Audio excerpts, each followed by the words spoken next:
live. Sometimes you don't really like your kids. Sometimes you grow out of your friends. Sometimes it's your fault, just admit it.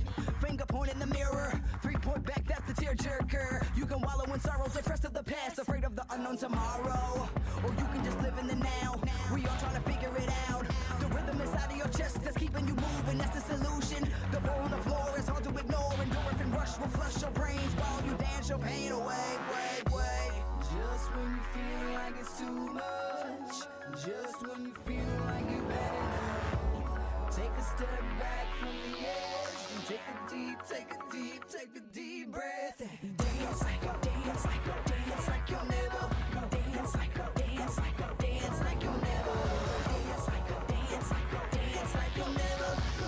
like you'll never, ever gonna live again.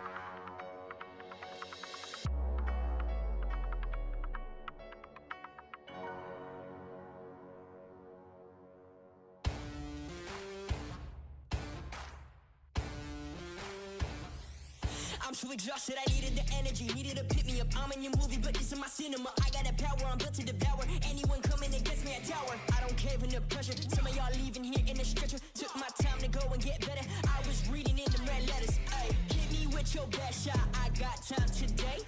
Feeling like a matador with that Red Bull. Oh no, you can't stop me. I'm running my own play. For the game win, I came to pin anything that gets in my way. Been here, done that.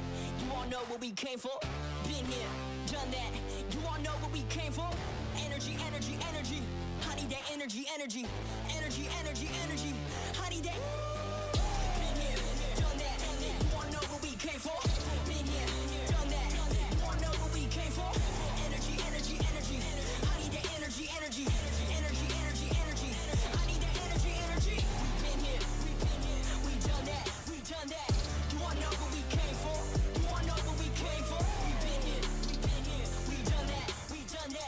Energy. I need that energy. I'm in the game like EA. Been in my prime since pre-K. Shooting my shot from long range, going over heads like a toupee. Treat every day like payday. Y'all been living so mundane. My work week is Sunday to oh wait, that's every day. Putting in overtime, punching the clock, I'ma get what's mine. While everyone's sleeping, I'm living my dreams. I got a calling that's so divine. Lord, take the wheel like 10 and 2. I'm losing energy, I'm overdue. I've been on the top ropes, hitting my pros. Watch me hit the power moves. Been here, done that. You all know what we came for. Been here, done that. You all know what we came for. Energy. I need that energy. I need that. Been here, done that. You all know what we came for. Been here, done that. You all know what we came for. Energy. I need that energy. I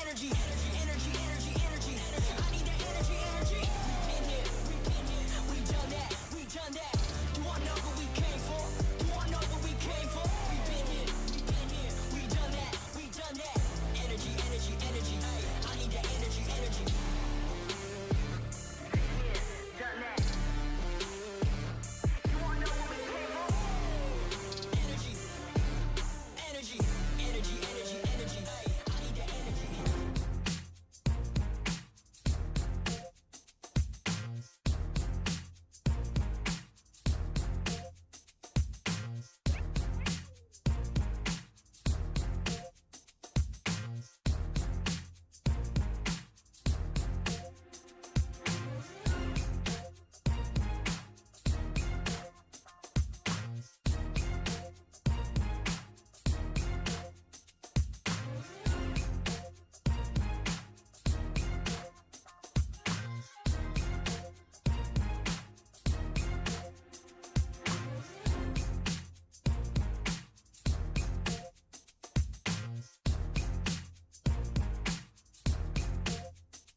welcome to the Call of Duty League. Thank you for tuning in to Major I. Ravens, Guerrillas, as we get into it. Nasty, get nasty in the first hard point. Run! Attack!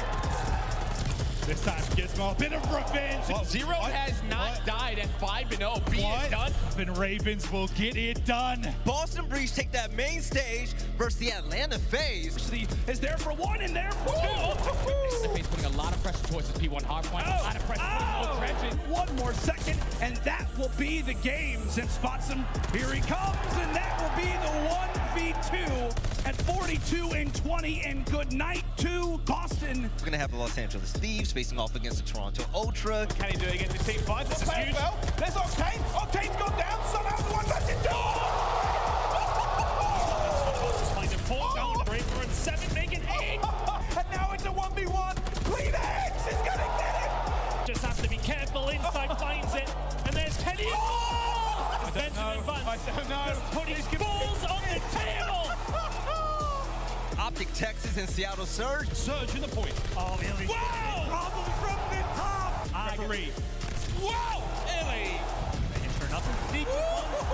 There's iLLeY. It's done! And it's a 3-0. These guys just played incredible. I don't think that mattered that much in that series. They were on point. To all of you, welcome to the CDL Major I, Day 2. And we're going to kick things off with the Los Angeles Guerrillas facing off against the Minnesota Røkkr. Attached now, the 30 bomb in the books, the final second there as well, and Røkkr. Mailroom side, look at where Attach is. They're behind enemy lines already. Now it's clean. Just starve them out lives-wise. A minute 30. You have Priestahh in a great position. The hot 3-0 for Røkkr. Standy, get it done clean. New York versus LA, Thieves versus Subliners. Oh, the pistol!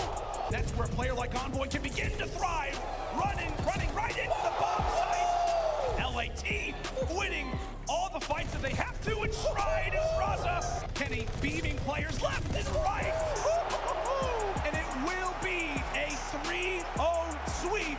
Boston Breach, Florida Mutineers. Get a kill. They are trapped in the back. Divot is there trying to chop it down. But that right cross is saved. He misses once. He won't miss twice. Won't miss the third time either. Here we go. Vivid! He gets brought down, and it's Methodz once again. It is gonna be City for the winning. We're going to have Paris versus Seattle. Fires the first one and actually looks for a second as well. 10 from the back, he found 2. 10 found 2. Push him around the back, sees Mack, and he gets oh my God, it's a James Bond. The man at the moment, Fellow, is on his game today. Already plenty of 10. They're trying to hold on with this one. Gravity gets it, they get it. Paris Legion have won their first game. We've got Røkkr, we've got Thieves. Drazah, the only player for his team, faking move. 21 seconds now remaining on the point, and Envoy is flying round. A late break. Octane looking through this one, and they go. No one there to get it done. Tomorrow is going to be crazy. Welcome to Day 3. Paris will face off as Boston to kick off the day. 4 seconds away, they get the game. Boston nowhere to be found, and Paris Legion. I mean, they are literally just both of them spawning behind each other with fire. But Capsidal doesn't care about your spawns. He cares about the kills, and he gets all 3. Boston, they wake us up from the dream. London has been a surprise this year, and Toronto Ultra, they're looking good so far this event. Coming straight into P1, both teams throwing bodies at it as well. Gizmo and Nasty though. Can they get there in time? Insight diving for the light, gets inside. Can they hold it? Yes, they can. But it has to pull back into it as well. Please Commander. Oh, the Ultra are not close enough. They need a dive and scream in. They're not going to do it, surely. It's going to be gunned down. It's still 2-9, and I don't know who's won. It's the Ravens. The Ravens have taken this 3-1 there in the end. All right. Into the map 1 we go. There's the kills. They're lining up. Number 6. Everyone cut down in front, and FaZe will strike first. It's forward, and they line up in front. Stop looks for number 8. He'll take it. Head up, blows up Arcitys. You still have aBeZy, but Scump. Maybe a little bit nervous right now. It's on the foul. I don't know. Wait, no. Did he get it? They got it. OpTic with the reverse sweep. We have Toronto versus Boston. Ultra getting dealt with. Insight falls. Last player is Cammy, and Boston will answer. TJ's on it. Can he hold Insight? Boston will answer in the hard point. 15 seconds left, and I believe the glide bomb is going to get used. It's going to get used. Can Methodz defuse this in time? Can Methodz lock it in?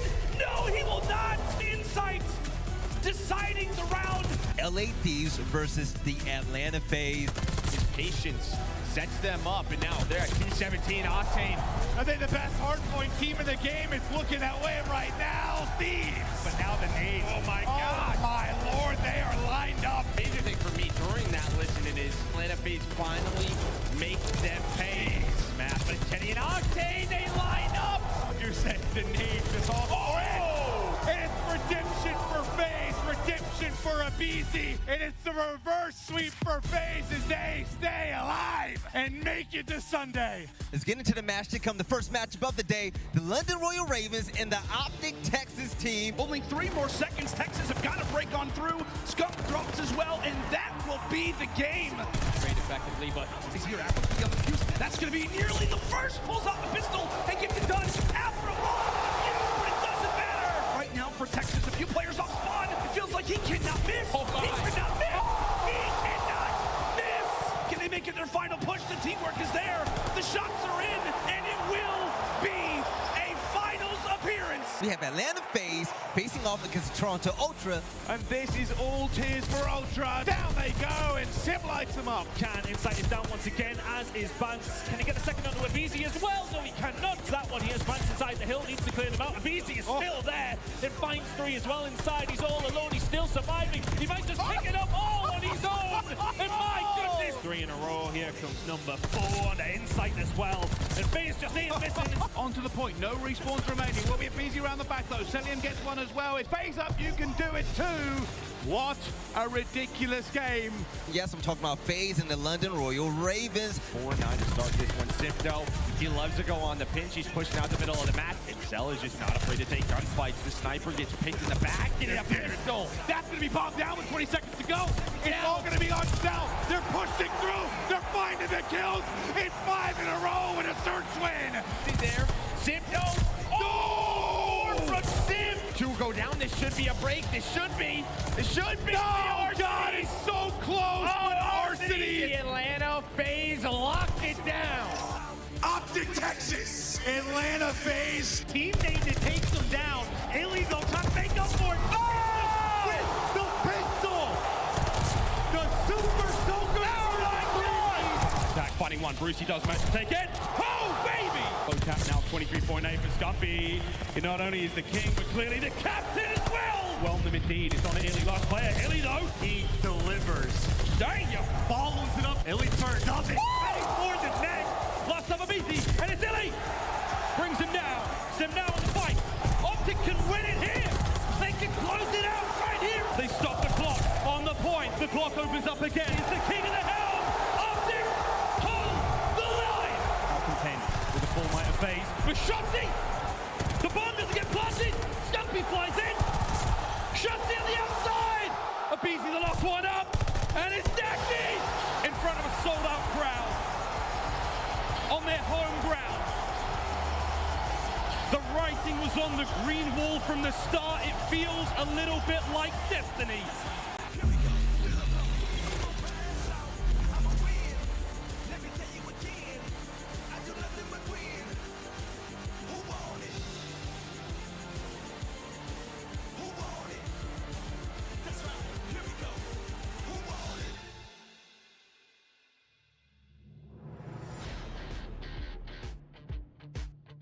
So won't you go ahead and tell me when you had enough? Fucking you one more shot when the camera's up. But this one you gon' have to duck. Tell me about your lifestyle, really. We've been on the road to the tank go empty. I'ma keep going to the Lord, come give me. If you wanted me to stop, then you can't come with me. Thinking you the best, silly. We about to put it in your chest, really. And I don't think you really want problems. Think you know the outcome when you come around, dog. You thinking you getting me? Is you kidding me? Ripping everything that you get in the vicinity.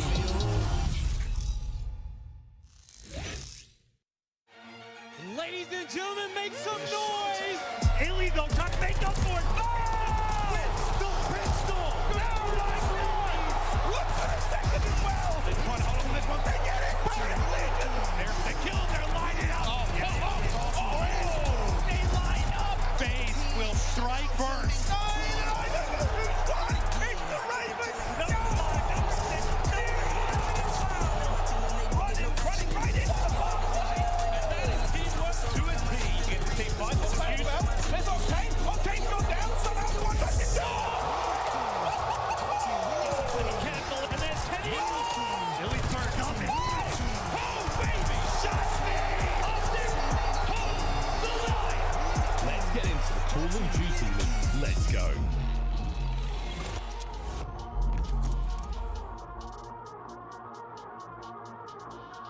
Coming up now on the Call of Duty League, OpTic Texas are the team to beat after an unforgettable Major 1. Now, teams are setting their sights on Major 2.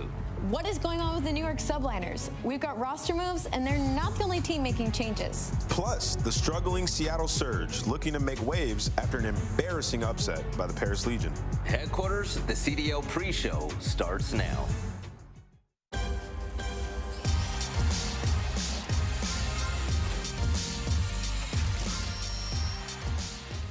Good morning, good afternoon, and also good evening to whatever part of the world that you're currently in, and welcome back to the Call of Duty League, where things are looking a little different right now. My name is Belly, and we are back home after the OpTic Texas Major, where OpTic Texas ran away with the trophy and all that money. But here with me on the desk, I of course have aLLeY, and I have Nameless.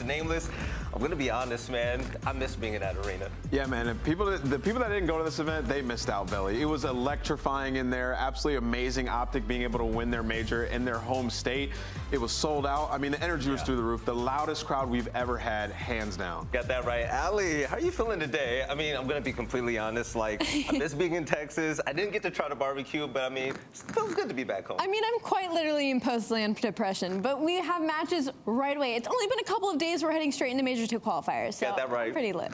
Yep, and let's go ahead and talk about the major. Matter of fact, aLLeY, Nameless was talking about it, like the loudest major. It was incredible. Your first CDL major on the desk. I mean, how do you even explain it all? It was fantastic. You can't. I don't think the stream really did it justice. At some point, I always sit out there during the matches. I like to be a part of the crowd and feel the energy. I had to put headphones in. It was so freaking loud. The Greenwall fans hit diff, man. Got that right. Nameless, man. So with that being the first major underway and another one coming through, this is going to be a beautiful year for Call of Duty. Absolutely. I mean, OpTic Texas already dethroned the world champions that we had, so now we know this competition is going to be through the roof. We're seeing teams that started out hot like Seattle, hold losses to some of the teams that were at the bottom of the rankings. So, you know, anything can happen in the COD League right now. These teams are getting better. We have teams that have made changes.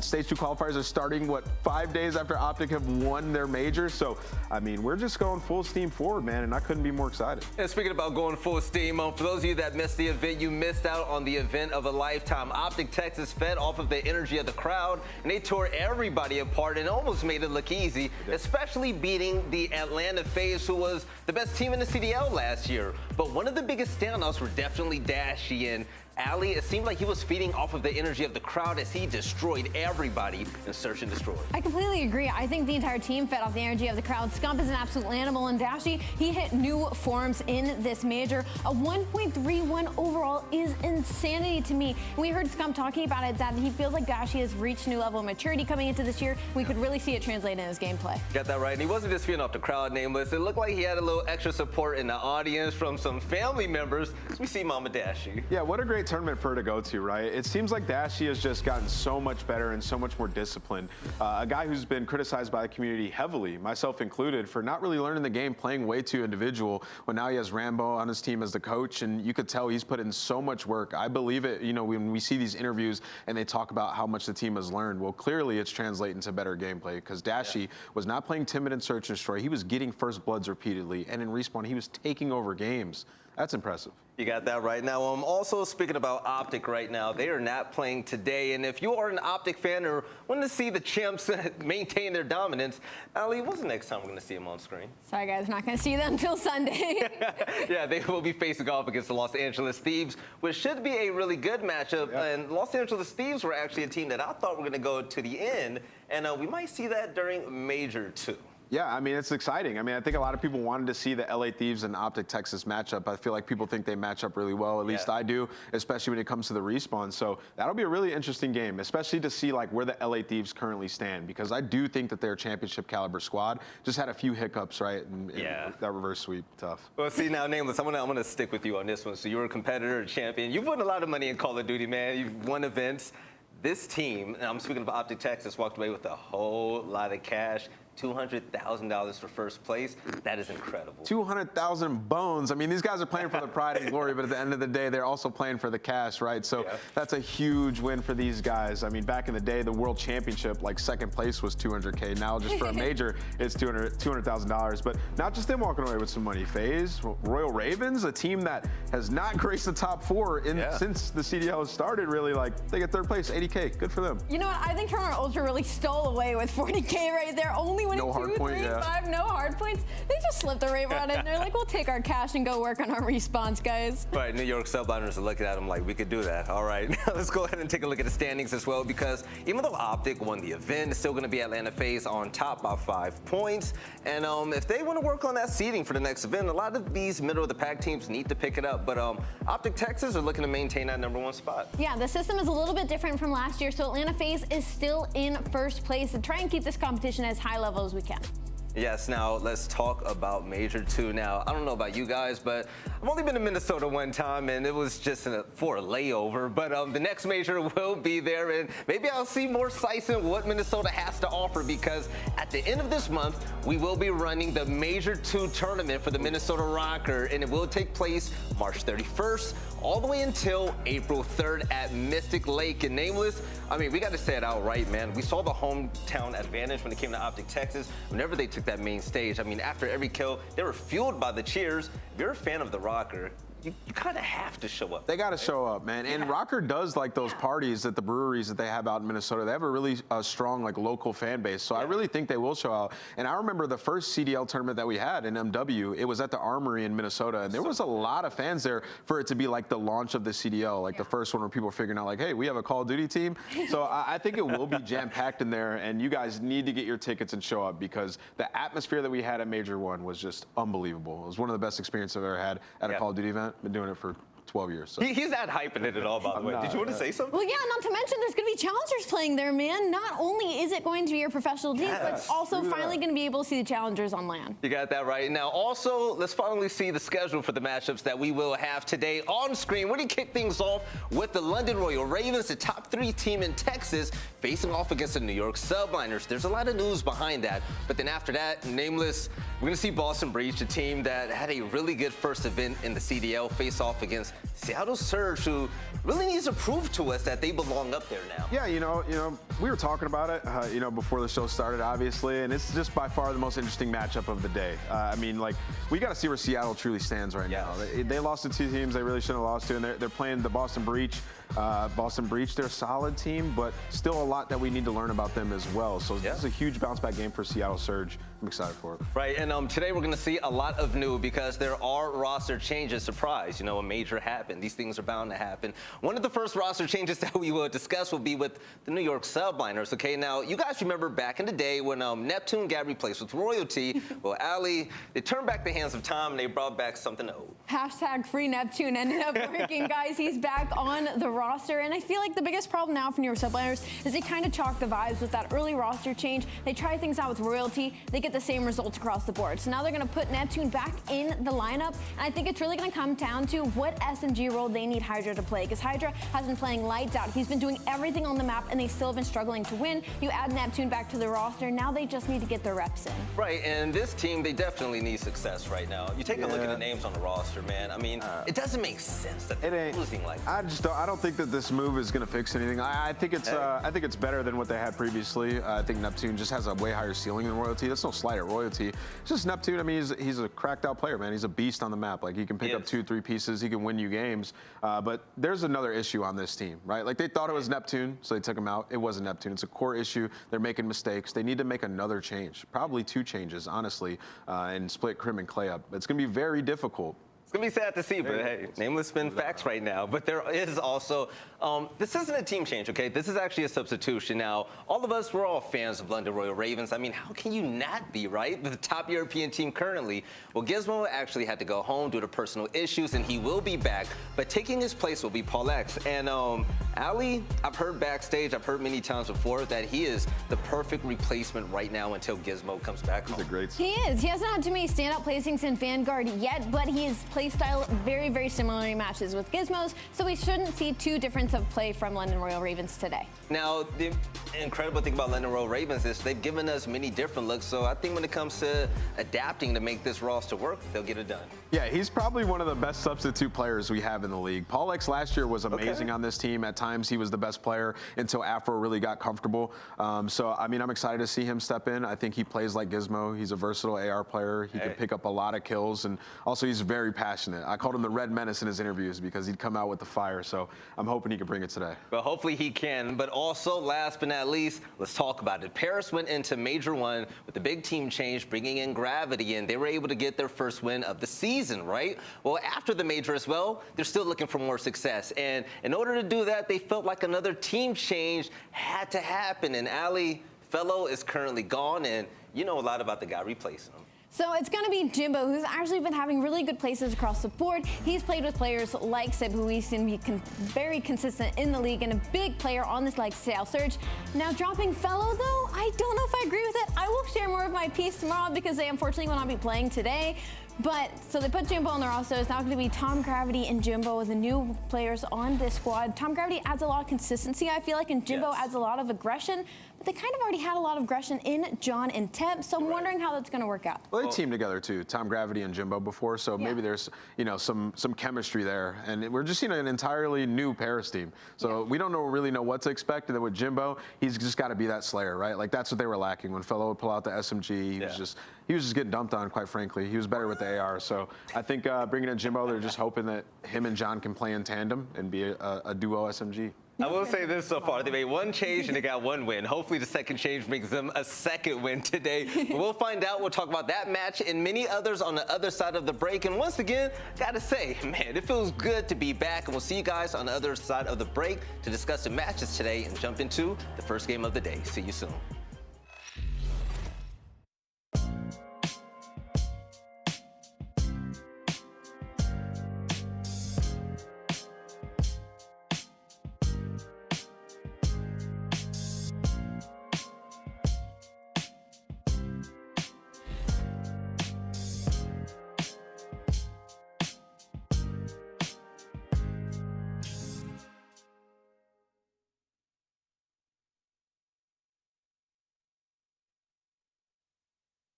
The Call of Duty League is brought to you by Zenni.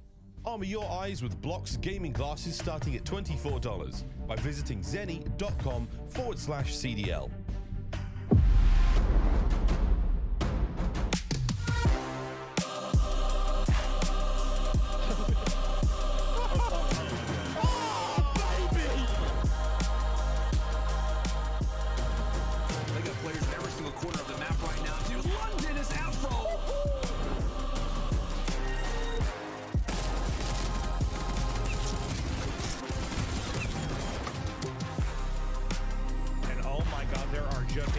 Of players here.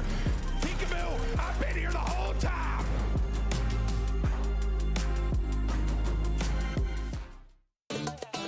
Y'all think too small, I got big dreams. You just starting, I'm way ahead at the end scenes. Started reading and dodging all of the quick schemes. Money like your Spotify, boy, I got 10 streams. And I'm still looking for more. My people, they got a soul, I'm putting that on the Lord. Ain't accepting, ignore, just kicking down all the doors. Guarantee you, boy, if I ask for it, it's gotta be real big. I gotta make it just for my kids and for their kids, just kids. That's wealth years and years. Promise my brother soon as he out and finish this bid, we finna do it bigger than anybody ever did. The odds is real big, job that's real big. Satan trying a little, my God is real big. Stayed up on the grind on the cars is real big. I gotta do it big, the only way that I can live.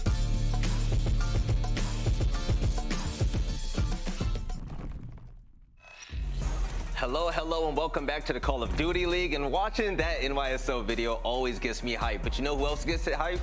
Do you know who else gets hyped from it? It's going to be the New Yorker himself. It's going to be Standy with his duo Lando. So they're going to commentate the first game of the day, London Royal Ravens versus the New York Subliners. Fellas, I miss you, by the way. Go ahead and take it away.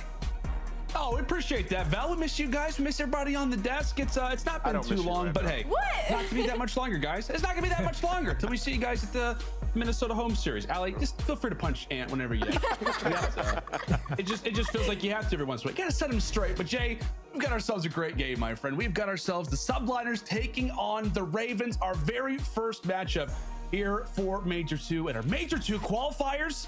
Let's go and take a look at our maps and modes. What do we got, buddy?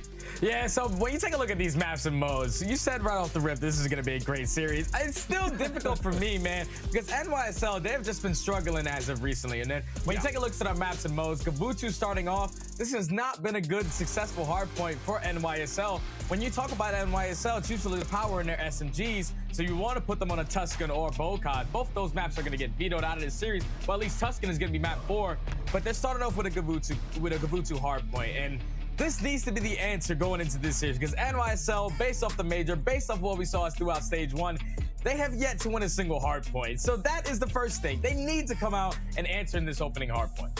Yeah, you said, Jay, they're not looking great on Gavutu. They're not looking great on any hardpoint. Yeah, it's not good. As you said, the Subliners 0-10, but the desk, they brought it up. We have got Neptune back in the lineup on the other side for the London Royal Ravens. We got Paul X rejoining this Ravens franchise after a nice little run with them in Cold War. We wish the absolute best to Gizzo, as I'm sure he is rooting on the boys from across the pond. And I mean, what, Jay, as we also mentioned, right? Major 2, this is your chance, right? You got a clean slate to really try and improve, especially if you are the Subliners. It's a new stage. Could it be a new performance, a different roster in play? And it's Neptune starting things off well, taking down Afro. Met with some shots, though, from the Red Menace on the other side, as HyDra will drop inside the middle. Gavutu can be a crazy, crazy hard point. Those ARs will be put to their maximum potential, but it's the Ravens winning the fights at P1, and Clayster already thinking about the rotation. So far, New York in this first hard point, and they obviously go back and forth for that P1, but a huge gunfight win comes in from Paul to catch Clayster off the rotation. Last player is going to be Neptune. He's able to win that one-on-one versus Paul, but eventually he is going to get traded to London. They're starting off this game flawlessly with about 40 seconds on that P1. They have a couple bodies off the rotation or early towards that P2. And like you said, our main focus point has to be on Neptune. This is a guy who, before he entered once he entered the league and found himself on the bench, he was sitting at like a 0.75 KD. So as long as you're in New York, the main thing you want to focus on is just picking up your kills. You pick up your kills, you should put yourself in a very successful spot to close out the map, as Crimsix does find 3. Yeah, how about the vets, right? Taking down 3, make it 4 in a row, but Afro still lingers. He still hides around the boat, and Crimsix could get met for the 3rd. How about the break? And primarily, a lot of it off of Marcus Reed. Afro making the plays at 6-2. Now make it 7-2. Clay doing everything he can to stay alive, but the pinch is in. And once more, the Ravens continue to succeed. An excellent start for Paul X as well. Started off 4-1, now at 5-5. Nasty newly makes it 2 of his own as NYSL. Not a great start to this hard point, and with spawns coming up next for P3, it is the Ravens who are going to be in possession of those as well. We'll see if Neptune can make a few plays in middle to try to set up his teammates for an early push. Yeah, Neptune needs to win this one-on-one, but his teammate in Clayster is going to be able to assist him. So now only 1 player left on his point. It's going to be Nasty. He's going to get slid at, but he's able to win 2 huge gunfights. That's such a huge play coming in from Nasty. Stalls enough time for eventually Zero to get into the play. So New York, they thought that they had the break, but Ravens, they are going to hold on 90-20, 40 seconds remaining on this P3 hardpoint. You see all of New York trying to attack through top ring, but London, they are set up on this flawlessly. With 30 seconds left, if you're New York, you have to start thinking about the rotation. But look at the spawns. Already London, number 4 in Afro, spawning at P4. Yeah, and New York are going to realize this, right? They're now spawning at this current hill. They've got to get this time, at the very least, a 1v1 of the point, and HyDra's able to take it. So the final 15 seconds will be awarded to the Subliners. That's great, but as we said, the rotation race is on, and that's a great way to find a pick. It's Clay from the front. Meanwhile, it's Neptune actually from the back. Nearly finds the second. The Ravens will handle business with him, and now focus on a already very big hard point, especially if you're the Subliners. Clay hitting that final bullet there onto Trey. Locks down Zero, but the engagements will only look to continue. Afro already at 9-5. The Ravens have doubled the score of the Subliners and then some. This is not the start that you would have liked if you are a New York fan so far, Jay. You seem to be struggling on those rotations and really getting taken down in stride. We'll see that this hill can be a difference maker for them. But let's go ahead and step aside and see how the communication is sounded. Let's go to a listening with the Ravens. Look out. I'm leaving cliff. HyDra's actually back there. I got one. Plays there. Plays that too. Nice. Pushing out. Looking for Crim. I'm pushing out. Look for that, guys. Looking for that. One's top broken. Top broken, you said? Yeah, two broken, two cross. Alright, Marcus, I'm top, okay? I'm going top three. Left side of time. I'm dropping out. I don't think red tank dead. Nice. Red tank, yeah? Nate on. One shot, guys. Nice. I need to Looking for Nick. top out, Neppy. Oh, my bad, bro. Nice spawn. Get time. They're all spawn. Let me close ready. He's on me, I'm lying down, can you help me? Yeah, I'm coming, sit down. I need over. Stay away. He's in hole. Shot time, okay, nice. Got him. One more red tank. I'll kill him red tank. He's at new, someone. He's at Red tank dead. Broken. Good job. I open time, Marcus. I'm going P1. Yellow, Crim dead. Nice. Listen, get to me. Yeah. Help him cage. One shot, HyDra. I give him up. Yo, one's mid take. Put on me. HyDra, guys, I'm pushing out. This is good time, Marcus. I left him mid. Two, I got one. Right, One shot, two new, guys. Two new. One more. Stay on. Cross, Clay. Hey, weak. I'm trying to help you, Paul. He's not peeking me. Behind me, top broken now. He left you, bro. He could be just cage. I got low. There's two. No one's on me front, One's hit mid tank. He's gonna pinch our side. I need help. Five tank now, okay? One's on me front. He could be out on you. The Ravens are out here. The communication is absolutely on point, up by over 100 seconds after the first set of rotations. A beaten and battered Subliners have got to come up with something special. Let's step aside and see how the comms now sound with NYSL. Watch out their mid tank. Paul. Only one in time. On time. League. Let's go, Parker. On time, dead. One's going to mid right now. Up the ramp. After Oh, he's already there. I got tated. He's weak. That side. I spawned out. Tell me. Everyone near side, Nero. Afro's gonna be your beach. He's inside, yeah. One's gonna be beach. Push out beach, Afro RDR1. Double, Alex. Top boat got me. Yo. Okay. Just rotate new right now. One's on beach. Yeah, he's on a rock. Yeah. We can still bring this back. Everyone push out P5 maybe. Everyone rotate. Yo, it's R1. R1 nasty. Everyone rotate. P5. Nice. R1. He could be pinching. He's R3. Top boat. Nasty. Top boat. Nice. I'll throw dead. Last one's old. Alright. Yeah, we can still do this easily. Okay? That old week. Yeah, he's already gonna be Lamar. Yeah. You can push off that. Push off. One stun top ring. I'm stunning over your Ivy. I got the guy old. So Lamar. One shot Lamar. I don't know about you, Jay, but I'm not buying it. It just doesn't sound like they're there. You heard a few moments where Crim, in his voice, he's like, all right, well, let's just reset. We can do this. Yeah. We have the ability to do this, but it doesn't sound believable, my friend. You can tell that the frustration is there from the side of NYSL, especially with the way that this hardpoint has been going. They find themselves in certain situations where they're early on the rotation, but they're losing those gunfights. When you're not winning your gunfights off the rotation, this is where a scoreline can look like this on a Gavutu hardpoint. This is the first hardpoint out of all 7 that we have went through so far where they were actually here early off the rip. But London, once again, the team that they are, #1 in break percentage when it comes to this game mode, they just make it look easy. They are 25 to 27 points away from closing out this game. Look at the route that Nancy is hitting. He's able to come behind Crimsix, flip these spawns. That's going to be 2 dead. Last player on the point is going to be Neptune. He does find 1. And New York will still keep the spawns towards back green, but it's only a matter of time before London are able to close this one out. Yeah, and on Gavutu as well, like obviously we talked about how, these can be 60s either which way. Sometimes it plays like that, but the Ravens, you can just tell that breaking, that power, the slaying potential that this team has, even with the substitute, which Davis obviously talked about it. Paul X, a great sub, was a staple last year for this Ravens team. He's been dominating, or at least playing very well so far in challengers with Team War. Like, he is a great addition to this team, but even still yet, NYSL just cannot seem to hang. Finally, for a moment, they get some time to breathe. 30 seconds left over at Beaches, but if you're the Ravens, they might try to contend for this, at least push out this spawn, but they will be in a position to lock down this next hard point, which, as we know, can be a money hill. It could be theirs, and it could be the final hill of this game. Is it going to be 0-11 for the Subliners, or do they have something special, something magical prepared? As player 6 will look to make the play, and he gets cut down as well. All pushed up players for the Subliners fall. It just feels like this one's about to be done, Jay. Yeah, London keep control of the spawns. You had 2 players from NYSL trying to attack from both angles to try to set up that pinch, but both players dropped. So now with London keeping control of the back, all they have to do is hold down this push for at least 1 more time, and this game should be theirs. It looks to be theirs. Only 8 more seconds. New York actually do get the close spawn. They'll get the close spawn for a moment, but it's not going to matter. Put them up and knock them down in shooting range toward the backside of tower in a commanding opening hard point for the London Royal Ravens. Despite the substitute, it is all out slaying from the Ravens end, and New York, the woes in hardpoint, the struggles in the mode, despite bringing back Neptune, only continue in our first game of what could be a very quick series. 250 to just 130. Neptune in his debut game being brought back. Not a great performance either. And as we said, Jay, 0-10, now 0-11 in hardpoints. Sit the Subliners.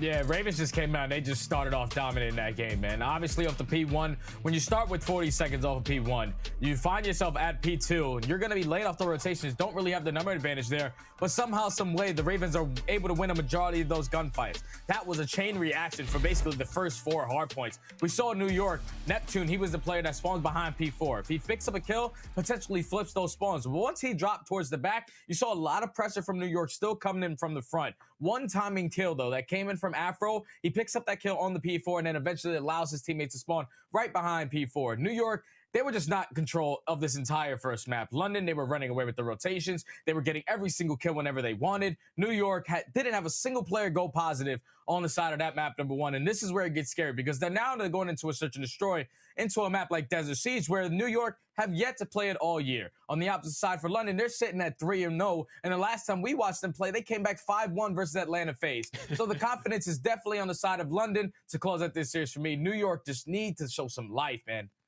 Yeah, we'll see if they can do it. All the New York fans got to be a little bit nervous right now, but let's actually go and take a look at our game fuel keys to victory for this series. We've already touched on it. New York Subliners got to get on the board in hardpoint. You can X that one out. Right now, they sit 0-11.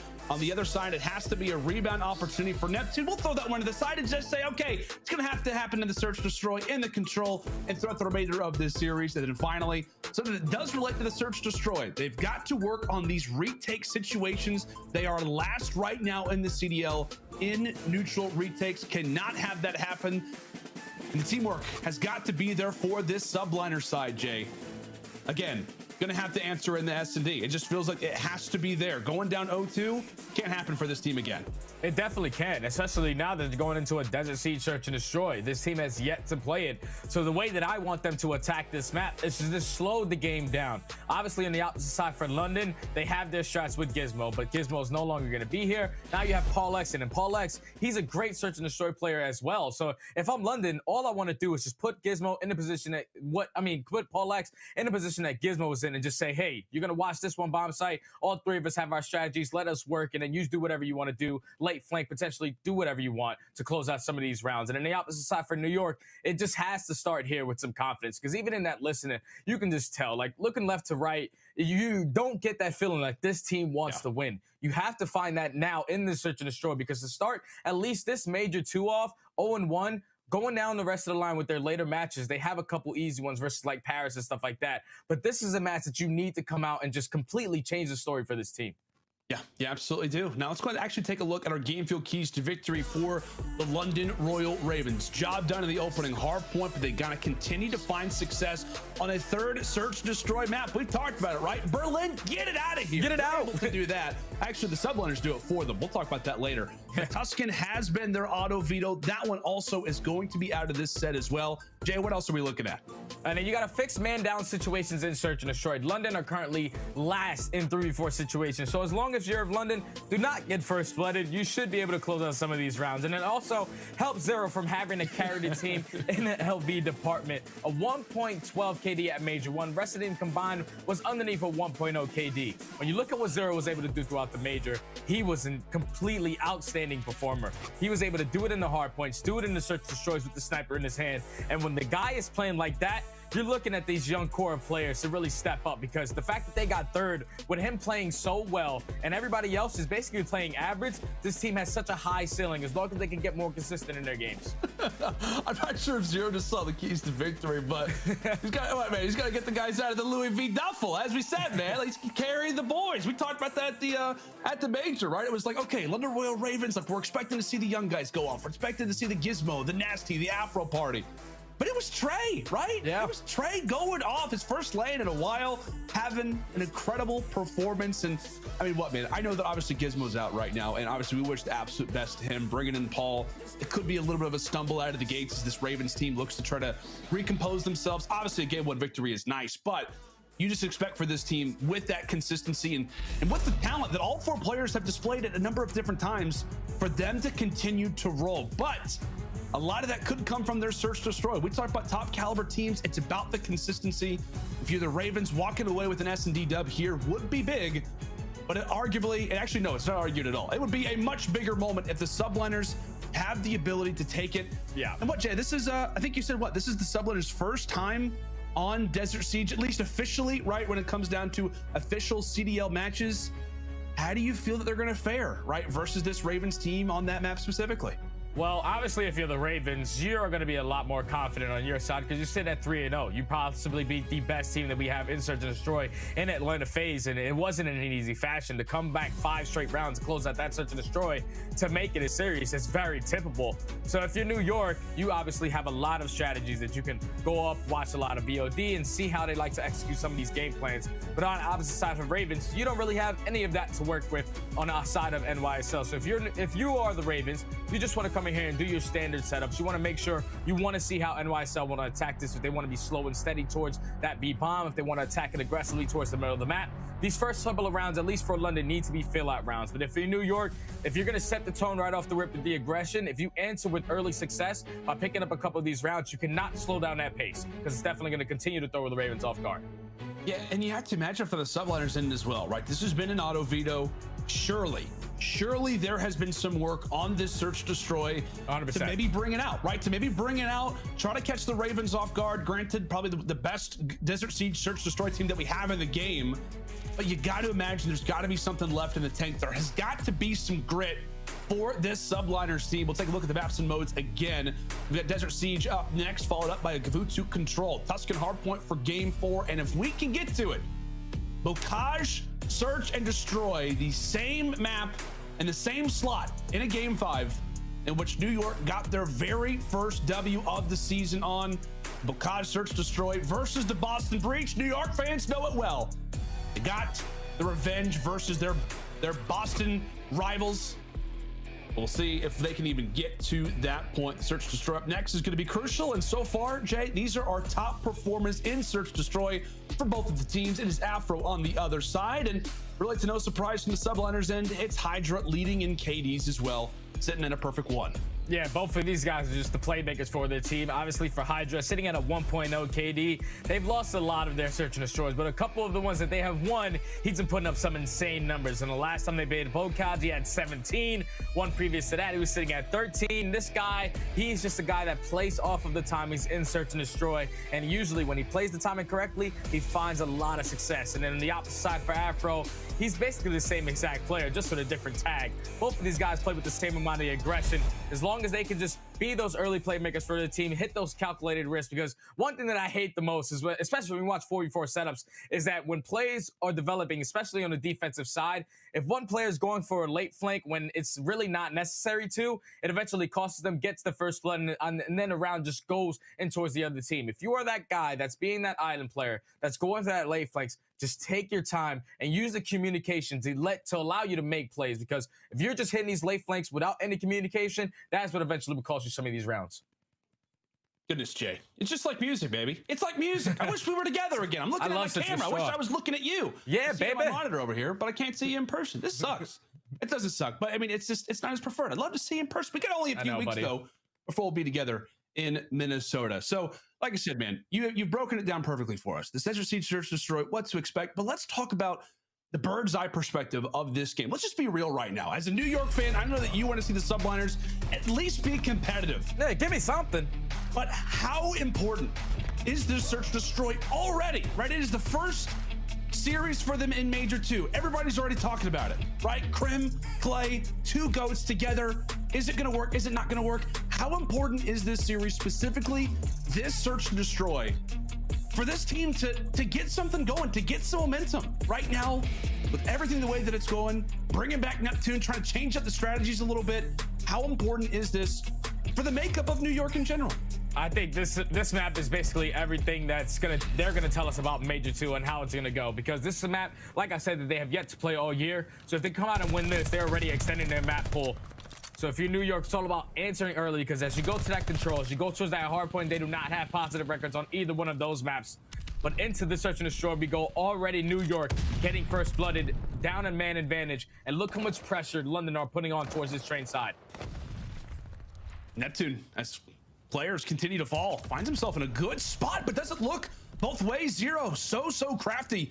It's now going to bring it all on to Clay in the 1 versus 3. Subliners felt strong about their attack toward the other side of the map. They get met with the first blood, and from there, they can't get the numbers back in their favor. It is all smiles in round 1 from the Ravens. That's just good work coming in from the Ravens, getting that early first blood onto Crim, and then just using your man advantage to your advantage. They were able to push up towards that train side, pick up another couple of kills, and then eventually in a 1v4 situation, it's not going to be good for New York. Right there, if you're New York, you just want to spread map. You do not want to get first blooded there, because you can already see the tone setter is going to be the Ravens with their early aggression. So now New York, they're going to start to slow down on some of these offensive attacks. Clay bringing out the big boy. Afro, a great performance in the hard point, cannot find the kill. They're on to Neptune. The SMGs going big inside of University. Great job done. 2 versus 4 already for London. Zero did get spotted out with the sniper. It's gonna be up to him and Paul to go for the clutch, but Crim, round the corner he comes. 4 up and 4 down. A good answer on the other end there from New York, but a lot of it, Jay, comes down to that fight between Neptune and Afro. And that's good work coming in from New York to at least answer early into that very first round to tie up the game. Match it with aggression. HyDra puts up with that SMG right up through train side, gets that first blood, and then Neptune, he wins a huge one-on-one towards top palace to make it a 4v2 situation. That was clean, 4 up, 4 down at NYSL. Now on the offensive side, though, you saw the way that London attacked it. They had multiple players go towards that train side, and New York this time they're going to send multiple players there to fight them. I like that. I'm calling it Palace from now on. University, it just doesn't hit the same. Yeah, it threw me off when you said University, because this map is full of dust, full of everything. It is. I don't know if it at one point was a University. I have no idea. But Palace seems to be the better title of the two, and Afro maybe sitting on his throne at the top of the Palace. HyDra, a few shots through the box, a few splinters, but it's all good. Neptune's got his back, and he will escape with his life as well. Actually, he will not. Nasty's there for the trade. I thought Neptune was clear and ready to escape. Not going to be the case. Despite the first blood, Subliners down in man count and really without a whole lot of information to work off of. HyDra still lingers through bottom Palace, as I've just learned. We'll see if he can make this one even up at 2-2. 30 seconds left. Right now, if you're London, you can afford to give up this bomb plant. Just trying to make sure no one is giving up their life for free. But Zero able to reposition himself, able to take down Clayster, so now forces it into a 1v3 situation. HyDra is going to get spotted by Nasty. The gunfight is going to be in. 15 seconds left, and HyDra, we can get through the window. He's trying to go for the gunfight, but 1v3 with that much amount of time left is not going to be an easy task to get done. And right there, New York, they started off by getting that first blood, but once Neptune, he was trying to get out with his life, breaks out through that side B bomb, and Nasty was set up with the perfect angle to even up those numbers. And then once they took down Crimsix, we saw it in those keys to victory. New York do not have a lot of success when they're at a man disadvantage. Yeah. So right there, London, they're able to capitalize it, take the defense once again. Yeah, another difficult one to deal with if you are New York, the 2 versus 3. Some nice shots from the Ravens to utilize those numbers, as we're already into our 4th. Ravens on the attack, and it appears to be an A push off the start. A nice first blood there granted for Clay. As HyDra all up and personal inside of the trains. Just waiting. Spot Zero inside of the water tower. That's going to nearly be 2. Nasty's able to find it, but it's Afro from the top. It's going to bring it into the 2v2. Nasty and Afro, maybe coming up with a duo name already, versus Clayster and Neptune. Appears the Ravens are going to group up, and Clay, he gets the info. So Clay is going to potentially run into both players here. He is going to be able to spot one, takes down in the first, but it's going to get traded by Afro. So now in the 1v1 situation, Neptune, he's actually going for the reflank. The bomb is also going to be down. The gunfight's going to happen any minute now. Oh, it looks like it could. It looks like it could. Neptune, oh my gosh, they're right next to each other. They're right next to each other. Neptune gets the timing and will give New York a round that they so desperately need. I can imagine all of the Subliners fans just yelling at Neptune. He's right there. He's right there. They get a nice little glance at each other, but Afro not able to turn in time. A huge 1v1 for Neptune. And it can't be understated as well, Jay. I mean, this is a huge moment for Neptune, right? For him to get brought back into this team, a roster that has been struggling since he left, that struggled even while he was there. I mean, there could be a lot of stock. Like we're talking about in his career and his ability to get picked up by future teams. If maybe this works out or it doesn't. A huge situation for Neptune, a big series for him. As he goes big in the 1v1, and now it brings us to a 2-2. Already in the opening engagement versus Paul, but it's the coordination from the Ravens that grant them their first and their second. And Nasty, he was actually able to spot Clayster as well, so it's only a matter of time before Clayster's going to drop. So now in the 1v3, making a 1v2, it's going to be Crimsix. Bomb is going to be down towards that lower window of Palace. But you see both players of London, one player in zero, just watching that reflank towards that B site. They basically have a beautiful crossfire setup because they know that Crimsix is not going to be that bomb carrier. So once they get that sound cue, they should know where he's putting himself in the position. But with 40 seconds left, Crim, he's just trying to play for a kill. Eventually has to pick up this bomb. Yeah, you can tell kind of based on where the Ravens... Okay, Crim's frustrated. He's like, right. okay, these walls suck. I don't know what I'm supposed to do right now. I can't break through. Not strong enough. We all know Crim's built like a freight train. He can absolutely get through that whenever he wants, but decides to use his weapon. Who knows? Maybe even baiting out the Ravens. Baiting out Paul X and Zero, and could it work out for him? Oh, not going to happen. Not going to happen. It's going to be a little bit frustrating, though, if you're Crim, right? You're just trying to get through the wall, not able to do it. Just fire your weapon out.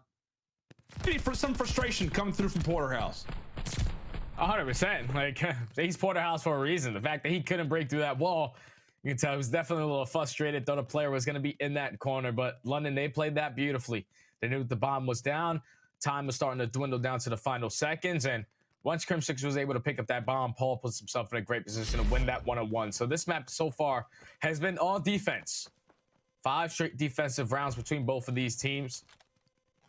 This time New York, though, they're going to have a couple players being super aggressive towards this B bomb. The first challenge is going to come in, and Neptune finds 2. Oh, it's magic. It's beautiful stuff already from Neptune. He and HyDra working out so well together. HyDra a little bit long there at the stairs. So Nasty is able to bring it now to a 2 versus 3. But a good start for the Subliners as Clay still looking over, trying to make sure that nobody has pinched their way through. So with that information that's now starting to be gained more and more, Subliners can begin to formulate what could be happening in just a moment. Zero making his way up through the desert. Nice shots as Neptune able to stay alive. He has been the man so far in this search destroy. He gets some information as Zero takes down Crim. Neptune's going to be screaming out callouts, and I know exactly where Nasty is. 30 seconds left, and Clay, he gets taken down. All up to Neptune now. What is New York doing? Like, you have yourself in so many man advantages. All you have to do is just put yourself next to each other and play the trade. But Neptune is at least able to spot one player. The bomb is going to be planted. But Zero, he's perfectly set up to watch both angles of this. So now with 45 seconds left in the 2v1 situation, he's going to commit towards this gunfight onto Nasty. But it's all about playing your life fair. Zero, he set up perfectly for the crossfire. And that is what you call a breakdown from NYSL. That was awful. Like, if New York, you had the man advantage, you are slowly just allowing them to pick you guys apart. That was a 4v2. Zero, once he finds that first kill onto Crim, Nasty finds that kill onto the player in the back. All you guys have to do is allow them to plant this bomb and play your trades. That is just awful search and destroy coming in from NYSL. And that has got to hurt as well. Like I said, it's a 4v2. Now it's going to be 4-2 in this game. And you just got to imagine for the Subliners, a round like that can just check you out. I mean, we talked about it. 100%. I mean, just being in a search and destroy like this, you got to be somewhat frustrated already with the team's performance. We'll see if they can start to rebound. The best way to do it is by finding the first blood. That's going to be done. First check off the list is there. As Crim says, I'll do it myself. 2 to start. HyDra for the third. And now it's all up to Nasty. A 1v4. 1v3. Surely not. Surely not, Jay. Surely not. All right, 40 seconds left. Oh, gosh. Careful, Nasty. Nasty, you're on a 4-3, so all depends on how aggressive he decides to be on this round, because you might potentially play for some kill streaks, force a couple of NYSL players to try to challenge you as they are just ready for this crossfire. You have Clayster, who's already set up by that beat bomb. Just trying to give the call out to his team. So, see that Nasty. 20 seconds left. Not going to play for the defuse. He's trying to pick up a potential kill to work, show some streaks. But you see Clayster trying to work his way all the way around the back. Trying to set up perfect timing, but Nasty puts himself in a great position to not die. Should be a clean round coming in from NYSL off of the back of Crimsix getting an early 2. It's going to be so frustrating as well if you're Clay. Oh! For a moment. It could have been. It could have been. But Byron Plumridge, a.k.a. Nasty's able to stay alive. He'll keep that streak intact, but that's got to be frustrating if you're Clay. There's just so many areas to hide if you're on Desert Siege. I mean, if you've, I don't know, played, as I've played ranked more and more, I'll find myself being like, wait, there's extra parts of this map that I'm not aware of. There's an entire bunker in the back of the base for the Ravens. How does this even happen? Who made this? But Ravens, they dropped the round, and now New York within 1 of giving us a tie game in this S&D. It was all Crim in the prior round, and we'll see if he can do it again. Bomb down already at B as the sniper shot will rain out. Echo throughout the desert as Clay. Now a Mirage right now for the Subliners. Gonna have to do it by themselves as Neptune jumping in, able to find one, but it's the instant trade from Afro. A 3 versus 1. Crim's position is made known. A nice job for the first, but with 23 seconds left, a job and a half to do if you are Ian Porter. Even the GOAT in a situation like this is gonna struggle. Takes down 0 and will just have to hop on the defuse. Knows the challenge has got to be coming. Takes down all 3, and with just a second and a half, it will not be enough for the Subliners to get the round. A frustrating one. If you're Crim, you've done all the work that you had to do, but even that was not enough. Ravens on map point. And that just starts off with the Ravens with the aggression. They were saying, hey, on this offensive so far, we've only won 1 offense. Let's try to get this bomb down immediately towards B. Have 0 with our sniper open up with that first blood. Once he takes down Clayster, you allow your SMGs to eventually get back off of that bomb site. Afro puts himself in a great spot to pick up 2 on the round, forces into the 1v3. And then Crim, even though he's able to pick up all 3, still not enough time to get that defuse. So Ravens find themselves at game point. You see New York switching up their offensive side now, pulling on all this pressure in towards bottom palace. Call it again. Paul X. Okay, gotta be careful. This palace is heavily covered by everybody in the map. The central point of Desert Siege. A high point of contention. All 8 players still alive as Paul X did have to vacate. New York taking their time, looking for this information, looking for the first blood, and Crimsix takes down Nasty. The angle is excellent. As Crim will sit on 4 in a row. If NYSL can walk away with these rounds, how great would streaks be in the future? Now make it 5 in a row for Crim. Doing everything he can as Afro evens things up at 2-2. The bomb goes down over at A, and we're not talking about it being planted. Meanwhile, 0 on the flank for 1. Does not spot the angle on the other. Crim has got information, and 0 does not know. The Crim was just right in his perspective. Crims fires out a few shots. Position known over at B. Sitting on the 5 spree, 10 seconds left. He's got to grab that bomb and plant it as fast as possible. Immediately. He'll be good for it. He'll be able to get it down, but it's just a matter of time before the Ravens are able to sniff this one out. Can Crim get through? Can Crim get through? He will not. Crim not able to escape as Afro will close out the final kill. Punch in the digits. And the Ravens, just like that, now up 2-0 in the series.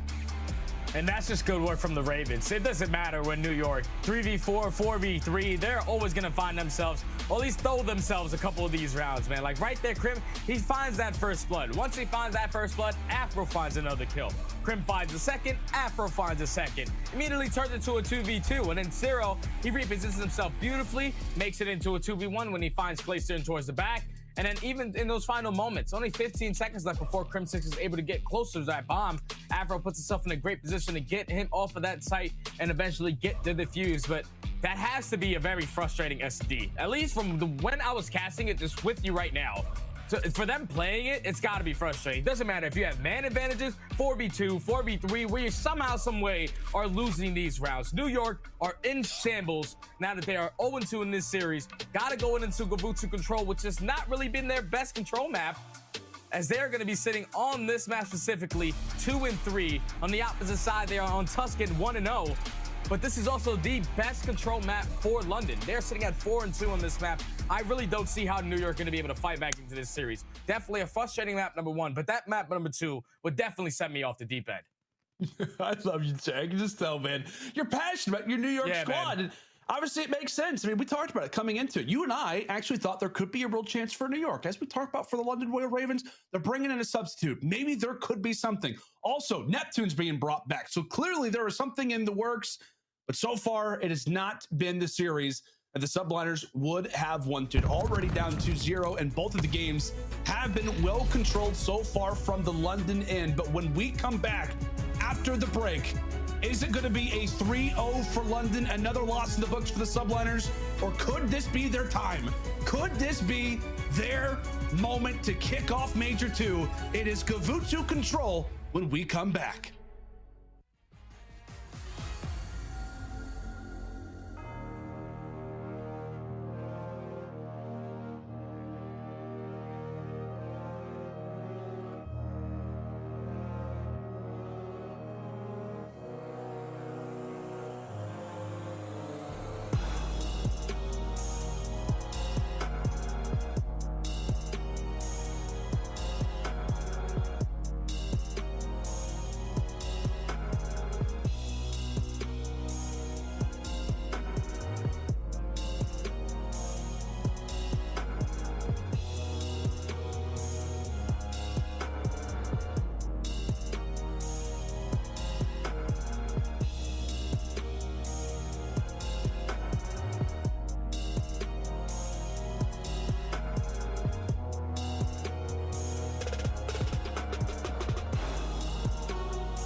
The Call of Duty League is brought to you by Game Fuel. Victory in a can.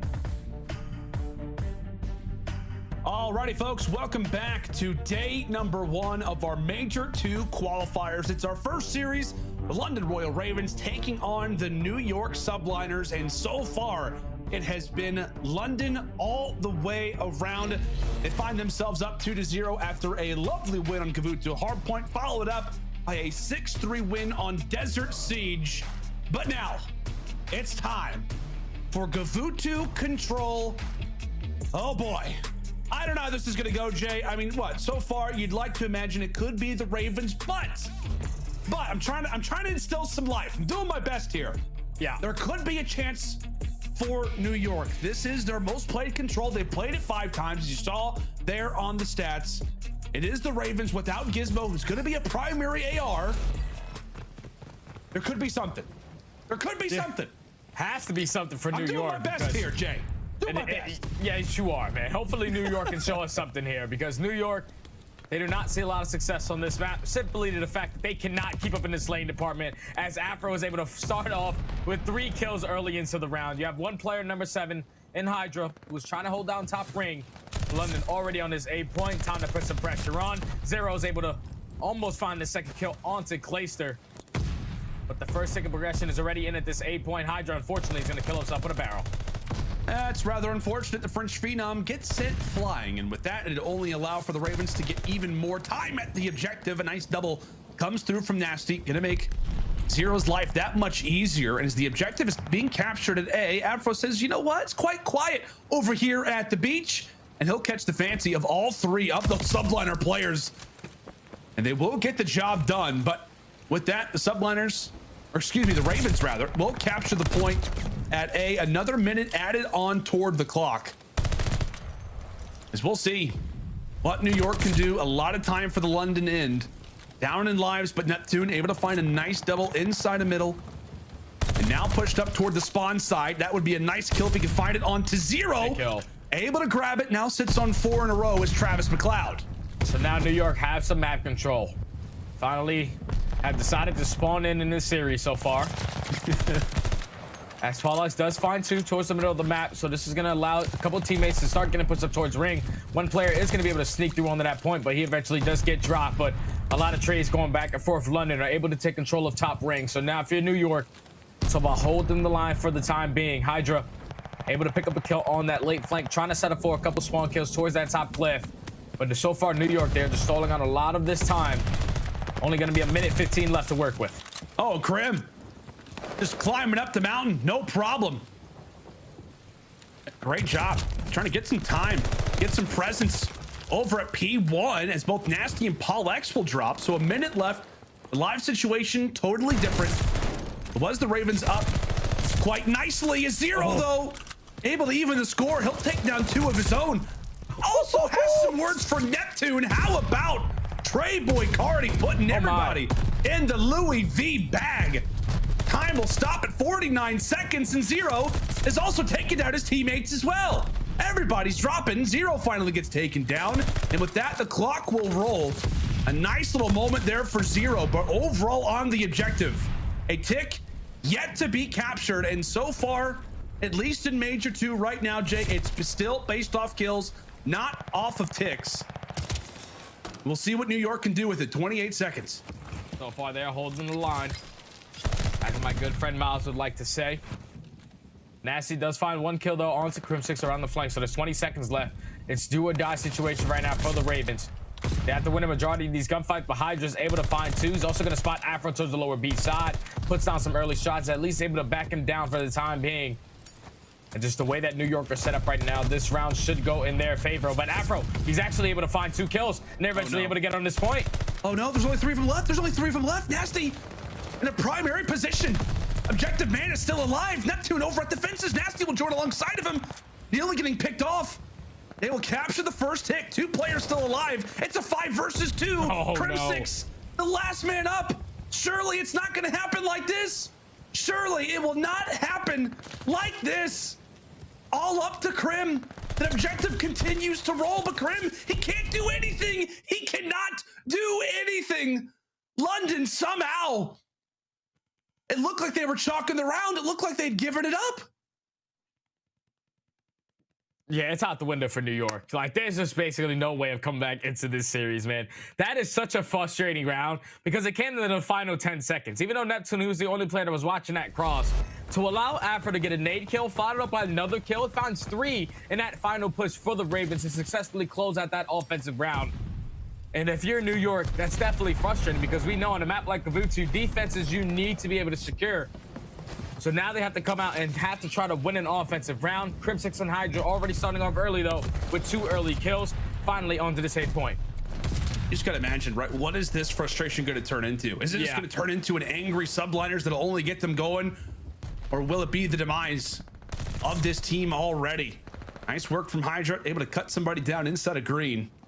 So look to try to stop the clock as often as he can. Somebody was in the back over at the cliffs. I think it was Afro. He gets dealt with. So with that, Subliners able to establish some control, and that's where Afro can start to go off. He gets dealt with, and so with that, he drops, and the Ravens still yet to really see that objective. Now make it 2 ticks, and now it's Neptune's turn with the SMG to try and go rogue. He gets dropped as well, and the Ravens will prepare for B.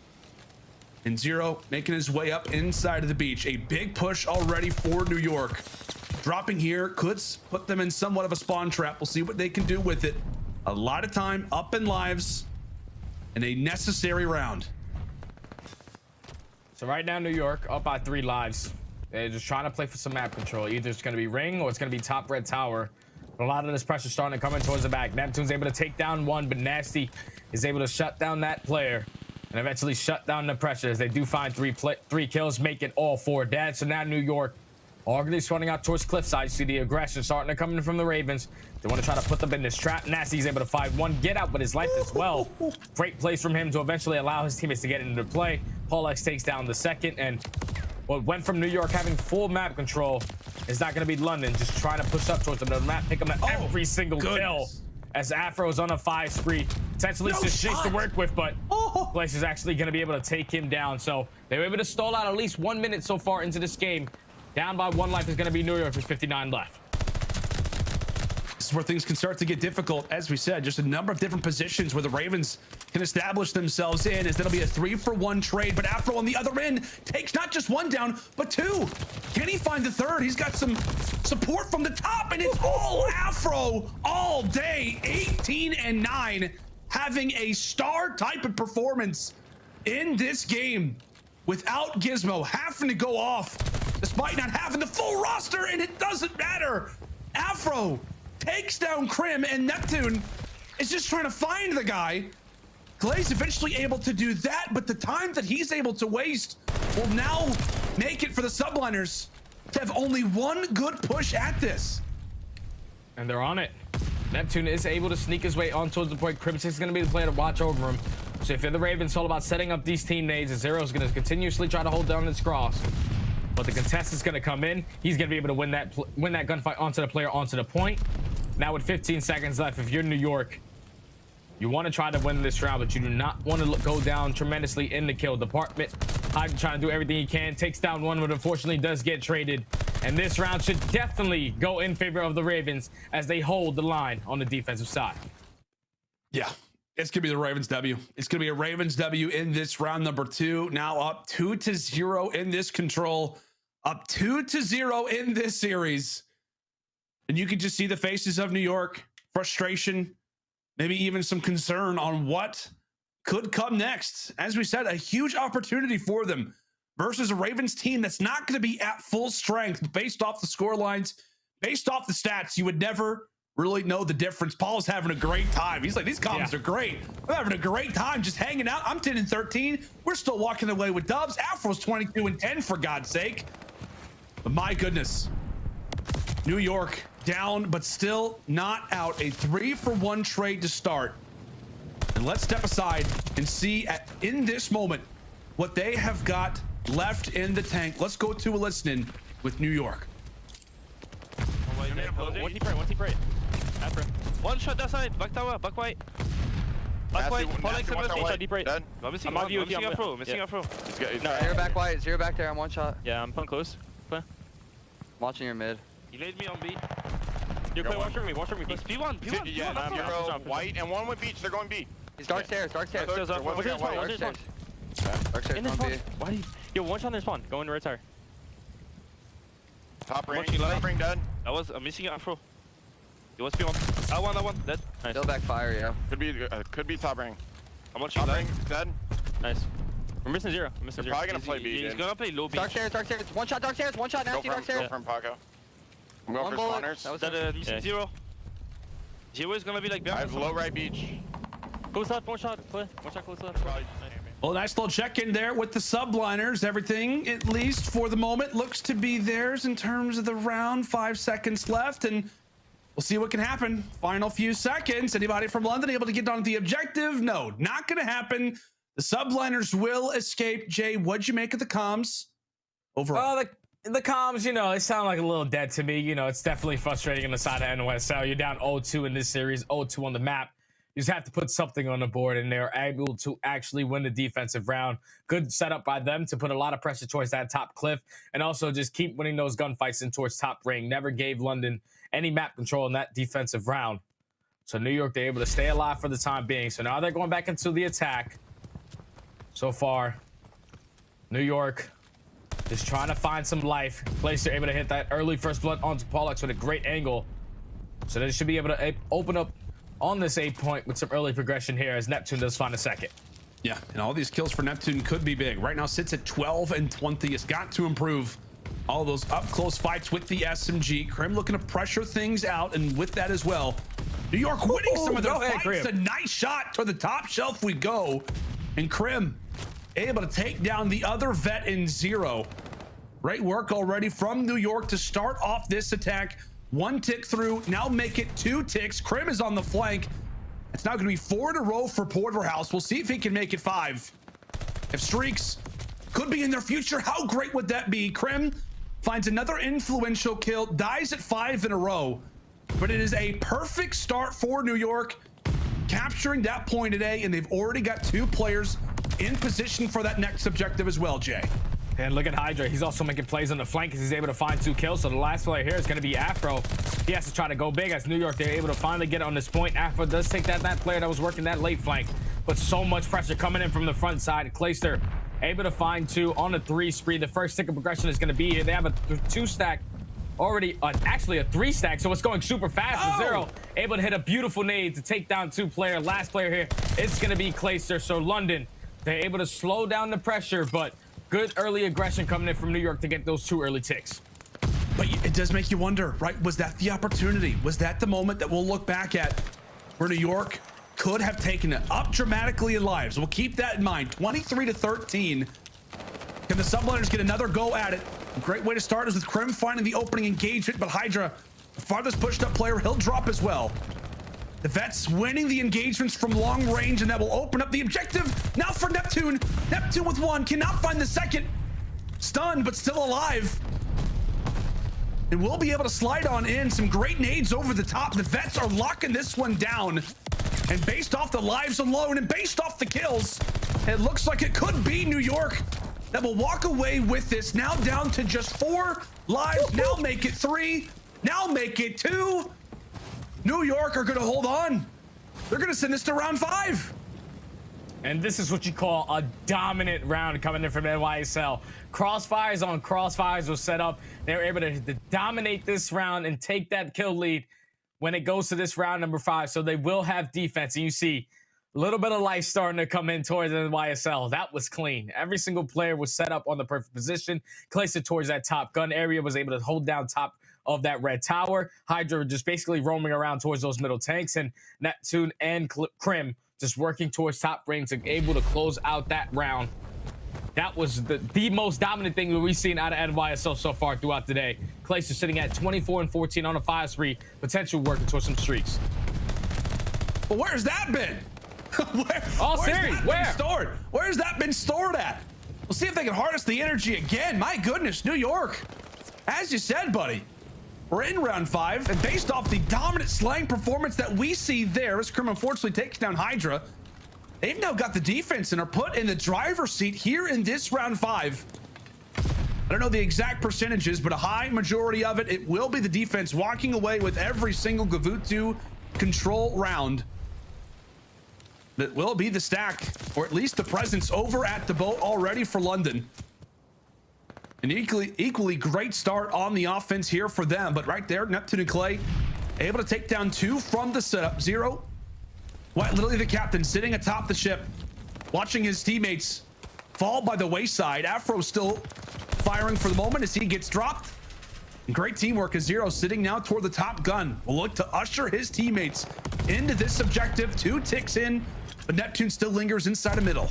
And I'm pretty sure that Clayster, he was actually able to pick up 2 kills, so he does have that glide bomb to work with, just in case it gets a little freaky towards that B point. The kills going back and forth at this A point.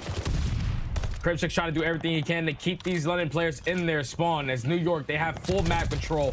HyDra and Clayster are able to pick up 2 kills towards the middle of the map. Last player in the close position is going to be PaulX. He does take down HyDra. So with 25 seconds left, if you're in New York, all you have to do is try to hold the line. But the Ravens, they're able to pick up 2 kills, eventually get back on this point, stop that clock. 19-19 right now in lives. Oh, and Clay going off inside of the middle. 15 seconds left. PaulX, though, sits on a 5 spree. Something to consider, something to keep in mind. New York do not want to allow for another minute to be added onto the clock. We've seen the Ravens do damage at that B objective as well. Time going to be stopped at 10 and some change as Afro looks to clear the way for his teammates, but this could be the break for New York. They can't get here in time. The objective will be captured for London. Another minute added. PaulX does die off the streak, and we shouldn't have any of those to work with for the time. 55 seconds left. Ravens with a slight advantage in terms of lives. Will it be the final hold for the Subliners to get us to a game 4 as they continue to find kills everywhere on GvU2? So far, New York doing a great job of just holding down top ring, holding down the flank towards that top red tower. But PaulX, he's able to sneak by HyDra. And this can cause problems on the side of NYSL. Even though they're still holding down top ring, Nasty finds that huge kill, and this eventually allows PaulX to set up in that pinch. He is going to get traded, so there's only 25 seconds left on this clock. This is going to be the last push coming in from the Ravens. We'll see if they can make it work. It's Zero over the top. Look at Afro. Tosses out the nade, says a prayer, but as you said, buddy, it's Afro. Afro's on the flank. He could break this entire thing open. He could take this series afloat as Neptune able to find him on the trade. 8 seconds left in Zero. He's got to get on the objective. He's got to do something. He falls as well. And it looks as if New York will find some life down 0-2 in the control. But they fire 3 rounds in a row. And okay, Clay saying, all right, we're in this. We're still afloat. I don't know how they did it, Jay. I don't know where that one defensive round came from, where they just absolutely dominated. But that round sets them over the edge. And now we've got ourselves a game 4 guaranteed, buddy. My goodness, what was that? Finally, New York showed me some life, man. Like, that was the most dominant offensive round that we've seen so far on GvU2. 21-2 in those final moments. Like I said, it was just beautiful crossfire setup from Clayster. Sitting on the top gun position, he was holding down everyone who was trying to overextend from top red tower. And in HyDra, he was basically playing that mid cut towards that middle tank area. Anyone that tried to overextend or at least hit the long rotation on the way back, he was picking up those kills. NYSL, they were able to finally dominate in the slaying department. You see, the only player positive on the side of the Ravens was going to be Afro. 24 non-traded kills. He had himself one hell of a map, but the veterans came to play here. Clayster, 33-19. Crim, 31-25. Those guys with the ARs really stepped up on this map number 3 to allow them to go to this map number 4. And finally for me, New York have woken up. They have finally gotten into this series. Hopefully they continue to do so and try to force this map number 5. And it's wild too. I mean, what? It was like, okay, they're down 0-2. Let's see what happens. They get that one defensive round right where it's guaranteed, then they answer back. I actually forgot, my friend. I thought it was a defense where they went up that big in kills, but no, it was an attack. It was an attack where they were up 21-2 in lives. Unbelievable stuff from the Subliners, but as you said, partner, they finally wake up. Is that what it takes? We talk about rock bottom, right? We talk about rock bottom for all 4 of these players, for Clay and Crim specifically. It doesn't get much lower than that. Down 0-2 in the series, down 0-2 in the control, staring down the barrel at what could be another unfortunate series loss. Another, I mean, what, just unfortunate situation. But they stay alive. And now they've got themselves a game 4 guaranteed. They've got the Ravens now somewhat questioning themselves. But how do you feel? I mean, what, if you're a Subliners fan, if you're on this New York team, what needs to be said at this moment? What needs to be said after you just pull off a clutch like that? Well, we have the ability to slay with the best, that's for sure, because the fact that Clayster and Crim were able to put up with the performance that they did, you can just tell that NYSL, even after those early 2 rounds went away from them, that first defense was a complete choke.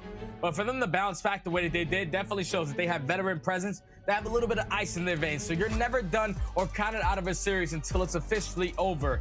So now if you're going into this Tuscan hardpoint, we saw the performance coming in from Crimsix and Clayster, both giving you 30 kills plus basically double positive coming out of Clay. That was his best performing hardpoint best performing control that we've seen all throughout this entire year.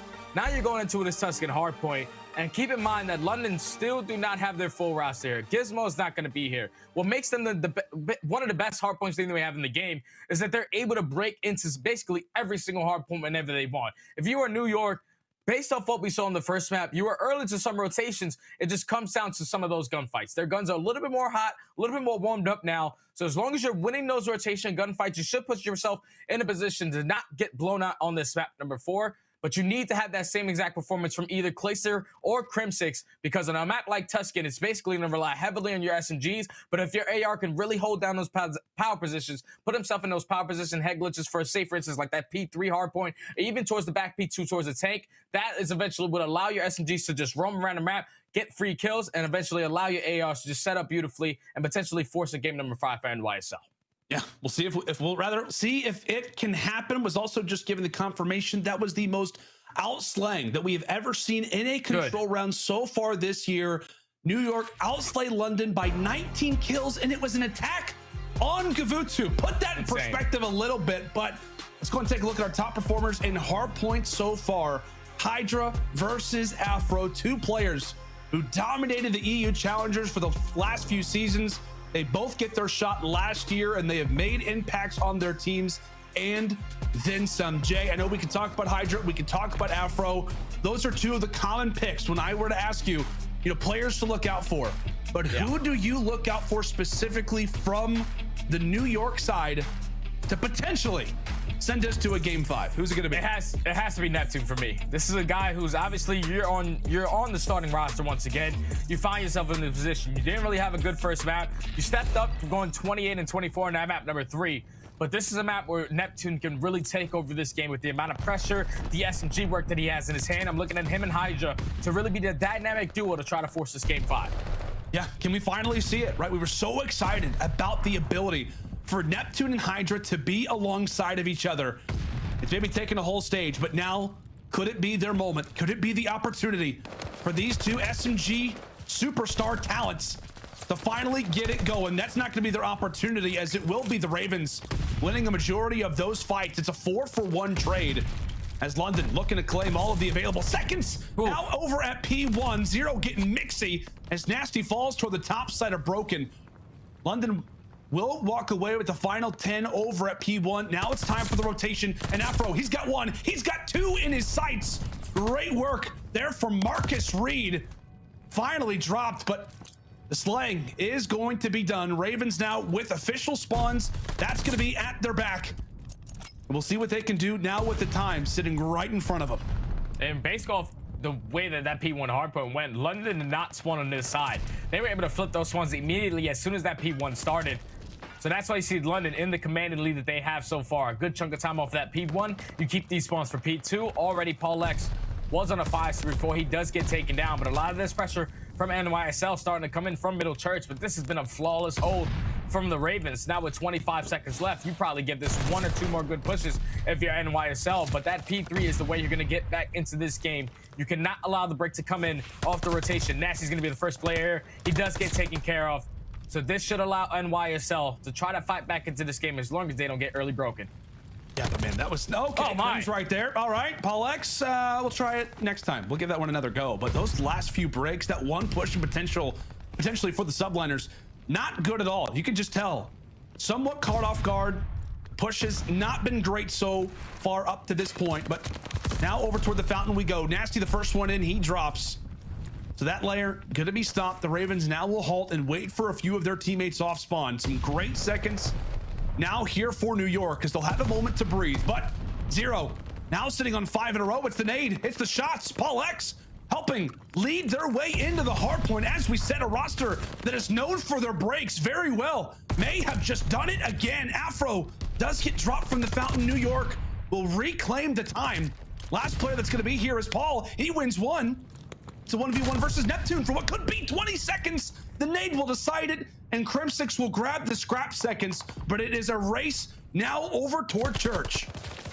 I see a couple players from NYSL trying to attack the back. Zero trying to do everything he can to stay alive, but he eventually does get taken down by Clay. So now the next line of defense is going to be Paul. He finds one, eventually does get traded. So the spawns do flip. NYSL, and in the perfect time, are able to flip these spawns for this P4 hard point.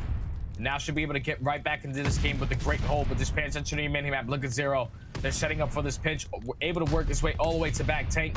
So as long as his teammates are able to pick up a couple kills, they will spawn all the way across the map. Trades going back and forth allows eventually for Zero to get back into this play. Those spawns do flip, but New York are still holding. Yeah, Ravens with the spawn flip. We'll see what they can do with it. Nice shots coming through from Clay. Ripping through the box is Afro. Finding a nice kill there over at the field side onto HyDra, looking to clear the lanes, clear a few of the spots to try and get a look over at Church. It'll be Afro from one side and Paul X from the other. Gets his chance and is able to seize it. A nice little 1v1. Tosses out the stun toward bottom Church and really looks to get to work. Okay. Worked a little extra hard for that one, but a nice little start for Paul X. 14-9 as Afro will drop off the rotation. Expect some chaos. Expect a few nades from time to time. We'll see who can walk away with the majority of these seconds because it's not normally going to come in stride. It's going to take a number of different 1v1s. Every team wipe just feels like it's a guaranteed 3 seconds. If you can even get to that point, a 3-for-1 start for the Subliners is the best way to get it off the rip though. As Zero jumps on in, he falls. Subliners, a great start at P5. And HyDra so far, he's been going massive on this hard point to not allow the Ravens players to try to get in from either spawn. New York are right back into this game, only going to be down by about almost 30 seconds. But the contest is going back and forth. Crim able to win a huge one-on-one. Nasty, he is able to find 2, make it 3 in this final seconds of this P5 hard point.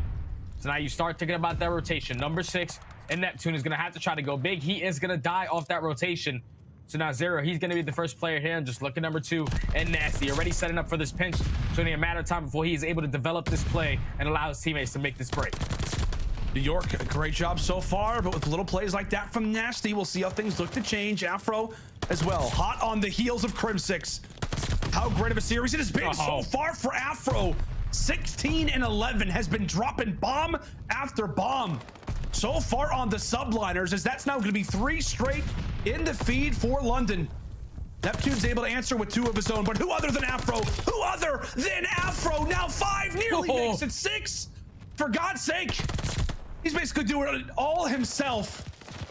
Some great work coming in from the sophomore. Paul X, his duo from last year, continues to soar in from the skies here on Tuscan. A great reply from the Ravens after what was an excellent start. New York fire back with some points themselves. The Ravens right on cue continue to put themselves in the more favorable positions. The second set of rotations and the second hill now over at column. Can Neptune make the play on the flank? Yeah, Neptune needs to try to make a kill, but unfortunately he is going to get read by Zero. So that shuts down the pressure from NYSL towards the back. Afro, great place to take down the last 2 players, as it's going to be a clean 4 dead. 1 player in NYSL does spawn in towards bottom Church. Neptune trying to do everything he can to stay alive, but Paul X still putting on a lot of pressure. NYSL trying to attack through top plat. 30 seconds remaining. Paul X just snapping left and right, able to trade these kills back and forth. But with 25 seconds left, if you're New York, this is a good contest to come in. If you can try to chain this with that P3 hardpoint, this is the way you get back into this game, basically forcing all the Raven to continuously spawn in the back. You do not want these spawns to flip, but that's going to be the Ravens able to find 3 kills. The remaining jump time should go in their favor, and Now, if you're NYSL, you need to have a response on this P3 hard point to get back into this game. And that was also another big kill for HyDra. He was able to pick out Paul X. That was the one player who made his way in from field. So great clearance from the Subliners inside of the middle of the map. HyDra looking to firmly establish himself in this lane as well. Now sits on 2. Could make it 3. Great teamwork. Nice. Great teamwork from the Subliners end. Crim, a slow start to this game, but now on 5 in a row. And he's getting all kinds of mixing. He was jumping in. He wanted to get involved in the fight. Crim wanted to be involved in all of these engagements. Back and forth we go. But now it's Neptune's turn. Subliners about to be within 20 points of what was an 80-0 start for the most part. 3 go down again. And the Subliners are going to hold down every single second over at Fountain. Now they're right back into this game. You just have to try to get this rotation, or at least get towards the backside and start off with that initial gunfight. Whoever starts off with this initial gunfight win is going to be able to win this rotation battle. As now New York are only down by 8 points. Crimsix does find that first kill. A lot of the pressure starting to come in towards his left side of P1. Still spawns coming in favor of the Ravens towards the back, but HyDra able to break in through the front. Crimsix and HyDra able to find every single kill, get right into this church hard point, and now New York had the potential to take the lead. This could be their chance. This could be the opportunity. But the Ravens hold on to the rotation. Paul X somehow manages to track HyDra through the air. Another 1v1. It's up to 0. It's up to 0 for the time, and he and Nasty will be able to walk away with the engagement. It looks so good for the Subliners, as they may just have to focus their attention now over at P5. Final 15. Still a church left to fight for. You want these if you're New York, but it will have to be the rotation, as we said, already off to the races. They did a great job at Command Center last time around. Can they do it again? 25 left for the Ravens to call this series. But can it be now? Can it be the moment where New York brings this one back? And Paul X, he's going to start off with that initial gunfire on towards Crim, bottom Fountain. Clayster is also going to drop, so now Neptune has to try to go big, as HyDra is still going to be holding down bottom middle. But a lot of the pressure starting to come in from London towards the top side. They're able to find 3 kills, and look at the plays coming in from 0 to set up on this pinch, spawn a couple of these players of NYSL all the way across the map, and now it's only a matter of moments before the Ravens are able to close out this series. It looks like it, Jay. It looks like it. They've got to contest, and then some. If you are New York, they can find their chance. They can find the little moment.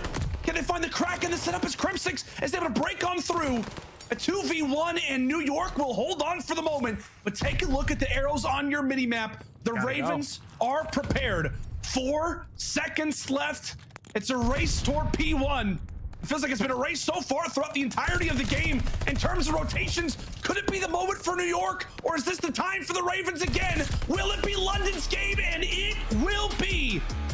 The London Royal Ravens able to hold on after what was everything. You felt that the Subliners gave it everything that they had. But it was not enough again in the hard points. 0-12. Now in hard point for the Subliners, as they will drop yet again another series. And despite the substitute, despite some questions, a Ravens team not at full strength, they get the job done regardless.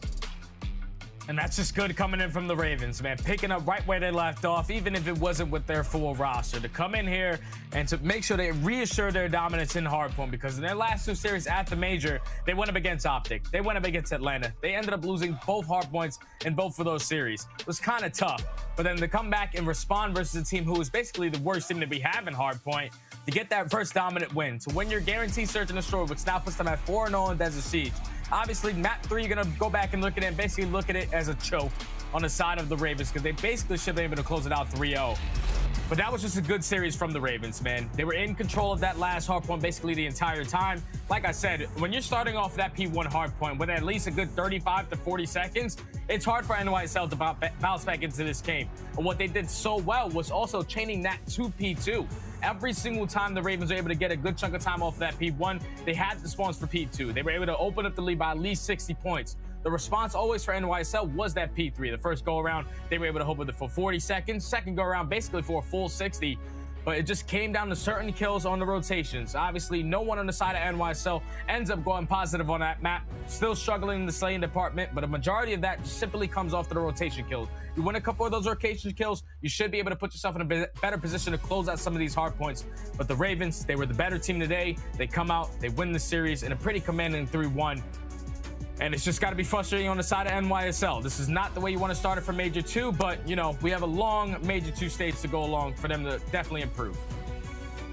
I thought they had it, Jay. I really did. Yeah, I thought we had a game 5. I thought we had a game 5 when you started to see Crim going off after a slow start to that Tuscan hardpoint, but not going to be the case.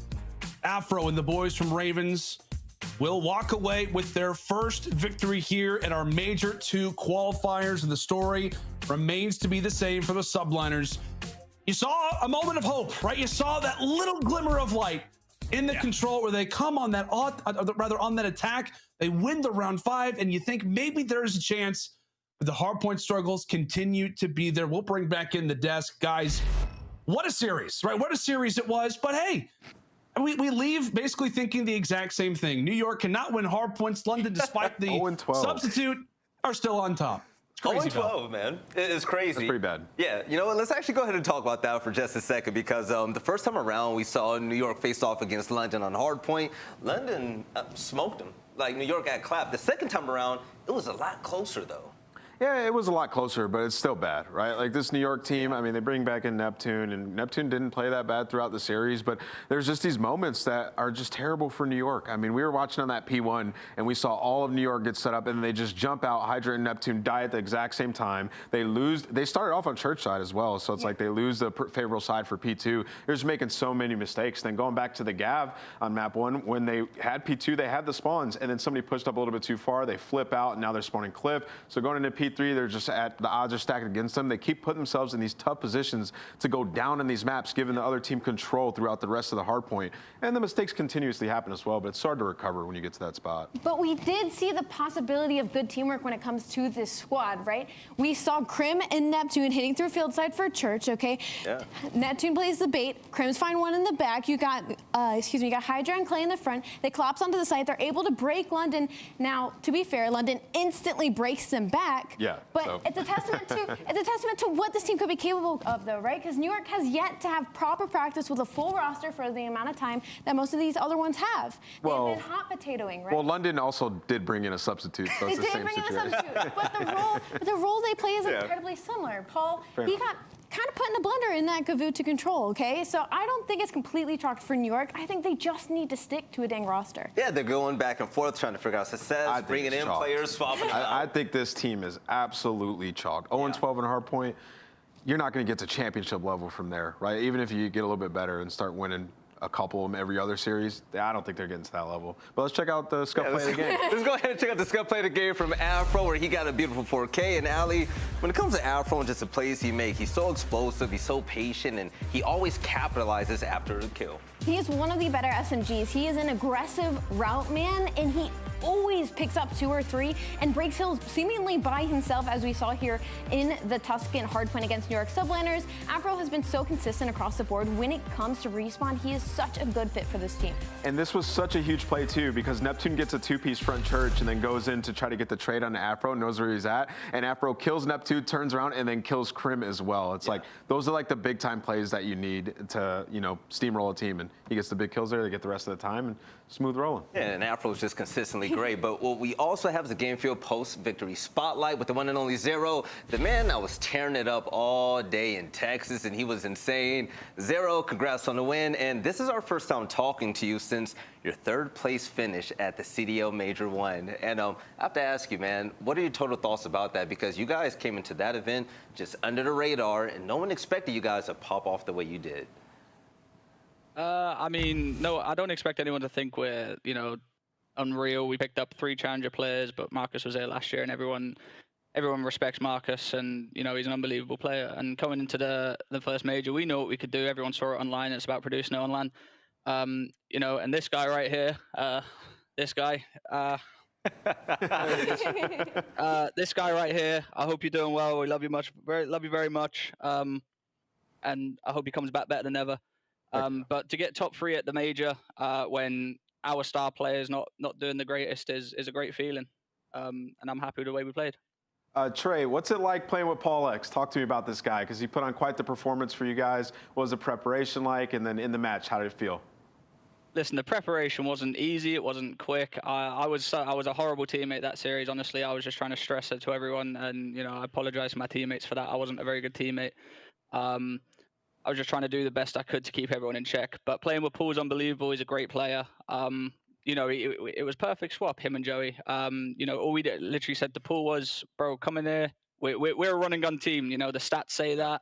And that's all we needed. We didn't need anything fancy. We just needed someone with gun skill. And Paul's got that. He deserves a league team. So after this stint's done, if he doesn't have a spot, then you guys are trolling. All of you owners are trolling. Zero, you did so incredible at the OpTic Major. It was the rookie show, but for you, it was the vet. But I have to ask, man, when's your haircut? I can't answer that. Nah, listen, yeah, that's something I got to talk about. You know, shout out everyone in the streams that are coming through. It's a pleasure. The Shotzzy haircut will be done by Sunday. I spoke to my girlfriend today. She wasn't best pleased, but she said she was like, you can't let them all down, you can't scam them, and I was like, I would never do that. So we'll have a buzz cut shortly, and there'll be a picture on the timeline for you. She's a real one, and I can't wait to see it. Congrats on the big win, man, and we'll catch you next time, all right? You guys take it easy. Peace out. All right, so let's wrap this up just for a second. Nameless, I mean, we have to talk about him for a second. Sure. Seeing Paul X really pop off like that, he had significant just amounts of influence in that match. He was great. I mean, I would love to see more of him in this. He was pulling out the AR, pulling out the SMG, popping 2 pieces. I think he's a great player. I think he deserves a shot. And I got to say this. I think that was Paul X's tryout for the New York Subliners. I'll be honest. He's a player that they need to go for. And you heard what Zero said. He's like, he deserves a spot. And they're willing to like work around. So if London's willing to work with New York, they need to go after Paul X, because I think at this point, Crim and Clay, they need to be in different spots, different teams. It just simply has not been working. And Paul is a fantastic flex. You saw him pull out the SMG and start frying on that Tuscan. He was just trying to show like, hey, I can do both of them. I can fill that void. I really feel like that was his tryout for them. Me personally, I thought Sensor could be a good replacement, but seriously, Paul X has been incredible, and I hope to see him soon. You know, that's not a bad move right there. But ladies and gentlemen, coming up next, we actually have Boston Breach facing off against Seattle Surge, and we're gonna see if Seattle can go back to their dominant ways like we saw at the beginning of the year. We'll catch you guys in just a moment for some more CDL action.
brought to you by Zenny.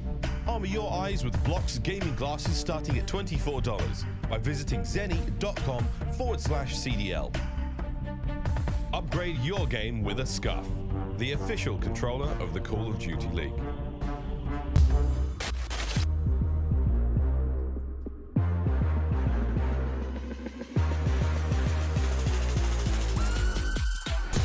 And he'll have some words for Crimsix.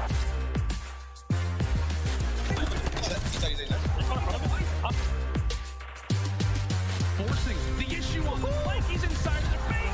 And that's going to be 5 in a row. How about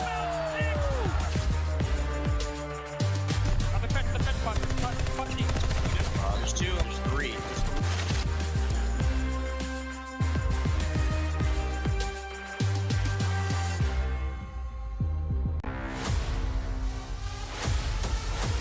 Either way, accuracy. 10 seconds. He got to go. He's got to fly. Would he get the kill? No. Accuracy stays alive. Players off the point. Mack staying alive as long as he can. What a beautiful flank this could be. The second. Oh, God. The round's gone. They are. Brent has an opportunity. There's the first. There's the second. Turns on. And still, if fire works out, you get any more? Yeah, down is 5. The Young Guns in round 11. And they go big. Can he come out the corner in time?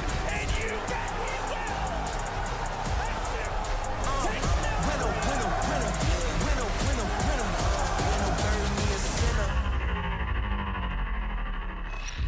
Ladies and gentlemen, welcome back to the best show on the world, and welcome back to the Call of Duty League. Of course, my name is Velly.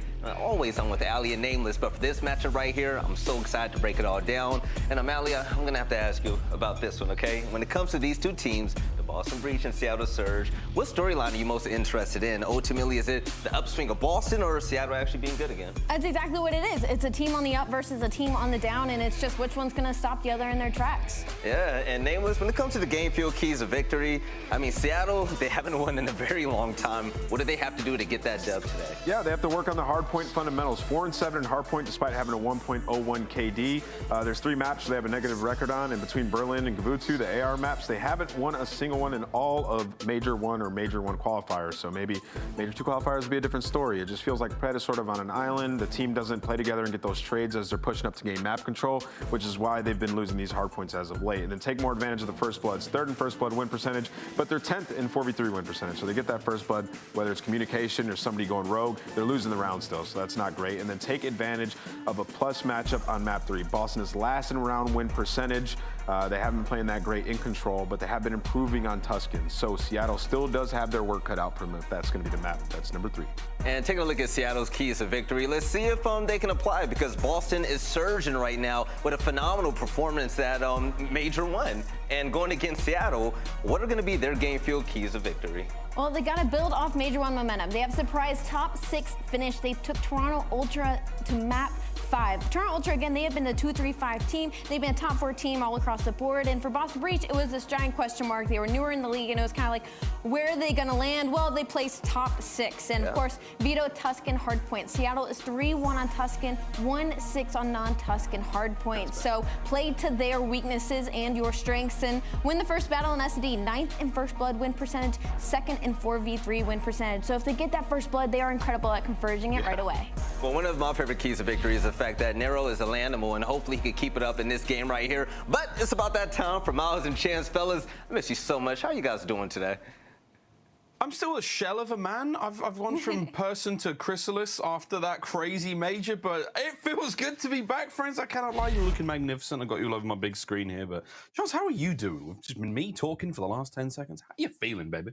I kind of like aLLeY's way that she phrased it of like, I got that land depression, right? Like it was such a good event that we just had, but I don't know, now back in the comfort of my own home, I suppose. So there is comfort, but you know, I definitely want to get back in that environment with the stage. But there you go, the maps and modes we have for this series. And I think something that Nameless touched on, right? Seattle, or not a good record, winless on the AR maps in the hard points, and obviously holds true for Gavutu, right? So I'd say for Boston Breach, not a terrible map for them to get for the map 1, and even that Bocage over for the map 4 for the hard point. It might not be the best one for Boston in like terms of their map like record overall, but they love to play it. So as far as the hard points go, I think Boston are going to be very happy with the maps they got through. Well, let's see how it goes. Again, now coming into Major 2. You want to be real, Major 1 certainly wants to be forgotten by Seattle Surge. Not the greatest showing from them, but let's see if they can turn things around. A long and exciting year of Vanguard we have ahead of us, and already straight into our first hard point here. Trades abound, as they are here on Gavutu.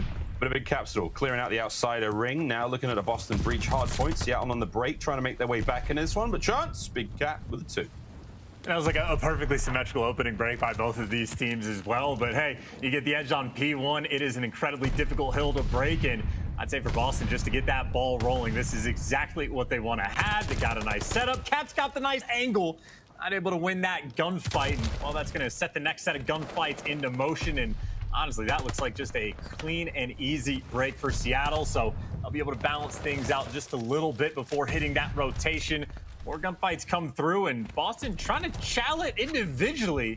And Methodz does get traded, so there you go. Final bit of scrap time to Seattle. That rotation, though, Boston firmly in control. Let's see if Pred can stay alive. Him opportunity to be on the flank there would have been a bit easier now as they approach towards P2, but a solid chunk of time garnered there from Boston breaching the opening point. Now Seattle Surge desperately fighting the way towards P2, ship side. Now bottom of the map, we're going to make our way in there. Accuracy on your screen as the kills come through for his teammates. Mack now trying to breach through top both sides. We're going to find a kill or two. TJ on the top of the ladder finds it with a pistol. Methodz from down low, nothing to be had. And it's Simp, wins 2 there on point, stays alive for now, and it's back to TJ as Boston, the break not quite through. TJ with 3. Well, good news for Seattle at the very least, able to flip those spawns, but they're actually dying over towards P1, and now that means you gotta win the gunfights over towards this whole scrap time. TJ, though, he's on a 4, finally gets taken down, so that is once again Seattle able to collect that scrap, and I think so far so good as far as that rotation goes. But nice little entry for Methodz. His teammate falls near the point, but look who's here for the cleanup crew. Methodz there just for a moment.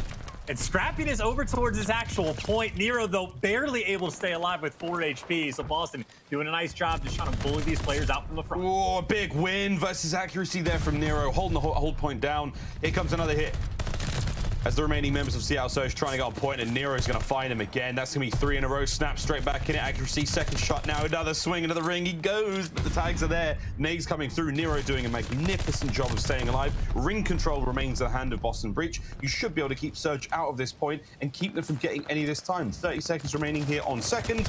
No, baby. Quite a spicy, on third, sorry, a spicy hard point indeed. 81 now to the 38 of Surge, and once again, Boston have held them back. Yeah, this is brutal. I mean, this is the setup to almost be like the death nail in the game this early on, right? Just those couple of gunfights, one by Methodz working up the beach, gets his team in position just to bully out from the front, and now you get the free setup over on that rotation. It is already a 60-point difference between these two teams. Talk about a moment for Seattle where they are desperate for this break. It's trying to get it. Accuracy, the first man in. Teammates getting picked off for all around him. It's TJHaly, Nero in the kill feed, lighting things up once again. Boston keep finding that hold. Nades coming through from T, just a sweet peach. It's 2 of them. It's going to be a pair from 1. Oh, gosh. What a hold this is out of Boston. Their Surge cannot even get close. This is rough. Not an easy hard point to break anyway, but hey, let's give them a chance. A fighting opportunity now to keep the play alive. Let's go for a quick listen in. Seattle Surge. Can't see 2's mid. One's front boat. Cap we cliff. Cap we cliff. One's on you. All right, Jay, I'm wrapping left. Set up for a good P5, guys. Okay. They're ready on you guys. Cap is cliff, you heard? Yeah. I'm back right tower, AG. Yeah, I think one's ready on you. Mid on me. Third cap tag. Regina, I'm coming low. Green. Third absolute. One's on you, TJ. Back left. Nice. 1/3 as well. Third absolute. No, man, copy in third. Copy in third. Last guy third in time. Okay. Last 2. We need full 60 right here, right? Third dead. I got last guy hold. Okay. I spawn clip. I have clip, okay? I'm in. Anyone see Siren or no? No. Okay, I'm only holding top clip then. I'm checking it. Nothing in the back. Okay, I'm P3. Middle. One's going ring. I'll go on ring. Every time clip. I'm getting them both. Alright. Nice, I'm looking down on clip, dead. One's in the back green, Nero. Okay. And one's Rick Sizz. One's out back green already. He's top green weak. He's on the railing going top green. Inside top green and one top boat. Inside top green, one top boat. One top boat, yeah, top boat. I see him. You can stay down on top. Seattle Surge keeping the point alive. A nice hard point time garnered from them once again as 30 seconds remain on this bad boy, and Boston Breach trying to get the breaks, trying not to give away the lead. Let's go for a quick listen in. Boston. One barrel dead. I got both of them. First cut. I'm going top 3. I I have the cross right now. They can hit you all. Yeah, Lamar. In the back, Mack. He's going. Crossing one shot. He's second count one shot, guys. I'm very open for helping you. Second count one shot. Second count one shot. Stay up, teach. I'm trying to stay up there. Let me close. I'm I got Shredder. They can go low. Oil on the side. Yeah, it's close. He needs help, guys. John, put your first cut. Okay, you're alone. I'll try to close in there. 1 second on you. By the way, can you? I'm one shot, guys. Boat. Yeah. Really weak in there. I'm dating time. Yeah, he's boat. Watch Nice. it. I'm turning. Trying to cut. Hey, help you time. Get time. Deep right, guys. Deep right, Mack. Trying to flood. Top their boat. Stay down. I'm watching the ring steps. Just kill horn. Top their boat. I have a ring steps pitch right now. The ring steps. I get the ring steps. Sib the ring steps. I'm coming. I gotta help. I gotta cross. Sib the ring steps. I need the ring steps. I got the cross you. I need the ring steps. Okay, Sib the ring Guys, steps. top boat. The ring steps. Top three. Still Lamar. I know. Top three. I'm challenging him. Yeah, you chop him down. Very distinct, a sound of urgency there, Chance, coming out of the Boston Breach comms. A big Capsidal, man. 4 in a row for him. 3 of those kills were huge. Yeah, I was trying to figure out for a long time if Cap was actually calming, but whether or not that's the case, I think I heard him like faintly in the background. Man was certainly slaying. I mean, you had one good hill, the P5 hold from Seattle, but outside of that, it has literally been nothing but Boston. I mean, this is a team that, they placed top 6, and for being honest, it certainly looked like in the gameplay, they had a few avenues of improvement. This is one of the cleaner hard points they've had so far this year, so maybe taking those extra couple of days and finding a little bit more balance, but obviously game not over yet, still a ways to go. Seattle, some semblance of control around the boat, but obviously they're just trying to chip away at that 100-point deficit where they currently stand. Yeah, 100 points. Not impossible to do. Gavutu has been a little kind on the comebacks here in the CDL so far. We'll see if we can catch another and add it to the history books. Over to Sib now. 20-17 for Sib. Mack now holding down the hard point. The 3 members of Surge locking down that boat in a big way. Rest of Boston, over the map they go, looking towards the next hard point. It's Sib versus Methodz now on this slow and very much a protracted gunfight. No one's giving away too much here. Sib's waiting for the boys to show up, but this is a very, very good hold on boat. And right back in we go. Chance, look at that scoreline. Slowly but surely, Surge again in. And I think the flank might be the moment. Mack able to pick up one. He's actually got a teammate over towards Red Tower, but now that he falls, well, that opens up the back spawns for Boston. So those reinforcements will be very quick. Maybe just a small missed opportunity to try to make some fuzziness happen within the hill, but I think Boston maybe firmly in control. Sib though able to pick up 2, and Sib by himself picks up 3 and gets it in the point. You talk about a turnaround for an individual player.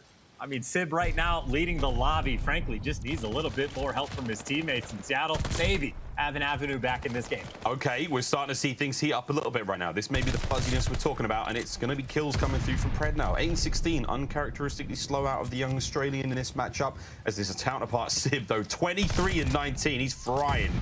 Across the other side of the map, though, you still have to make a decent journey over to this next hard point. And for now, it's going to be Capsidal locking down the ship side. A huge 2-piece out of Cap. Going to lock it down. Hard point springs open once again, and this could be the last one of the map. I mean, just daggers, right? You just saw those gunfight rotations. Seattle, I mean, they needed someone to get some sort of kill. You don't have P1 control. You don't have cliff control. You even have a floater Capsidal in the middle of the map just to let you run past and shoot you in the back. There's no way Seattle, unless they get gifted those back spawns, can even make it to the point, but instead they are spawning all the way across the map, and well, that'll be Boston clean and easy on the rotation. Won't quite get that 100-point victory, but they will not be far from it. And Capsidal, well, now just gets to run up the stat line a little bit more towards the end on a 5 spree, 23 kills. The victory lap finish, as that is one of the cleaner Gavutus Boston have had all year. I think Methodz may have put his control down in the final moments there. That was a complete dominance in the last hard point from Boston Breach, and it's outstanding display from them. Very, very well put together hard point there on Gavutu. Certainly making Seattle Surge, think twice about that one. But here we go, map number 1 now in the books. We're going to give it to Boston Breach and Seattle, man. I mean, Chance, what do we think? Like, they've lost their mojo. For a long time, I was thinking just like on an individual player basis, right? Just guys need to step it back up. I think Sib is the primary one to look at, just because at the start of the year was looking like one of the best players in the game, and pretty much as soon as the qualifiers started to kick off, just dropped off completely. But even there, in that performance, I mean, he has what? He was leading the lobby in slaying for quite some time, has 23 kills, and then it's, well, guys like Pred who go double neg and just aren't present on the map. It's just a tough go around, especially with how sort of how chainy a map like Gavutu can be. I mean, as soon as you lose that opening break, it really just sets things into motion. Even that P3 break, right? Boston just able to bully their way through a front. I mean, there's just a couple small moments where if Seattle turn those around, it could be a completely different game. But at this point, it is just consistently not there. Well, we're going to look at the highlights now of that first map. And hey, it was all Boston, baby. They were looking very strong right off the rip. They had a great opening hold on first, chain that in one on second, over by third. It was a little dry, but still, they managed to keep Surge out of it for the time being. A chain-heavy map here on Gavutu is certainly the case, and kills were great. Again, Capsidal looking wonderful in those individual gunfights, isolating them fights, taking those 2v1s very, very leisurely. It has to be said for a player of his caliber. Looking confident indeed coming out of the major. You've got to love it for Boston Breach. They may have been cut short in their run towards a higher finish, but for now, starting off Major 2 the right way.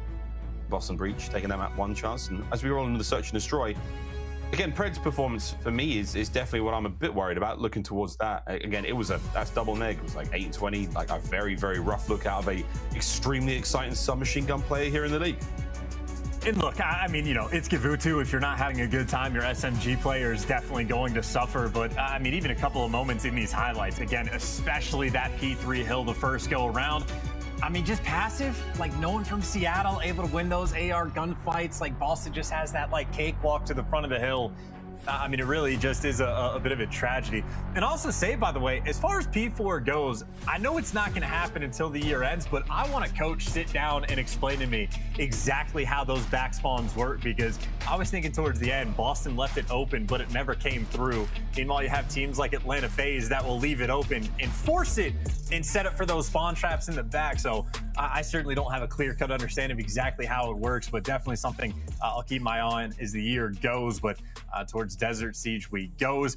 Not a map either of these teams have a ridiculous amount of gameplay on, but obviously you've paid attention to the major. We know Boston, they had that clutch in the game 5 on this map, so no stranger to the Siege. Yeah, it was a lot of fun to watch that one against Florida. Again, if you missed the major, it's all here on YouTube. You can watch every single second of it. It was absolutely crazy. But eyes towards Major 2 now as the stage now underway. But yeah, man, Desert Siege, here we go. Should be a fun one. Should be a nice bounce back here for Seattle Surge. Again, like they certainly, you know, have missed a step or two since the kickoff classic, which was very, very exciting for them. And I wonder, Chance, that kind of meteoric rise that team had in its success and its popularity after that kickoff classic, you think that's kind of hurt them a little bit? I mean, they just don't seem to be the same squad.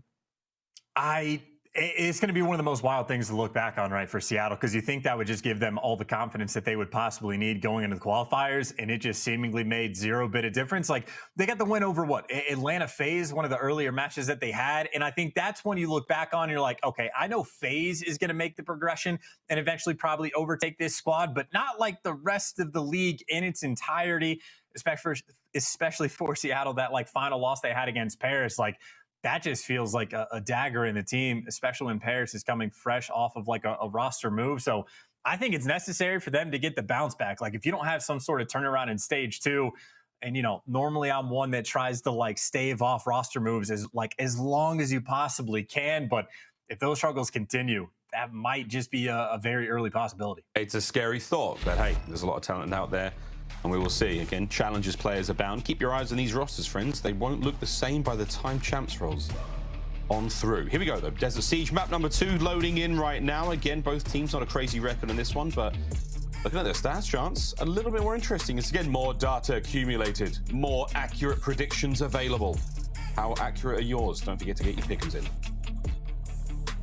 And for what it's worth, those stats, by the way, I mean, both of these teams have only played this map once, at least through stage 1. So maybe the kickoff are going to be included in that regard. But I think it was a round 11 loss for Seattle and a round 10 win for Boston. So competitive maps either way, whatever the record actually states. But the first blood, something key to look at, just because Boston, when they get the first bloods, a ton of success. But on this map, we saw the stat. It's Seattle that had that edge. And, well, Methodz finds it. The trades are there, and trades abound as we are in a very quick, well, make it 1 versus 2 accuracy. Already forced to be the clutch guy. Oh, he's forced into being the clutch god, and oh my, he's got an opportunity to maybe do it. Is it age before beauty now, as Capsidal goes toe-to-toe with the Iceman here in this 1v1, and oh no, accuracy starting to play him like a fiddle. Surely the youngster. Has he got an option here? Has he got an opportunity to maybe make something happen? Or will the Iceman once again clutch up another 2v1 situation? Here we go, bomb down.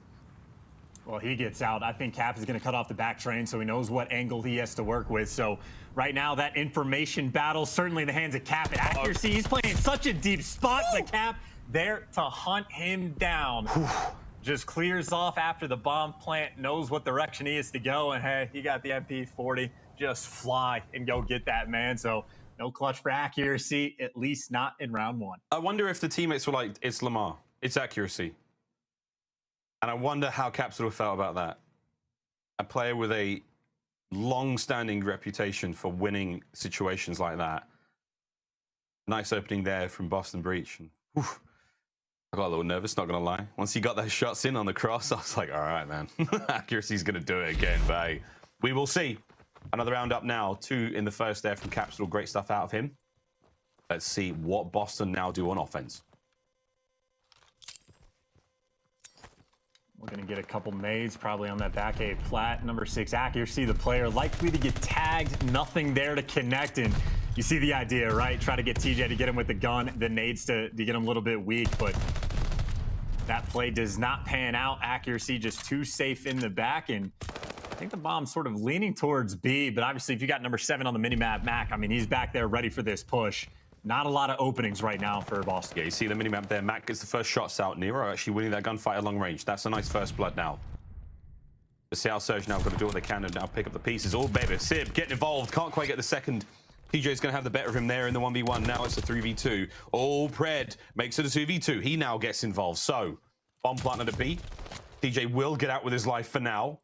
And here comes the shuffle, and it's an immediate jump now from accuracy on the defuse, trying to right the wrong to the last round. And here we go on the back line. He should be able to get this one. No one's going to check. Oh, no! Timing! Pred, last player up, now has to win the 1v2. Methodz repositions. Here comes Pred. Tags are in. He's going to live to fight another day. And Pred, oh, baby, nimble fingers, manages to slip the automaton off the ground. Now it's a 1v1 against Methodz. Does he see him out there in the desert? He doesn't. And Zenny reads him like a book. Boston go back to back.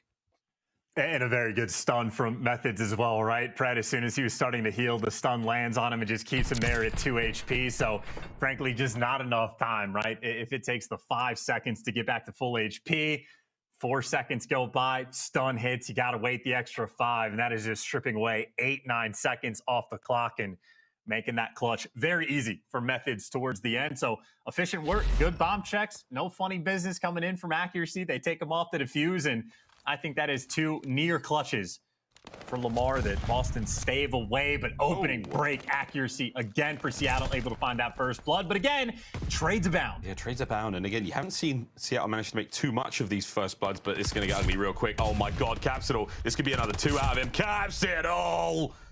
Oh, yeah, wow. Just guns him. He could have picked up 2, maybe even faster than that. His timing was incredible as he hits that mid-train section. And that is 3 rounds now straight for Boston Breach.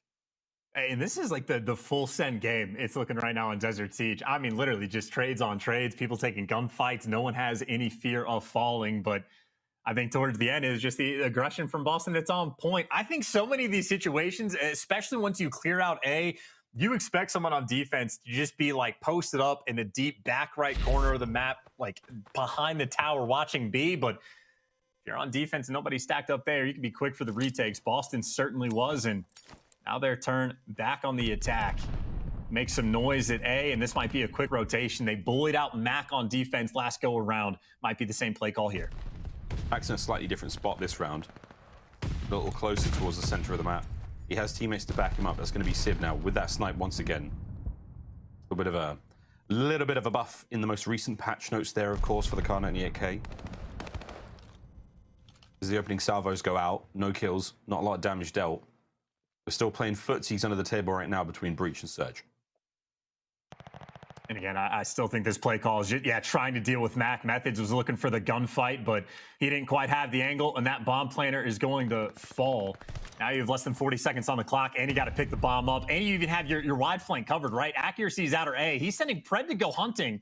Capsidal does find some interesting time, but still less than 30 seconds and that bomb is down. You might find the 1 pick, but you got to hit the gas. You got to hit the gas, get to going, and here we go. It's going to be Sib there with that snipe up close. TJ's going to find 1 more. It's still a 3v3, less than 20 now on the clock to play with. Over towards the bomb we go, and Sib, oh baby, he must have seen something. Accuracy, down train. Will be able to catch one or two. He definitely saw the player hit towards bomb, and now it's on the defenders. And TJ's little head. Oh, TJ, the angle, so unfortunate. Now the retake. 2v3. Mack with Deddy pops, Sib with that snipe. And this could get real weird. And I think Capsidal might end up being the key player in this moment, right? Just has the perfect angle, spots Sib there, boom, takes him down. Mack might be able to gun one, but no time, and the trade is instant. That is a 3v4 with bomb down with less than 30 seconds on the clock, where Boston just start making moves around the map. They find the pick on Pred, use the information and take him down. But the part I missed, I don't know who was able to take out bomb or like go and pick it up and rat back towards A, but I know Sib was certainly, I mean, he had plenty of map clearance over towards B. So you have one team making moves and the other team making mistakes. Boston taking full advantage in this S&D. Yeah, to drop around 4-0 thus far. Seattle been staying on point with the trades, but managing where that bomb has been in game has not been ideal for them. Methodz once again, first blood. Nero finding the second. Looking to find the third as well. A little bit of covering fire there from the deep desert. It's going to keep him safe and sound, but that was Sib with a snipe. And here we go, Sib. Catches him, finds one on the flank immediately. Sib brought down. That is another round. That's going to be the defuse. And just like that chance, Boston breach, map point. Oh, that is a bit of a tragedy, right, for Sib as well, because he gets the hit marker on Nero. Nero ends up getting the kill, I believe, on the bomb planter. And, I mean, that's a situation where if the bomb doesn't go down, if you're able to keep your teammate alive, even though there was pressure on the flank, there's an opportunity to still clutch that. But you live by the snipe, you die by the snipe. Hit marker comes through, and just no shot of winning the round after that. And Boston, I mean, hey, smiles on the face, no reason not to. I mean, again, after placing top 6, I still think there was a little bit of sloppiness in the play. Certainly plenty of room for this team to improve. But so far in this series, man, came out taking care of business. Yeah, this is a nice rebound. Red Mack, we find their kills. TJ with a snipe now, a little different look. He's going to go toe-to-toe with Sib, who's had a lot of success with the rifle thus far in the map. And TJ, holy dooly, Fat Bob lands a sweet one. We'll take that. Just over a minute now to play with 3v2. This should be the bounce back round for Surge, but TJ, something's telling me he's here to play. I mean, look, you're playing against Methodz and TJ's got the snipe. There's going to be no aggression. You got the bomb down in the dead center of the map. As long as you don't get picked by the sniper or by Methodz, you are good to go. So accuracy just has to be delicate about the angle because, well, TJ, he's found the open lane. He's in. He's behind him. Check the corners. Pistols up. Oh, accuracy wins it. 1v3. And there we go, Pred. The final kill coming through, and I tell you what, if you manage to take care of accuracy from that top position, who knows, man, it could have been a different looking round, but Surge pull their socks up and get themselves around. I just think too good of a setup, right? Even accuracy in the back, he's certainly aware of the general idea, so he's checking that left push down that B street, make sure he spots it out and has both of his teammates in position to make sure he clutches up. So no 6-0 in the search and destroy. Good news for Seattle. The bad news, well, you're still down 5-1. Yeah, 5-1 indeed. We're still on map point for Boston Breach. Methodz, a mere pixel at that range as accuracy looks for it. Capsidal. Oh, no. Full-blown Kool-Aid, man. Flies through. In and out he goes. That opening blood is going to hurt. Surge. Oh, no. Oh, no. Falling apart slowly but surely. 2v3 now. Accuracy comes through with the trades. Over to Sib. Doesn't quite eat the nade. Okay, he ate that one. 6 HP left. We're going to piece on out. Methodz going to chill at the back line, looking for the wall bang. Nothing there. Chance less than a minute to play with. Plenty of time, but no map positioning. Both these players just tucked in the back, and I think if you try to wrap out, Caps will be the player to try to be able to spot it. Accuracy does collect the bomb, and he's trying to be quick with it, but again, Capsidal's got to make the play. He's breaking, and he's making noise, but that didn't bait out anything. They will be able to get this bomb down. They keep it all together. 2 players now coming through the backside of A. You've got that man Capsidal, man, the myth, the legend, now holding it down. Sib finds one. Managed to get away with his life. Here comes Capsidal, though. Checks every corner except for the right one. Teammates are there for the kills, though, and that's all good. Now you have to worry, once again, about the Iceman. 30 seconds. Bomb down. 1v2. Spots the first. And accuracy, truly playing his cards right. Doesn't give away a single thing. 20 seconds down to play with Zinni with the tags. Amal's got to stay alive. Here comes Zinni over the top. He's got time to get it. And there's only so much he could do. You had to buy the time for accuracy. The second opportunity there in the round to get the 1v2 spot. Methodz clutches up as Desert Siege continues to be kind to Boston Breach. Yeah, no, not even close. 6-1 dominant victory. Same with the Gavutu. Just never a moment in the game where Boston wasn't in full control. And I mean, hey, maintaining their position. They got the top 6 placing at the major. And if Seattle got 12, that means Boston almost assuredly needs to get this win. But I mean, hey, they're just, it's clean and easy, Miles. Nothing else to say. It's just a hot 2-0 right now. This is not a good look for Seattle. This is a speed run, a true speed run here. As Boston Breach continue to look absolutely dominant, and there is a very tense air of frustration in the Seattle Surge camp right now. When you're looking across the player cams, it is starting to get very, very frustrating. If not for those rounds from accuracy, if not for that callback round where, of course, he manages to gun Teach outside that top A tower, it could have been real different. But there we go, looking across the series so far. Tuscan Control up next.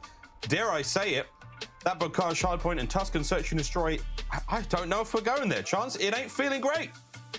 Well, I mean, hey, for Boston, I think one thing we're absolutely looking for them to actually improve upon is their control. 2-7 record overall throughout stage 1. So control has been their weak point by a mile. Slang has been the biggest factor in why they're not having success. So I'd say for Boston, that's what we're looking out for on Tuscan, right? Guys like Nero and Cap to pick it up in the slang department. And for Seattle, making sure you do not lose to this team when their worst game mode is control. You need the bounce back. You need it in game 3. We'll find out if the bounce back round is here for Seattle Surge, the beginnings of the reverse sweep. But until then, we're going to throw to a very quick commercial break. When we come back, Tuscan Control.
I'm too exhausted, I needed the energy, needed to pick me up. I'm in your movie, but this is my cinema. I got the power, I'm built to devour. Anyone coming against me, a tower. I don't care for the pressure. Some of y'all leaving here in the stretcher. Took my time to go and get better. I was reading in the red letters. Ay, hit me with your best shot. I got time today.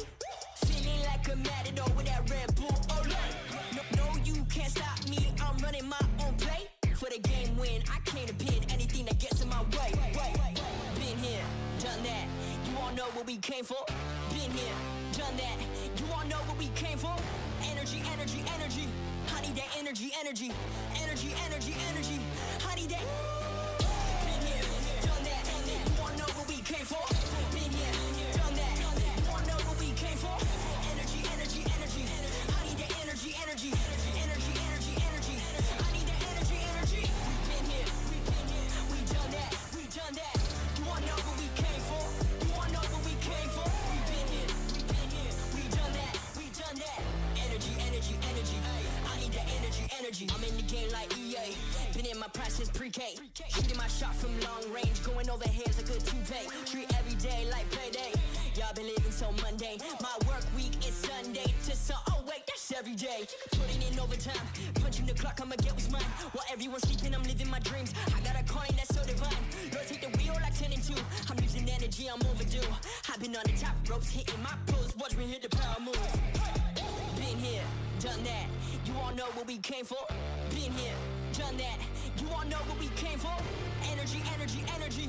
I need that energy, energy. Energy, energy, energy. I need that.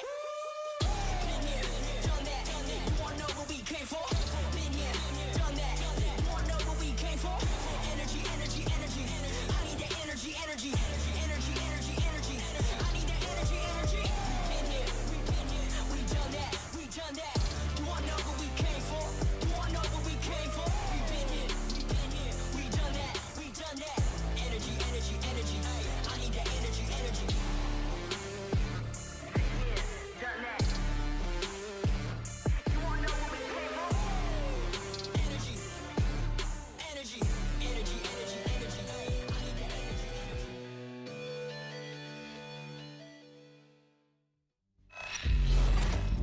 The Call of Duty League is brought to you by Mountain Dew.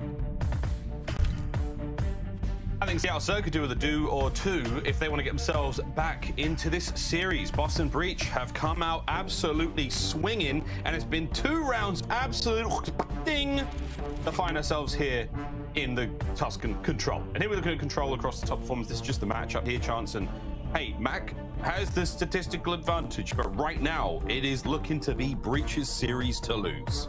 Well, I mean, I would say this is not a good sign. If your top performer in a control game mode has a negative KD, right, on the side of Boston again. Slaying has been their issue overall.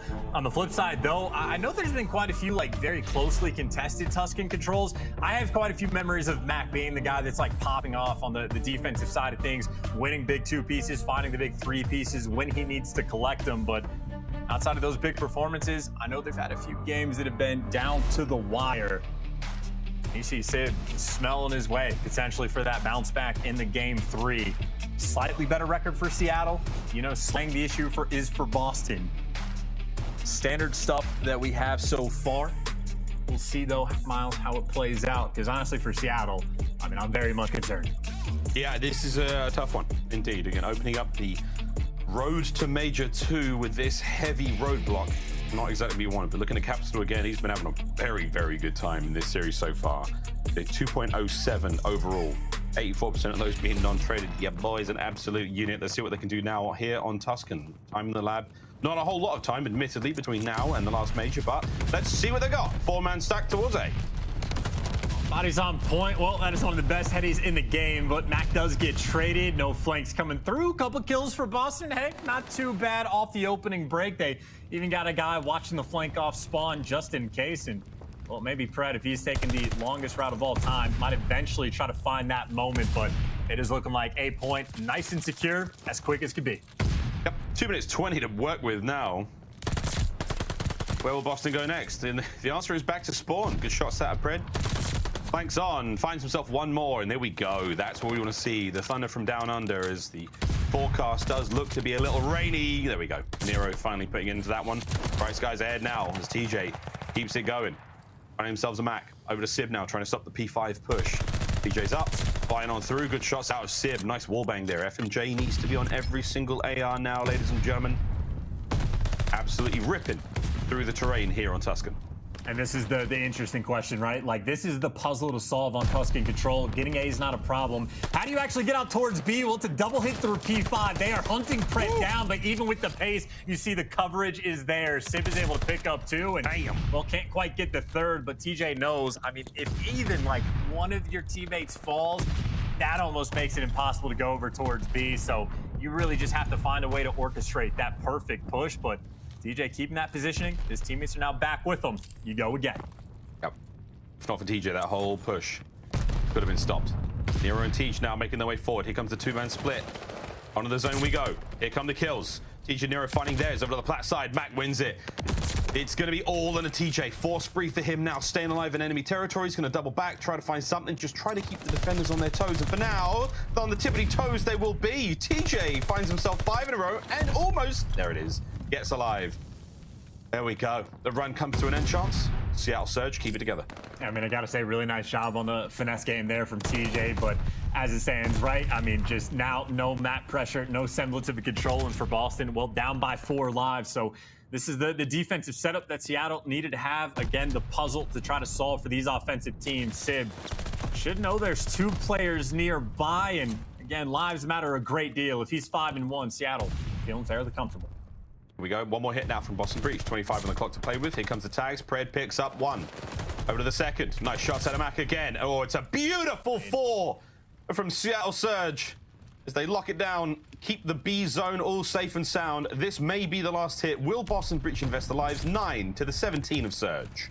Oh, they just need to get the trades, right? Find the final kills, or maybe not. Simp even challenged towards the end, but I mean, hey, the 8-point gets captured in the first, 30 seconds of the round, but Seattle perfect on defense. I think that has been the theme of their Tuscan gameplay. And as long as you stay nice and controlled, as long as you keep finding those big kills, which, by the way, again, Mack was there, right? The only real opportunity Boston had to make that break, it was Mack top plat that was able to pick up the big 2 wins. So Seattle holding strong. Now the question is, what can they actually bring to the table on offenses? Maybe take advantage of Captain Nero. Slow start for the 2 of them. 4 and 13 combined. Yeah, Nero, one of the more dangerous plays we've seen on Tuscan when it comes to hardpoint, of course. His opening breaks looking sweet. Now, though, it's going to be a ring around the rosy there for Seattle Surge. They've got themselves a little bit of pressure towards A. It's going to be Capsidal on the flank, trying to find something. Sib now in the spawns of Boston, and he is well and truly up and about it. Accuracy with 2, Mack finding a kill as well. It's getting a little dangerous now with Surge. Shots, damage, pressure over towards the B zone, cleaned up for now by Methodz. Good stuff out of him. It's over to Mack now, trying to keep the play going, and he's still there. Just in the back line for as long as he could be. Nice stuff out of Surge. That could have gotten real bad, by the way. That could have been out of control. Accuracy picks up a big 2 on the point, but a couple nice nades and a flank from Methodz just to make sure you keep those players at bay. I'm pretty sure we saw, I believe it was Mack that was able to pick up a glide, though. So Seattle wheeling, dealing, pouring the pressure on, and even have that little advantage potentially at any given moment. Again, if your slaying is slow, that's why giving up streaks for the other side, not an ideal situation. And still, that pressure poured on through P5. They haven't actually captured A yet, but Seattle's still spreading the map. And they have plenty of time on the clock, but obviously with no ticks through over towards B, I think if I'm Boston, honestly, just go ahead and decap that bad boy. Yeah, might call it 16 to the 18 now of Surge. Still life count in the favor of our Seattlean cousins. And here we go, Cap. Nice shots on the inside of Church, trying to keep the pressure alive. Stop the clock, should cap A. We've got 1 minute and 51 now to play with over towards B. 14 lives for Breach, 17 for Surge. A little bit different idea for this setup, right? Still play over towards Plat, but Cap a bit more aggressive over towards P5. So he's on an island, and maybe pressure will be on him later on, but instead the call, they're trying to get this done on offense. Glide bomb being invested to try to kill TJ back L, and they get it. Now you got the clearance towards Plat, trades on the point, and you got 2 bodies on the hill. 2 bodies on the hill now. You just have to deal with the defenders and how they reposition. Stops this one fast. Not going for the full double stack just yet. Here comes Capsidal. Can he find another kill here? Oh dear, he's just gone left, right. Good night. Where is he going? Chasing down Mack. That's kill number 4 for Capsidal. 120 now on the clock to work with. An unusual push works out in the end. You still have presence. That was the last of it there. It was Sib. As he's brought down, he's safe for now. I gotta say, that's a bit of a bold call to try to use that glide bomb on offense, especially when you're a guy that's standing just 1.5 inches away from the point, doesn't want to stack it with you. I know it's not easy to stack. I know you're expecting the nades to run through, but you take 2 steps over to the side, and at least you'd have 1 tick to make it easier, but instead you just have no progress, and, well, now you're dealing with the flanks again. Sib, though, gets the angle. Doesn't matter. Cap sliding. Little too OP. The old straight down the throat slide as he nails it. Wind up hit now from Surge, but they're having to contend with Capsidal once again as he is a menace right now on Tuscan. Middle of the map, pressure's on. Oh my God, no! No! That hurt bad. Capsidal's still on the loose. He's still out there, and he's still killing Surge. Well, Seattle, I think this is right now is the internal debate. Do you even want to make an attempt at trying to break this point? It looks like that decision firmly in the no category. They're down by 2 lives in this round, but they were up by so much in round 1. They still should have a 6 or 7 life advantage, but pumping the brakes, and again, I'd say if nothing else, just again, using that glide bomb, interesting decision. Maybe something we'll have to think about in a potential round 5, but as it stands, tied up 1-1. Slight advantage right now for the Surge. Medic, can we get an ice pack for Accuracy's ankles? Both of them.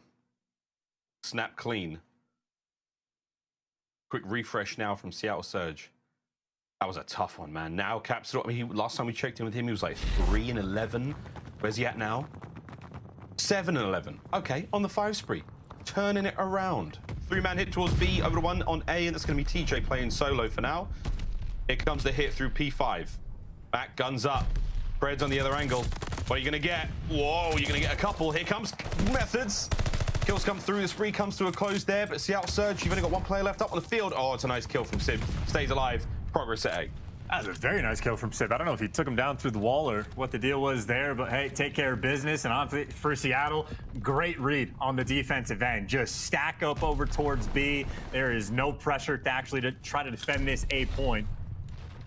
Even though they'll eventually end up giving this up, or actually maybe not. They do have a couple nades, and there's only 1 body on the point for the moment, so I think Seattle maybe trying to set a bit of a trap. But keep in mind, number 3, TJ, he has found his way through, so he does have clearance over towards B, but obviously he is very much by himself. Yep. Buying it. Good shots at Pred. Nice too. Boy's starting to heat things up. 9 and 11 now for him on a 2 spree. Into the spawn as he goes. Trying now to wrap back, hit the backside now of that B hit, and that's what Boston are going for. They've got plenty of lives to work with, loads of time. Slowly capturing this one. The first segment about to come to a close. Quick contest from Mack. Pred caught out unaware. Kills now coming through for Boston. Holding this one down indeed. Accuracy's up next. Accuracy gets taken care of. Simp finding the 2-piece on point. Staying alive. Second segment gone. Here comes the big old stack. There's 2 more players there. Nade's coming through. Simp, Pred, bang! B zone. Safe for now. I mean, hey, dude, you stack the point, you get 2 caps. I'm telling you, TJ has been playing the finesse game on this map on point. I mean, he was by himself off B, softens up the push from P5, wins a couple on the point. And I think now you're in a fantastic position. It is still not easy to actually get that clearance towards B, but 1 player can cap this now in 15 seconds, 2 can do it in 7. And if you ever get all 4 on the point, I mean, it'll disappear instantly. So, Boston, you got in a minute and a half to string something together. Whoa. The nades for the intro, but Mack with the big 2 on the response. But still, Nero was on the point, albeit just for a second, and the 4th is going to fall. It was a good attempt with the nades, but again, the clutch plays on the defensive end for Seattle hold strong. Still holding it down. Here comes another hit. Can Mack find another 2-piece? Shoots a little early. Gets caught out there by Capsidal. Defensive numbers starting to now dwindle for Seattle Surge. Accuracy with a big one there. As again, we are watching that clock tick down. Boston on the life count as well. 10 to the 16 of Surge. So you got a life lead. You got someone to work with now. You now got Sib on the flank. Gets taken care of. Accuracy holding it down with the automaton. I like that angle. Where's that going to land, Cap? It's a bank shot to take down Accuracy, but Accuracy might have got hit by the nade, but he still takes down 2 with him. When you had 2 minutes, now you're down to 45 seconds. Keep in mind, in the slaying category, I mean, at this point, it is not even close. Seattle have the edge. If you're Boston, I mean, you got to string together a good effort, but Accuracy on a 5, always there to take someone down. And even when he gets dropped, you just see too much map presence, too much control, middle of the map in the hands of Mack, and now you're down. No respawns remaining. There's still an opportunity here for Boston to try to clutch this up, but it will not be easy. It is 4 to 12, now 3 to 11, and the kills keep flying through. Mack finds another, the trades are there, and Boston Breach in this offensive round have just looked disconnected. The pushes were okay, the holds were decent from Seattle Surge either way, but now towards the final moments, Nero is going to do the very best he can to whittle those numbers down, but it has not been good, and Methodz is back. What just happened there? That caught me unaware. I mean, Methodz in cam, he just operates 1 frame at a time, but his gameplay is certainly quicker than the camera, right? But at the same time, again, for Seattle, the tried and true on Tuscan, just clutch up on defense, get the big kills when you need them. Obviously, you had Boston pouring the pressure on, created a couple good opportunities, and I think, honestly, Mack was probably one of the guys for me, at least initially for the first couple pushes, and then Accuracy at some point just started to lock things down. But, I mean, you have, what, maybe a 12 life advantage, give or take, for Seattle. I mean, if you can win the offense, great. And they got the push out towards B. They found an opening, maybe a kill or 2, so they're trying to make things mixy. Yeah, it's on point now. That's where the battle is. It's Mack, he's pinched. Only going to last for so long. Over towards A now, the attackers go, and that's going to be just a little bit of time from Accuracy. Sib, once again, caught unaware. Decent now defensive work from Boston Breach. Towards A we go. Nades out. Spawners through. Fred's going to find one on the flank. Any more to be had is huge from here. But for the time being, you're happy to cap A.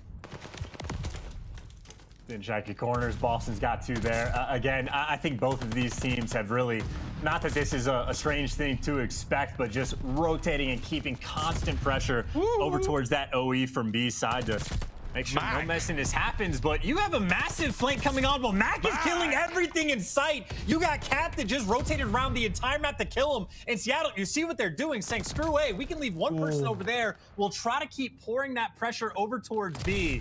But when all is said and done, accuracy, the last man standing, and no more help from his teammates. So Seattle trying to put in work to create these opportunities, but still nothing to be found. That was a nice spree out of Mack, but not enough to really change the tides here. Seattle starting to lose out on the lives. Here comes Methodz. Unfortunate timing. Taken care of by Pred. That's an open field now to work with here. TJ's going to have to reposition. Top plat now flooded through. Pred's now on the point. Stun's going to land. You've got the call out now, and Tej wins a big one. That is huge. You've still got accuracy there to get this one done. Mack's trying to get involved now also. Will they double stack this point? Will they take care of Tej? Here comes the slides. Nero and Methodz are there. Mack, the last man up. Trying to keep it together. Here comes Capsidal. Here comes Capsidal. Damage dealt. No more kills to be had. On the point we go. 16 to 14. Cap's trying to stay alive. The slide is all good. Oh my God. Boston, hold it down. Strong on defense once again in a 4-life lead. Won't make enough of a difference for that final round, but at least you're clutching up because, again, this is Seattle. Again, just multiple attempts to try to find that opening to actually capture B. Capsidal not spotted on the flank. Spots out basically everybody in the lobby, but gets traded instantly. 9 lives remaining. Again, Surge well and comfortable. As long as they pick up a few more kills, we'll be able to secure that defense for the round 5. And still a minute and 20 to see if they get gifted an opportunity to clutch this round on offense. And that setup there from Boston Breach, in all 4 corners of the potential exits that Surge have from their base covered. Now you know exactly where the fight's coming from, but Seattle, they're winning these fights 1 kill at a time. They're making their way forward. Now they're on B. Oh my God, this defensive hole has gone from bad to worse. Now it's a last-ditch attempt. Boston, you've got to get on that point. You've got to get him off it. You've already got 2 segments through. The pressure is on. It's still Mack getting it done alone. TJ can't win the fight. Oh no, that should be it. Capsidal, you can't get there in time. Contest. Nero wins it. Oh my, it's not over yet. Simp, you gotta go huge. You've got to get in there, but you can't. It's less than a minute remaining and 3 members of Surge to get it done. Well, 3 remaining, 6 lives. I mean, you're playing TDM at this point with 52 seconds, but Boston able to pick up a few more kills. You decap the point, and Mack and Pred, it was a good try. You got so close, but I would assume nowhere to go. Unless you can find a couple more of these one-on-one gunfights. 2 players out on Plat. Pred found the opening. He picks up 2, and Mack does as well. You read the flank into 2v6. How fast it can fall. TJ trying to be the hero for the team. TJ's got to do it now in the 1v1. Mack, you win this. It's a 3-1 in control. Mack gets it done. What the hell was that game of control? Oh my God. The struggles continue for Breach in control. That was one hell of a turnaround. 2 back-to-back pushes. Pred goes absolutely wild. Mack with a 1v1. That was a fun one.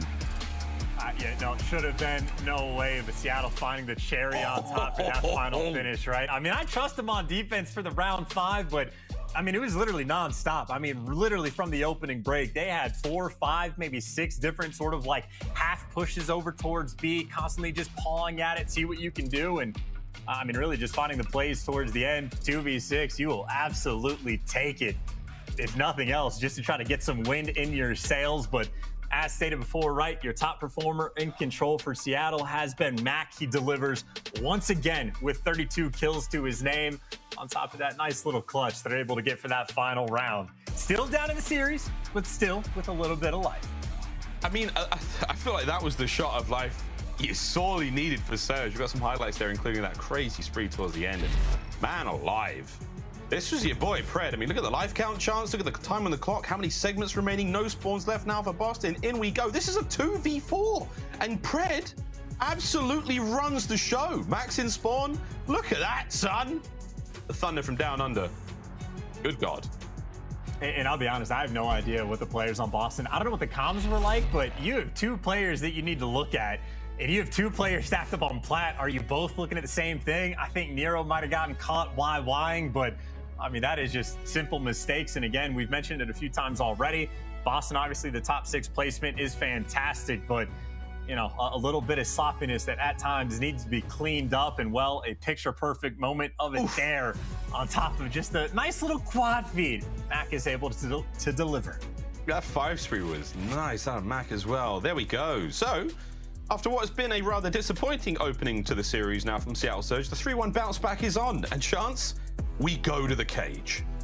In the cage is where, I mean, obviously it is all about the slang. Unless you're playing against Florida, this map is all about the slang, right? I'd say overall for Boston, they got a 0.96 KD on this map, which doesn't sound great. A 2-5 record overall, which does not sound great, but they also play it nearly every single series. They have losses against teams like Atlanta FaZe. So at the very least, a fairly comfortable spot for Boston to be in. Capsidal Nero struggled in the map 3. You look for them to bounce back in the game number 4. And on the flip side for Seattle, you know the name of the game, right? Map 1, it was Pred that was struggling throughout different portions of stage 2. It was Sib that was struggling. The slang needs to be here on Bocage if there's any hope of this comeback. We will see, though, again, as the cage awaits us. And again, friends, strap in. It's going to be a crazy one. Boston have had a couple of nice runs, though, Chance in the past. Again, they had a really tough run against Atlanta FaZe. The Major, of course, here on this very map. Looking at our top performance here in hard points, relatively even across the board. But Sib, as a player who, you know, opened up the Vanguard season with much praise, you know, rightfully so, has dropped off a little. This is the bounce back indeed, not just in the series, but I feel like in their season so far. And especially, again, against a team like Boston, who not the most slay-heavy guys like in this category. Like Capsidal, his hardpoint KD overall might be respectable, 1.06, nothing to shy away from, but obviously overall for the team, already stated a 0.96. Now for Seattle on this map of Bocage, 0.88. So it is a little bit worse, but if Sid, you saw the way he was shooting on the Gavutu, obviously he was putting up very consistent numbers there in the Tuscan control. He's able to perform like he can, and Pred doesn't have a slower performance like he did in game number 1. We can have a battle on our hands, but certainly, at least in my head, the way I'm leaning, again, comfortable map pick right now for Boston. They play it time and time again, at least in my mind, a slight edge towards the breach.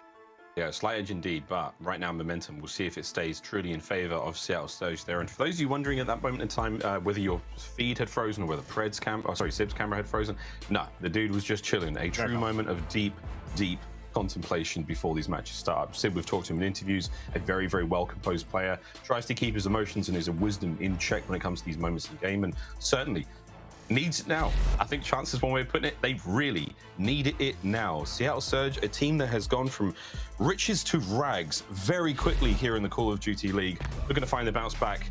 And will they find it here in the cage, here in the passion pit? We'll find out. It really would be one of the more like spectacular drop-offs we've seen from a team. I mean, granted, for the kickoff, you know, teams are coming into a different level of like preparedness, but I mean, to go from second to bottoming out and going bottom 12 like instantly, I mean, I don't know if we've ever seen something like that before. So again, for Seattle, it certainly feels like do or die, need to turn around. And especially even in this series, man, there are no easy matchups left in the league. You have to be ready to perform on any given day. And well, if you're down on the series, got to turn up here on Bocage. Right now, Mack responsible for the river side of the map. Meanwhile, Pred already found an opening, starting to shoot players in the back. And hey, nice little two-piece just to get things going. It was a little kind of a step out of turn what we expect here on Bocage, but certainly a wonderful dance now being done by Seattle Surge. As time ticking their way, a little bit of a contest, back and forth we go. In and out of this gate, again, playing the terrain to a perfection right now. Seattle Surge, tight angles, Mack keeping the kills going. Mack keeping the kills going. Methodz does end the spree. But we'll take that for now. And Sib still running the gate. He truly is the gatekeeper right now for Surge. I mean, yeah, Mack and Sib went together. This is one of the better P1s we've seen. Immediately Boston towards the end, able to find a couple of kills and Cap. I will say that is a big second one to get because that is a player that may be able to start to attempt to flip those spawns. But now to be Boston with that early rotation.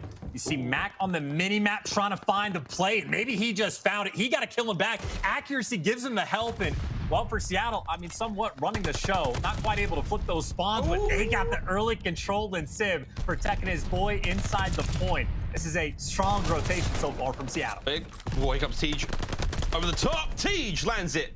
Final kill coming through there from Capsidal, but this is a nice bounce back now from Boston trying to get onto the point. They do, finally. Now Seattle Surge looking to try to make the break. 2 players now should be hitting towards inside a barn. The Zig attack is coming to a close. And this is not an easy hard point to get involved on. One of the more lucrative hills here on Bocage. as already Seattle Surge running it up. 20 seconds remaining here, though. Will Boston be able to hold on to all of it? Here comes Lamar atop his very own tank as Capsidal's 5 keeps on going. And that was a big moment as well, I honestly think, for Seattle, just to get that initial time, because Boston, you see how aggressive they were being towards Grandma's, basically setting up for those effective spawn kills, and that's what gives them the lead at the end of this hill. As far as the rotation goes, Cap on a 6 gets taken down. Pred, massive one-on-one gunfight. This is Seattle again, like right from the start of the game, and on both of these rotations, putting in a decent bit of work right now just to keep things close in effect. There we go. Tej. In and out he goes. Top grannies now to the bottom. Find himself a sweet table. Mack on the entry kills. Finds 2 somehow out of nowhere. Capsidal now through the back line. And this is what you expect out of Grandma's. Is an absolute fiesta. It's a party as Capsidal finds 2 more now. Flying onto the point, we get it. Spawns on the right-hand side still for Seattle Surge. Able to keep this one close. Capsidal though, every single nook, cranny, door, window, you name it. Your boy's frying. Accuracy wins a big one. Tej still trying to hold down top side. Nice kills coming through once again. 20 seconds remaining here. And Boston, they've managed to secure the lead in a, I want to say comfortable, because it's never comfortable here on the cage. The Grandma's is coming to a close. Over to barn we go. Yeah, back and forth. I mean, honestly, decent opportunities for both of these teams. Couple big plays coming through, and a couple nice tears as well for various players. You see Seattle wiping the feed just a little bit, but that's just the clearance to try to get towards New. Brad able to take down the second. He flies forward, can't quite win the next one. And I think now it's a bit more of a scattered push, right? Accuracy trying to wait for his teammates. Maybe finds good timing to actually go on a flanker. Maybe bad timing for Accuracy to get shot in the back. Now Simp, the next man forward, dropped by his own teammate. And Boston, they'll take that. It's a 30-point lead, and so far the largest we have seen in this game. Yep, it's starting to work out. Just about 30 seconds remaining here on barn. Methodz can't win it against Accuracy. Now to the point we go. But TJ managing to catch him through stairs. Now the play's out. Tej, where are you going? What are you going to do? Which one of the many angles? The 16,500 entries into the barn hard point. We find it. 15 seconds remaining here. And we're still going toe-to-toe here on the point. It is non-stop here on the cage. Rotations are down. Mack may be there, but you have to check every single possible avenue. Nero's behind you. Hey, this could be the dagger in the game, by the way. Already, it is a very strong lead. If Nero can turn around and win the gunfight, and he does, if you can lock down this rotation, you can just run away with the score. So it takes a little bit of luck for Nero and maybe a little bit of gunny. At least the nade's there for the trade, but that right there could be the moment of the game for Boston. Just trying to keep these players at bay. They still have that advantageous spawn, but maybe Mack on the flank able to soften it up just a little bit, as it is now chaos around this hill. Absolute pandemonium, and right in the middle of it's going to be Mack for now. And oh my God, he somehow managed to get out of it. The boy was in the eye of the storm there, and he saw what exactly he needed to do and nailed it. TJ from top tower, trying to find a few more here. Pred's got his number. Ring, ring. Is Pred here?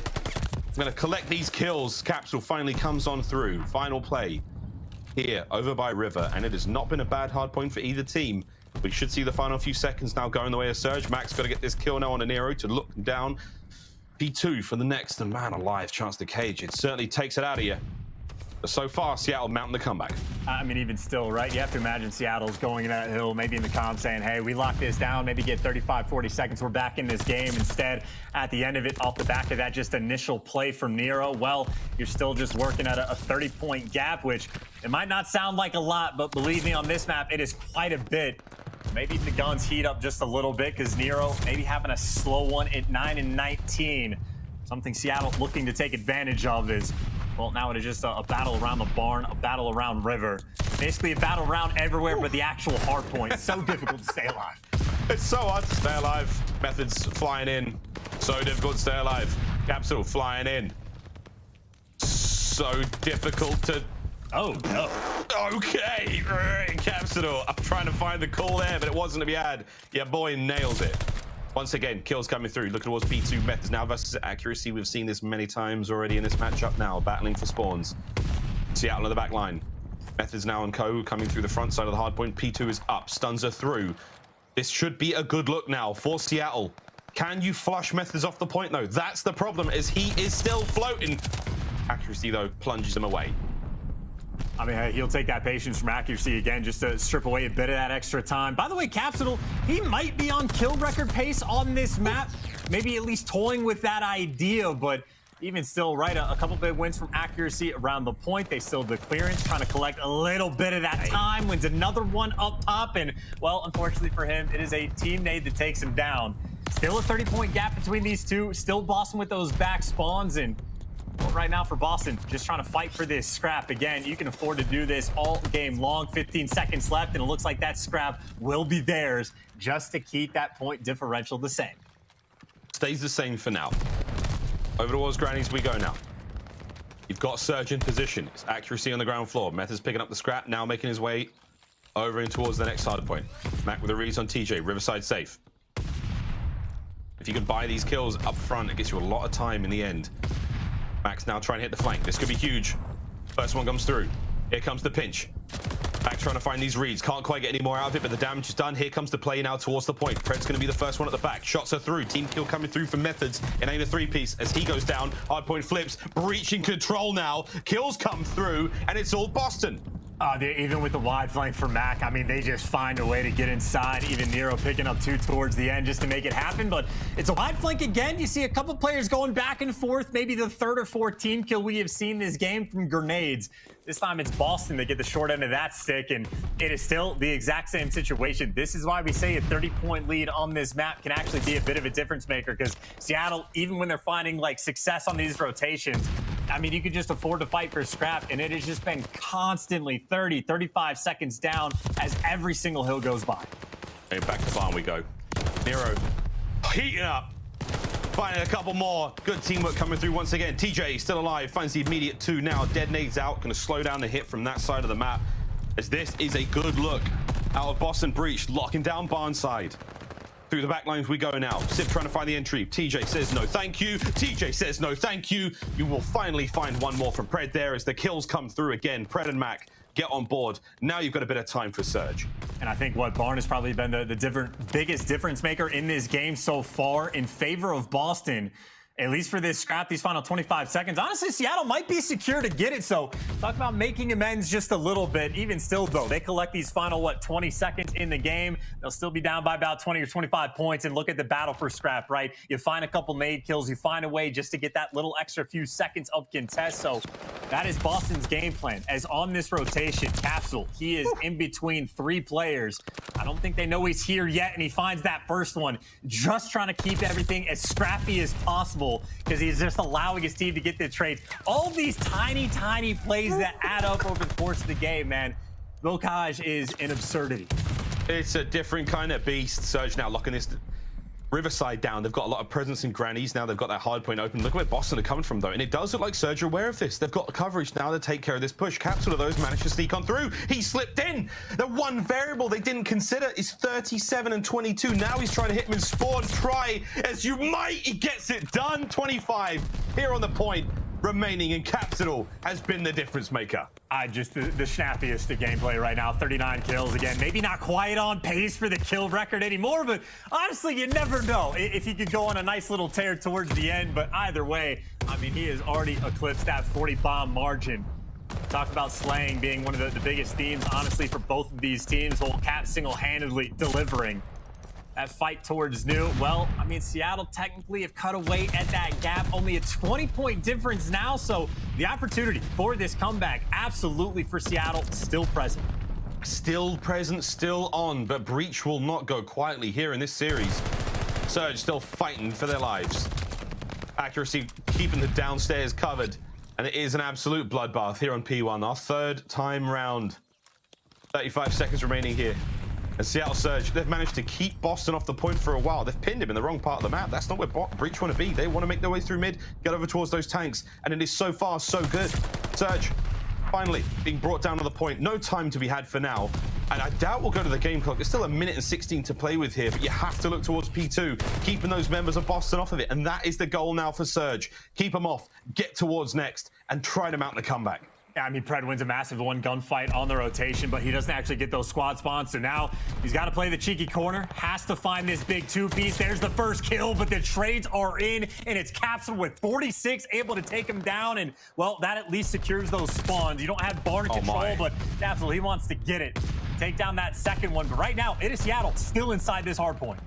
47, he's got the lead in the kills department now as the record is set from Capsidal, currently holding it now. Still keeping the hard point ticking away though as Seattle Surge mid-map coverage. Here comes Pred. Here comes Pred. Finds himself 2 more. You're about to see the lead change hands as the comeback is still on, is still alive. Pred lighting things up 3 now in a row as he's really starting to heat things up. The hard point still in the hands of Surge. They take the lead. They cannot win it here. About a second off accuracy now from the back. Goes toe-to-toe once again with the very best that Breach have got to give, and they lock it down.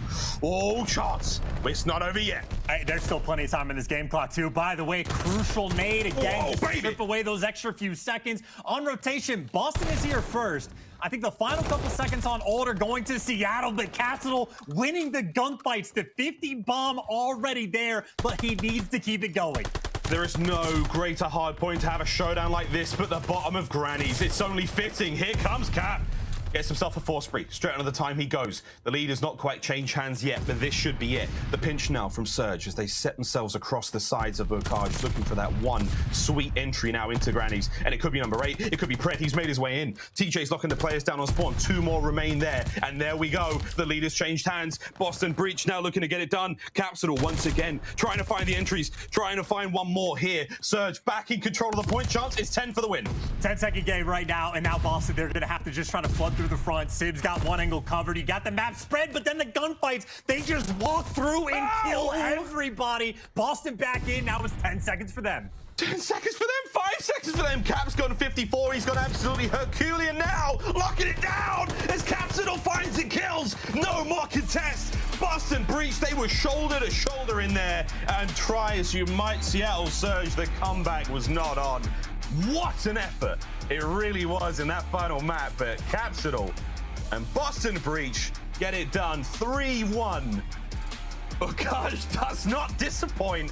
What a series. Yeah, that good old Røkkr special. I mean, Miles, I tried to throw it back to you in case Seattle was able to pull out something crazy, but like, it's just so unexpected and impossible to predict. Like, again, Boston, Nero and Methodz, I guess, just walking through and getting the 4-man wipe towards the end. But, I mean, there is one man and one man only we're talking about for that map. Capsidal smashing the kill record, 54 to his name, nearly 5,200 damage. And, I mean, there is no telling whether or not that record will be broken. But certainly early on in this year, that is a comfortable gap that he has set.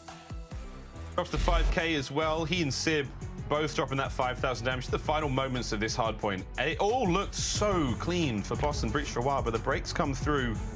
And man alive, take a bow, Capsidal. This was one hell of a play. One hell of a run.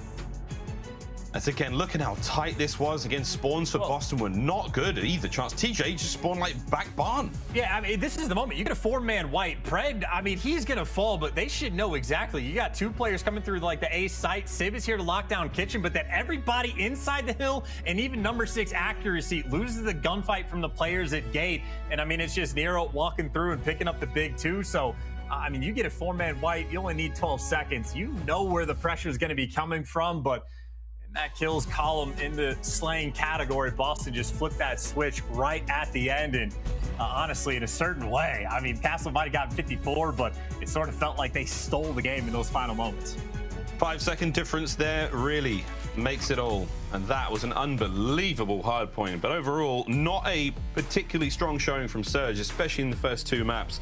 Boston certainly having their number there on Gavutu. And that Desert Siege, 6-1. Boston looking incredibly comfortable out there in the hot, arid sands of Desert Siege. But that custom control, there's still a lot of work Boston need to be doing there in control game mode. The 3-1 there from Surge, very, very strong indeed. Cannot be too disappointed.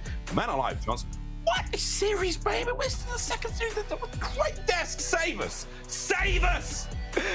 Well, hopefully Chance's beautiful shirt can save us as well. You look good in pink, by the way, my guy. But, yo, Capsidal went absolutely nuts. 54 kills. By the way, to all the viewers at home, the record on both CODs was by Simp. And it was 46 kills in a hard point, which is phenomenal. But the fact that the rookie was able to step up in a big way, aLLeY, yo, Big Cap is, that's my guy right now. 36 untraded kills. That's the amount that some players on the other team had throughout the entire map. Capsidal really hit form, I feel like, especially in this series. series overall. For me, coming into this, he had been a player that he was a young gun. He was trying to take the ego trials. He was trying to be the guy to make big plays. And I feel like I really saw him kind of step back and evaluate the situations a little bit more, especially when he went top grandmas. He went to try to go for a little bit of flank. He gets shut down. He reevaluates. He hits the front with his team. They out-trade. And that was kind of the swing mode for me for the hard point when it came to Boston Breach. And so it seems like he's really matured in his gameplay a little bit more. Boston looks more like a team than what we've seen previously. I like that. And I'm also, okay, I had a realization actually.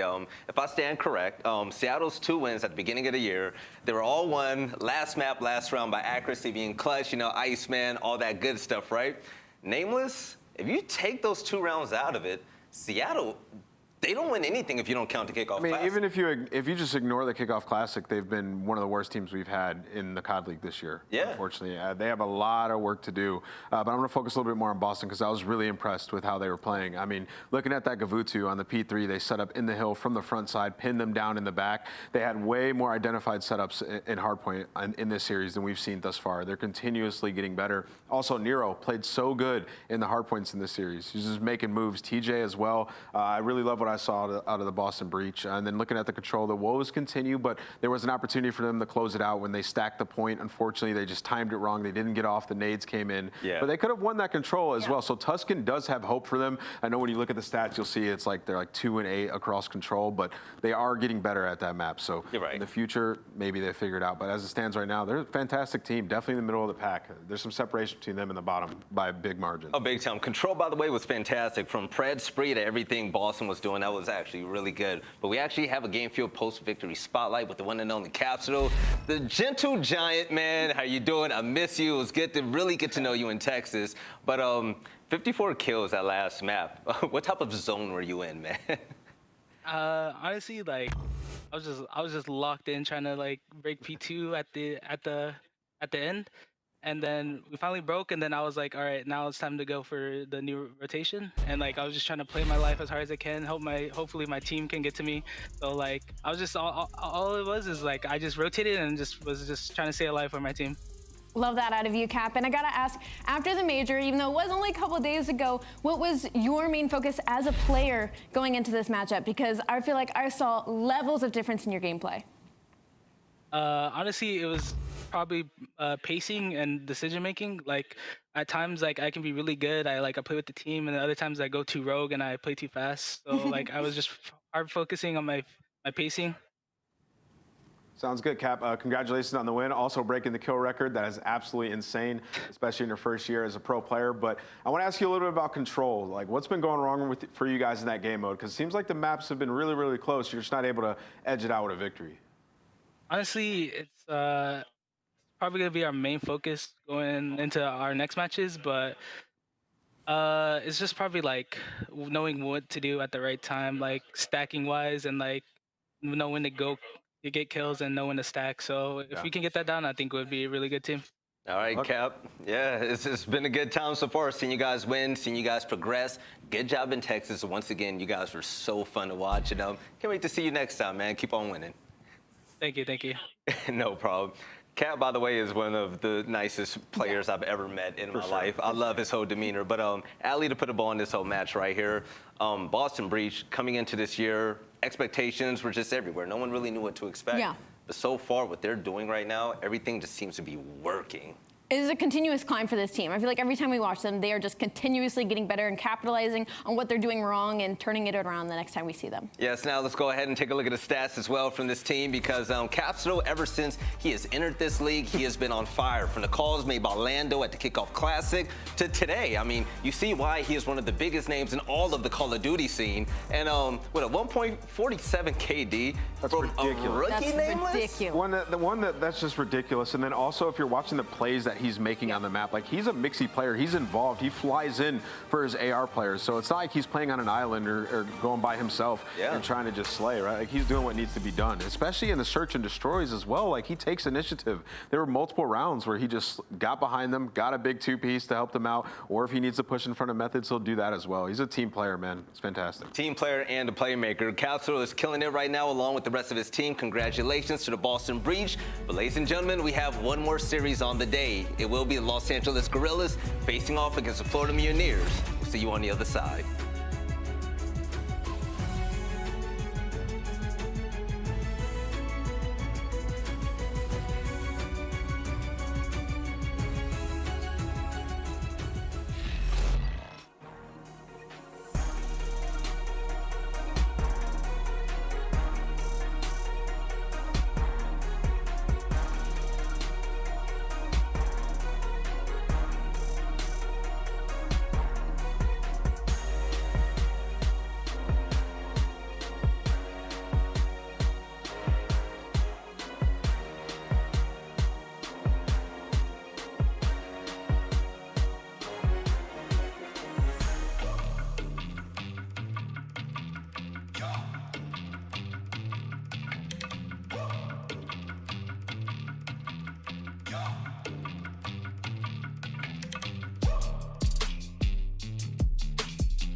Call of Duty League is brought to you by Zenni. Armor your eyes with Block's gaming glasses starting at $24 by visiting zenni.com/CDL. Upgrade your game with a Scuff, the official controller of the Call of Duty League.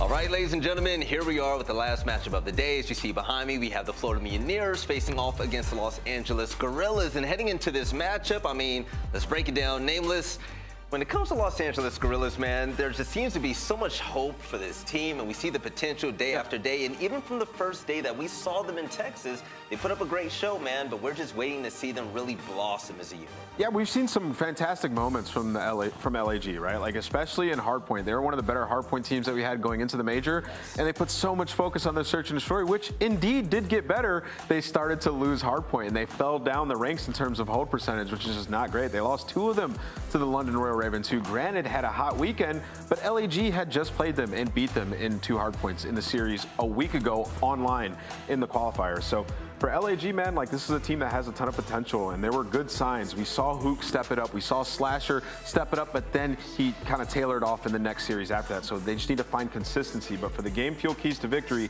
they need to find more success on hill setups. 11th in hold percentage, that's not going to cut it. And with that, they're still 7-5 in Hardpoint. So they definitely know what they're doing, just have to get better at holding. Then retakes have to be better in search and destroy. Tied for 11th in neutral retake percentage in those 4v4, 3v3 situations. The retakes have not been great. That has to be improved. And then fixed defensive control issues, last in defensive win rate at 62%. We've seen how overpowered defense can be in control on this game. Those have to be lockdown rounds, especially early on. You can't be giving up offenses. Yeah, and I gotta be completely honest, LAG put out my favorite performance in day one. I'm not gonna lie, man, seeing Gunless pop off, especially Hook warm up, that is something special, but they're gonna have to definitely bring it against a team that is gonna be facing against them. When it comes to Florida Mutineers, yes, we saw them in Texas as well with the loss to the Boston Breach, but still though, there were great performances all around.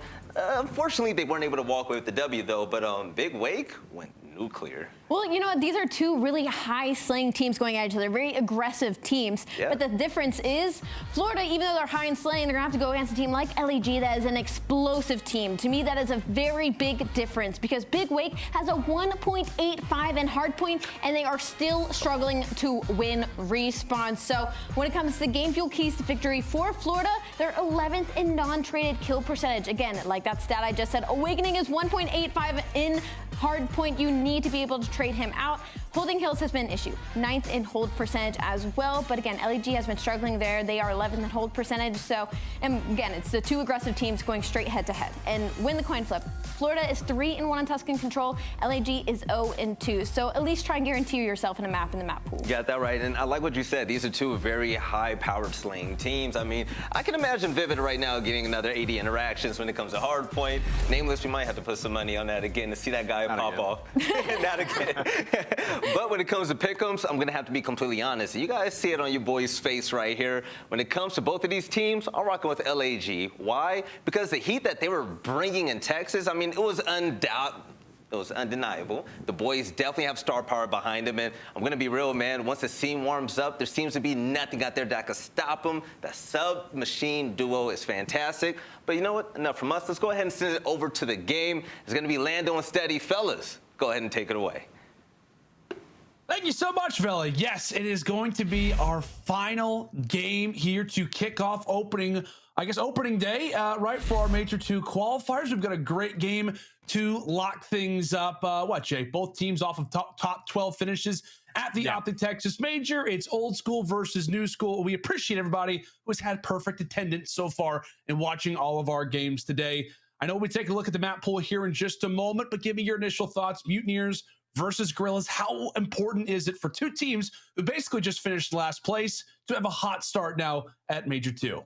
It's definitely important for both of these teams to come out and try to get their very first victory. Obviously, on the side of LAG, just a tough major. You go up against London in your very first series. You ended up clutching up in the 2 and the 3, but you just simply couldn't win a hard point. You also lost that game 5. And in the next series, they played Minnesota, who were playing lights out, and they just got 3-0, sent home packing nice and early. And on the opposite side for Florida, they waited until Friday to run into a Boston Breach team and lose all the way in the game 5 search and destroy. So that tells me for at least both of these teams, the main thing that I have to focus on in this series has to be that S&D. When you take a look at our maps and modes, a lot of these maps that they've played, it basically can go 50-50 on either one of these, but it comes down to the search and destroys for me. The game 5 Berlin S&D is the only search and destroy for both of these teams that they have actually picked up some success on, got a couple wins there. Every single map, every other map in S&D, they're all sitting on a donut. So feels like this series is going to go back and forth, at least early into this series. We might be pushing a game 5 for me. Yeah, man. I mean, you and I have kind of outlined this series already. We get the map vetoes just before, obviously, you know, everybody in social figures them out, or before we obviously have them displayed here on the broadcast. But you and I have kind of laid it out, right? It looks as if this series does have the legs to get to a game 5. And the most important part about this is that both teams arguably have matches up next that are winnable for them. A W here doesn't obviously give them a 2-0 advantage, but it could set them up for that. We're starting things off the Bocage Hardpoint, followed up by a Tuscan Search Destroy and Tuscan Control. And to close it out, if it can go the distance, we've got Berlin Hardpoint and that good old Berlin Search Destroy, which you just talked about, my friend, the only Search Destroy map that either of these teams have won on. Something's got to give. Somebody's got to win a Tuscan Search Destroy today, a Search Destroy that is not named Berlin. And it could be these 4 that we see on screen, or that 4, who knows? I don't know, but we're going to get into a mixy Bocage Hardpoint to start us off. And if it's anything like the last series that we just had, Big Cap breaking the kill record with 56 kills, a player that can definitely do the same exact thing has to be Vivid, because he was the guy who set the kill record originally with 46. So I'm just looking at that guy to make sure his pacing is on point. But on a map like Bocage, or at least both of these teams, the one thing that I took away with when I went back and looked at the numbers, shout out to Carson, biggest thing for me on the side of Florida is that their team KD on this map is sitting at like a 1.1. On the opposite side for LAG, since they don't really have a big sample size of them playing this map, as they're only sitting at 0-1, the one time that they did play it, their team KD was a 0.66. So that tells me right off the rip, if they're not going to be able to keep up in the slaying department against Florida, Florida should be able to walk away with this map number 1. Yeah, and I want to say too, in regards to Bocage Hardpoints, which that one will be up in just a few moments. In regards to just opening hardpoints in general, I want to say that all the W's that the Mutineers have had this season have come from a game 1 hardpoint. I could be speaking out of term, and Carson could be, you know, going crazy right now, but at least I know it previously, like in Cold War, that was also a thing for this Mutineers roster. And I got to say, Jay, I know it's a battle of old school versus new school, right? For the Mutineers, some new faces over the past few years. For the LAG side, I mean, literally veterans up and across the board. Yeah. When it comes down to this series, it feels like both of these rosters are almost labeled as wild cards, like a team that you could easily see beat one of the top teams in the game and then just instantly falter. I don't know, man. It should be a fun series. I've seen a lot of people be like, okay, my pick'ems for this match, let's flip a coin and just see where it lands. And I gotta say, I'm kind of in that boat as well. Yeah, it's up in the air for me as well, man, because when you look at it, LAG, at least before the major even started, they went up against London in that previous matchup, and they were able to take both series and actually beat them in a 3-1 fashion. But then you get to the major and you lose all the way to a game 5. So it's like a hit or miss with these guys. But the thing that they need to keep on focus has to be their search and destroy. Before they went into that major, they were sitting at 7-2 in hardpoint. You played some tough matchups, obviously going up against London. The one hardpoint that you play up against Minnesota now puts them on a 3-game loss streak in HP. But this is a team full of veterans, like you said. They should know how they want to execute certain game plans, especially in the game mode like Hardpoint. The biggest thing that this team needs to work on, obviously, has to be that S&D. Yeah, without question. Both teams looking to fix search destroys. Both teams as well trying to start off this Hardpoint in the best way possible. Let's go and take a look at our top performers so far throughout this season in Vanguard. It is Gunless for the LAG side, posting a nice 1.07, but on the other end, it is Big Wake, a 1.27. That is the #1 KD in the entirety of the CDL right now, Jay. Yeah, the guy's an absolute beast, and he definitely was able to boost that stat up a little bit in that one Hardpoint Tuscan versus Boston, and they ended up losing it. Outslayed by 53 kills. if you're Florida, that one definitely is going to be sitting in the back of your mind. If you're picking up all these kills, you need to make sure that you're linking that up with a bunch of time, because in that map, they should have at least been able to close it out in that series versus Boston, especially when you outslight by that much. But we know how the mix of the cage can get. Let's get into it. Yeah, baby. It's going to be a fun one. We're taking a look at the KDs for both sides and take a look at those numbers. Awakening, it says #2 overall on the season. We're talking about #1 in hardpoint. Big Wake has been having a fantastic start to Vanguard. We'll see if the rest of the teams, other the teammates, can pick it up. You notice Vivid not sitting in the greatest overall numbers department, but this has been his map, right? He just lost the kill record right there to Big Cap. We'll see if he can put on an all-star performance as we are in toward P1. And here we go. aBeZy starting off with a nice 2 early kills. A lot of pressure coming in from LAG, as they are going to have the favorable spawns towards that lower trenches side. But the fact that they're putting a lot of pressure onto this middle of the map, towards bottom grandmas, and linking into a bunch of time, at least 9 seconds to start us off. It's a good starting point for LAG. Just want to make sure you keep these spawns for that P2, as the pressure from Florida is starting to be on point. Vivid finds 2, aBeZy with the 3rd. So now they're able to at least tie this game up, but the main focal point has to be on rotating off of these spawns. #1 in Awakening wins a huge one-on-one towards low trenches, as Vivid is finding kill after kill and towards bottom barn. Spawns are still there, though, for LAG. You can feel it. Vivid's aware. He's like, okay, I just saw Big Cat do that. I got to try and put on a performance of my own. Already off to a 5-2 start on this Bocage. And Jay, I actually went back and looked at the numbers, as it will be LAG currently inside of P2. Right now, when we're talking about Bocage hardpoint, players who are leading in engagements, it is Vivid right now at 6 engagements per minute. So that basically means that he is getting in an engagement every 10 seconds. This guy loves to get in the mix, and we'll see if the Guerrillas can try and handle that, as Hook on the other end now finds himself on 4, pushing out the spawns and then some. For the Mutineers, despite that fast-paced play, it doesn't mean anything if you can't see the hard point. A great start at field for the Guerrillas, and 20 valuable points still left. Just a great hold coming in from LAG to hold down this time and then just put a lot of pressure in towards bottom grandmas. Hook was on a 5-3 before he eventually gets taken down, but Florida, about 25 seconds left, are able to break right on through from the front side. Only being down by 10-point. Vivid, he's definitely on pace for that kill record. We're only at P2. He's already got 11 to his name. 36-41 right now. LAG still have the lead, but Florida with the spawns are going to take it right back. Can they hold the push up? The question to ask. Mutineers very well experienced on a map like this. They love to have their main man Vivid go off on a map like this. I mean, I think it's been their last 5 series. They've had a Bocage hardpoint, at least in the vetoes, whether or that, at least playing it. They've got themselves a slim advantage. They've also got themselves the spawns, but they get slayed out for a moment, and just like that, LAG break their way on forward. But who other than Vivid? 3 engagements in that particular situation. He walks away with 2 kills, and that allows now for Skies to soak up the seconds. But here comes the Guerrillas. Of course, as we like to call it on bottom grandmas, it is all out chaos. Mutineers walking away with the majority of those fights, though.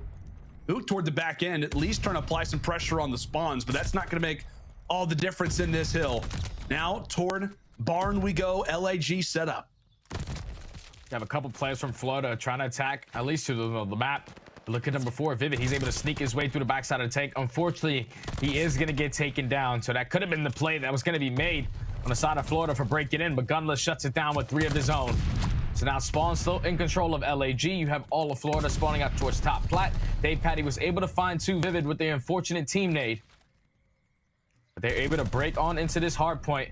Just trying to hold down this push. aBeZy finds 1. And one thing that I really like to talk about, at least with LAG, is when a majority of the time when they're winning these hard points, aBeZy is the guy that's always being the playmaker. Right now sitting at 12-9, so far starting off this game hot. Yeah, it's going to be a conversation throughout the rest of this series, right? It's going to be a player like him, his performance, right? There's a number of different guys that we talked about for the LAG side. And another one that you could also bring up, Jay, is going to be Slasher, a guy that I know that you know very, very well, did not have a great performance at that major, specifically in their last game versus the Minnesota Røkkr. Post like a 0.5 KD. Not the game that you would expect. A lot of people talked about how if he is the right player for this team, a roster that he basically composed himself, a team that he put together, as he now sits on 4 in a row, maybe putting action to those words. A solid little moment here for LAG. Back and forth we go, but they've got the advantage for the time. Let's step aside and see how those comms sound on what is a very mixy map. Let's go to a listen with the Guerrillas. I'm trying to pick up our back house. That's They can go top attic though. Front dead. Caesar. Be up. I have an deep front. Yeah, no, I'm pushing. Deep front by the tank. Yeah, top Two away attic. from streaks. He's on the tank. I'm one away from streaks. Back tables, one bullet. Give us time. Go help him. I'm one bullet. I've One away now. back Look my stables. close right. Look my close I'll see him right. stables right. My Close timing. right. He's definitely Here, stables. wait for me in the back I'm left. here. Don't see him back left peeking. Could be FaZes. I don't know where these guys are. I'm just camping top. Right He's now. on the hay. I'm just camping top. Yeah, Get kills. He's holding the back down. Don't see him up I'm mid here. streak. Oh, watch out. Spawn out. Take your time. Back left. Too high. Five streaks. Got me. One more. Wake went to hill. Yes. Wake went to hill. Who's going to be up fast? Don't see no time. He's below me somewhere. Let's go. Below me. B-hop, one shot. Okay, I'm needing him. He ran away. I need a top B-hop. He ran away water, guys. Yeah. This guy gay, bro. Going up mid Yo, street. he's top A awakening. See the guy. Bottom house. Trying to go water right now. Child, one bullet. Let's see the guy Caesar, water one bullet peeking. on time. Caesar, one bullet I'm on gonna go time. top A. Yeah, yes. He's Caesar one was one bullet front house. It's bottom house. Got God tank. tank. Somebody help me left. Wait. He's Can you help me with God tank? He's in hut dead. I don't see him. Walking water. Hey, back to my time. 2010 guys. 2010. God tank. I'll get Caesar dead in the back. One bullet in the back. Back right. Calm, cool, and collected out of the vets. They've got themselves a 40-plus point advantage right now here on Bocage. Gunless has got streaks, and we'll see if the train will continue to roll for LAG. On the other end, let's go ahead and check in now with the comms from the Young Guns. Let's go to a listening now with the Mutineers. I'm looking at Reba. They got him. They're gliding. I'm pitching right. You're right, dead. I'm getting a barn. I was mid, go in right. All right. Here. How much my L? I know. Pulling bottom barn. One's going right though. Hey. They can go front. Nobody has front. Yeah, I know. I need the back. I'll see the back. Yeah, top barn. Top barn now weak. Deep in the back already. Nice. Absolute Q1 door. Yo, back door. Flip. Yeah, they're big river spawns. Jason's bottom right. On the tree. T3 dead. Yeah, I need Top barn. I think pitching P1 at 110. Hey, bro, Bad pin challenge. Went down the hill. Yeah, I need him, bro. On, AC block, fast. Nice. 10 Austin, really weak. Watch out. I'm trying to get time. Right over. Yo, wait, 20 seconds, guys. Do not fucking overplay this. Go. 10, bro. 10. That's on left. I need to hold. I need left. Back up. Be careful, John. I'm looking mid. What can we got through already? Yeah, I know. Deep right's open. Get a tunnel. I have left.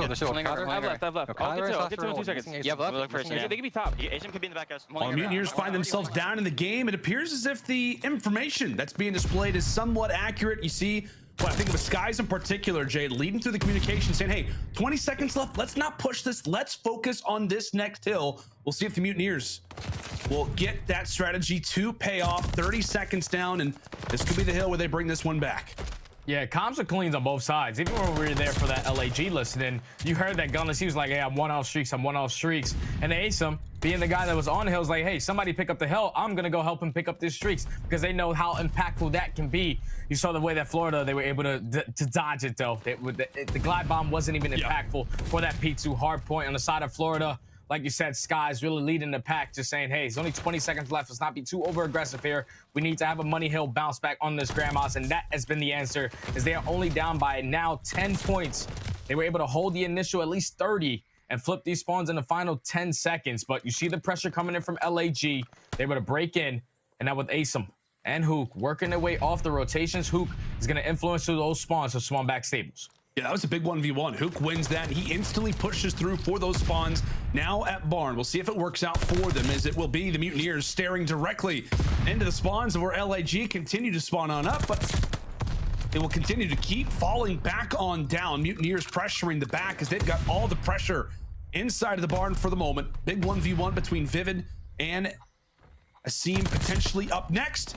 Vivid takes it, now finds himself on 3 in a row, and after what was a great opener for the Guerrillas, a solid advantage, it's now the Mutineers who are walking away with these final few seconds. LAG, they get the back spawns, and really, if you're Mutineers, you're okay with that potentially. The final 15 is going to still be a battle, but now it's going to be a race over toward Waterside.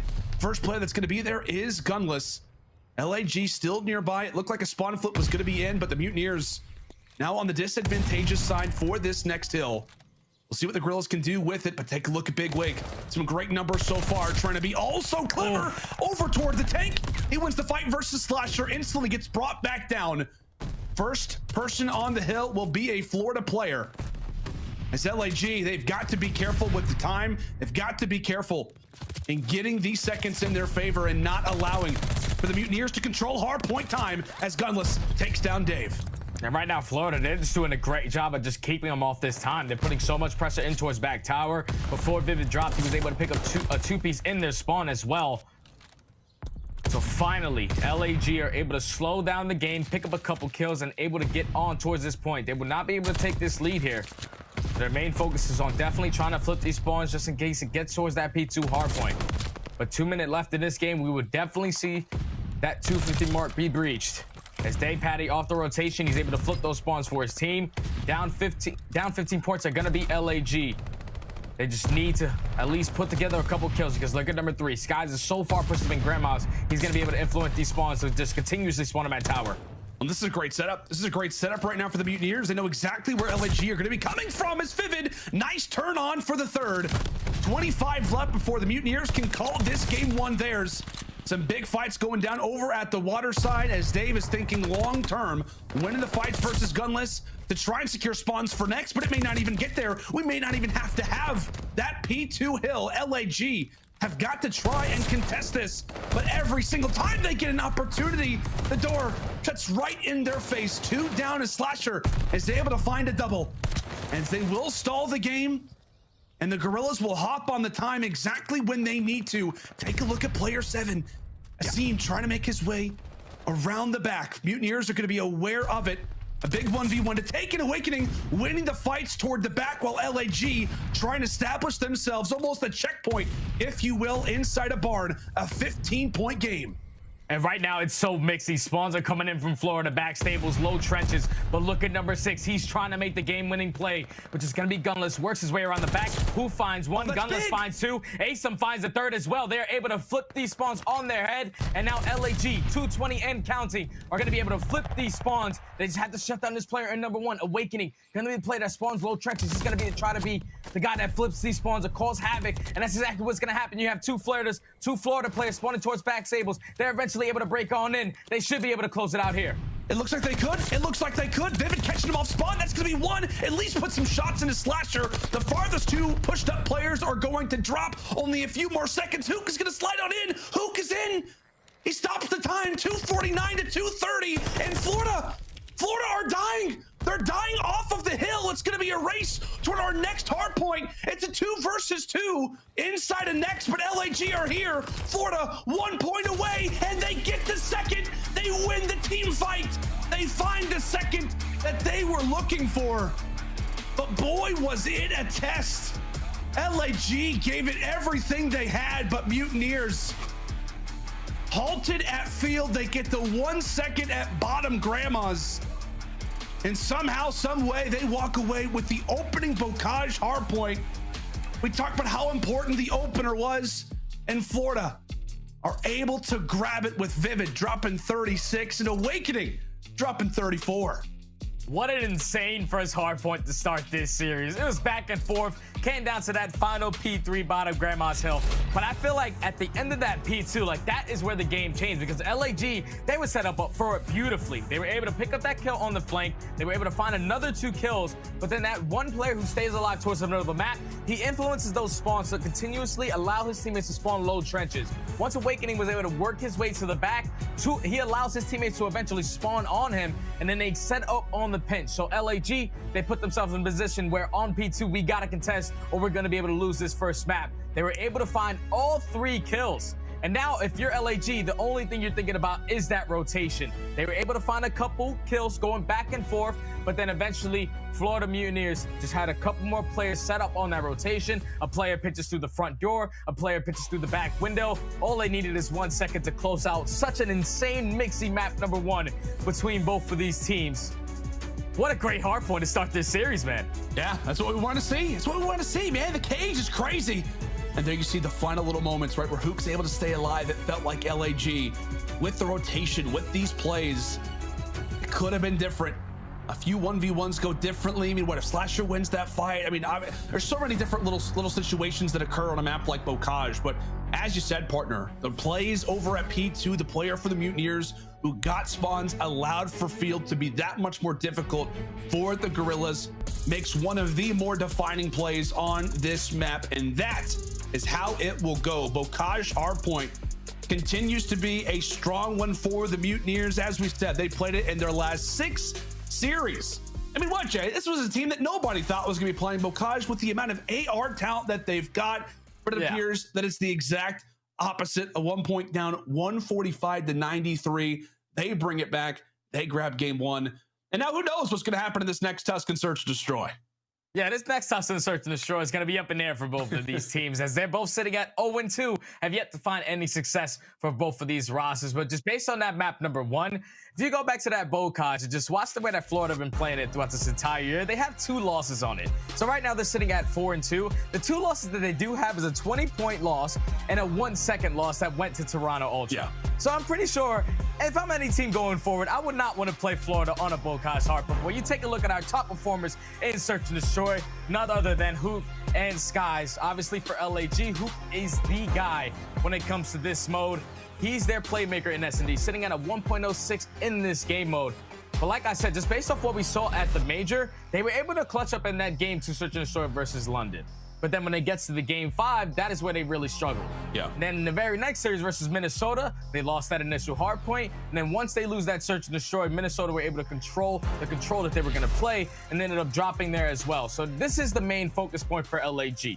We obviously expect them to be a great hardpoint team. They fall very short, only by 10 points in that map number 1. But this is where they need to show improvements as a roster. Yeah, without question. I think, to be honest with you, I feel like it has to be a solid performance for both of these teams, especially if they want to compete, right? If they want to get out of wherever you have them in the power rankings, if they want to elevate themselves and truly contend, it's going to have to be a better performance in the Search Destroys. I mean, what? For both of these teams, I'm pretty sure they sit at 11th and 12th, respectively, in the overall records. Their only W's come on Berlin. And I feel like coming into the year, these were 2 teams who we thought would actually be top performers in the Search Destroy, right? Consider that LAG, group of veterans, some great Search Destroy talent on that roster. I mean, what? We know what the Florida Mutineers have been able to do in Search Destroy previously with guys like Big Wake and Skies, and then you bring in some great minds like Vivid and Dave Patty into the mix. It's almost surprising to see both of these teams not just not playing well in Search Destroy, but at the bottom of the barrel in general. Yeah, on the side of Florida, when you talk about their S&D gameplay, I feel like they always find themselves in a man advantage, and then they throw away that man advantage and eventually get clutched on. That's basically been the story of Florida this entire season so far. On the opposite side for LAG, when you talk about their Search and Destroy, the way that they play is very textbook, old school kind of S&D, is where early into these rounds, they're just going to just allow the map to be played by just basically spreading the map out, seeing how the opposite team wants to play, and basically starting off with that slow pacing. And when you go up against a team like Atlanta FaZe or a team like Minnesota Røkkr who can change that on an instant, that's where we see teams like LAG really struggle in this mode. So here we go. Into the Tuscan Berry round number 1. Look at the pressure coming in from LAG on the defensive side. They try to take control to the middle of the map. They were able to win a majority of these trades and take the man advantage 3v2 now. Dave still with the sniper out. Obviously, it has been a very quick opening Tuscan Search Destroy. Round number 1, which is what you like to expect on a map like this. But as you said, partner, LAG with a great information off the rip. Dave Patty trying to come around the corner with the snipe. Now it's only going to leave Skies in a 1 versus 3. And he's ready. If anyone comes top church, you're getting beamed. Top broken, you're getting beamed. Only problem is that there's nobody there, Jay. Not a single soul. 1v3, bomb's gonna be down right in front of aSim's feet. And look at the way that LAG are playing this. He's going to go for the challenge on the first, but aSim reads it. Beautiful plays coming in from LAG. And I said it before the even map started. It's all about setting the tone. The fact that LAG on their very first defense, they said, hey, majority of these teams like to go towards A, probably work a quick plant, but we're going to start off this defensive round by just full-on attacking through middle. You put Gunless in towards top church, which basically shuts down that top fire, that middle aDeLeY push. You allow both of your SMGs in Hook and aSim to take control of the middle map, to attack through that A-bomb, open up with that initial gunfight, and then put themselves in a great position to close out the round. That's exactly how you want to start the Search and Destroy if you're LAG. We'll see if they can only stack on it. Now in their attack, 3 strong through the field. Go the Mutineers. Nades exchanged either which side. Tacticals aplenty, but it's Vivid who's able to answer off the rip. Over through you we go, and Vivid trying to make Tuscan look a lot like Bocage. He was ready to fly. Did that in the opener. We'll see if he can help lead the charge, and the Mutineers grabbing their first round in this search destroy. But take a look at this rotation. Vivid primely sitting through middle of the map, and it's pretty much crickets through the middle side of Tuscan, these Italian streets. Somewhat vacant for the moment, but it's Hook who's inside of your base doing the damage. Now brings it to a 3 versus 3, and it's Asim to lay down the objective. Now with 45 seconds left, this play all comes down to the information that Hook was able to provide this round. So now in the 3v3, if you're Florida, you know that Hook is going to be playing the position in the back of your spawn. Probably want to go for the double challenge here as DavePatty's going to slowly peek with the sniper. Not able to line up that shot, but Hook's able to get out with his life. Vivid does find one. Asim eventually does find that trade. Now it's all left up to Hook in a 1v2. And 18 seconds to play with. He absolutely has got the chance to do it, but at the up-close engagement, Vivid is able to secure it. It will be the ace in the round for Vivid. Started things off hot, and he will end it just as strong. A great round for Vivid, and what looked to be a phenomenal rotation play out of the Guerrillas, Jay. Yeah, I thought that round from LAG was flawless. Like, when you pick up all that information from Hook, to wrap that back towards B, he picks up a kill before you get this bomb plant. Now in the 3v3 retake, Hook is basically focusing 2 players in the back of their spawn. They allowed Vivid to just basically shut down their entire play just now. He was able to work his way into church, find the first, find the second, and then eventually find the third to close out the round. The young man came to answer early into this search and destroy. Anything you can do, I can do better. And he did it by himself, tied at 1 apiece. That's a great sign if you're a Mutineers fan. I mean, we've talked about it a lot, right? A number of different Florida players performing in different modes, whether it's hardpoint, whether it's control. Vivid somewhat lackluster so far in Major 1, but we know the talent that this guy can possess, right? Got brought in for the Dallas Empire in Cold War, has got that explosive potential. And take a look at this play from the Mutineers. They go 4 strong in to beat. Nobody from LAG catches a whiff of this. And now it's time for the retake. The numbers that have been talked about already. LAG 11th in positions like this. We'll see if this round in particular can be different. 4v4 retake on this B bomb. This play's all going to come down to Hook. He was able to make his way all the way through that back flank. But there's only 25 seconds left. Guns is able to at least find one. But the trade is going to be there. When Hook's going on the flank, look at number 3. It's going to be Skies. Skies going to be the player to come up behind him. Awakening does find 2. Skies finds the 3rd. Now it's all left up to Slasher. He's going to be the last player left up towards Plat. Such a clean round coming in from Florida. But on the side of LAG, how do they not pick up that information a lot sooner? You have 2 players who were basically still at A, even when the bomb was planted at this B bomb.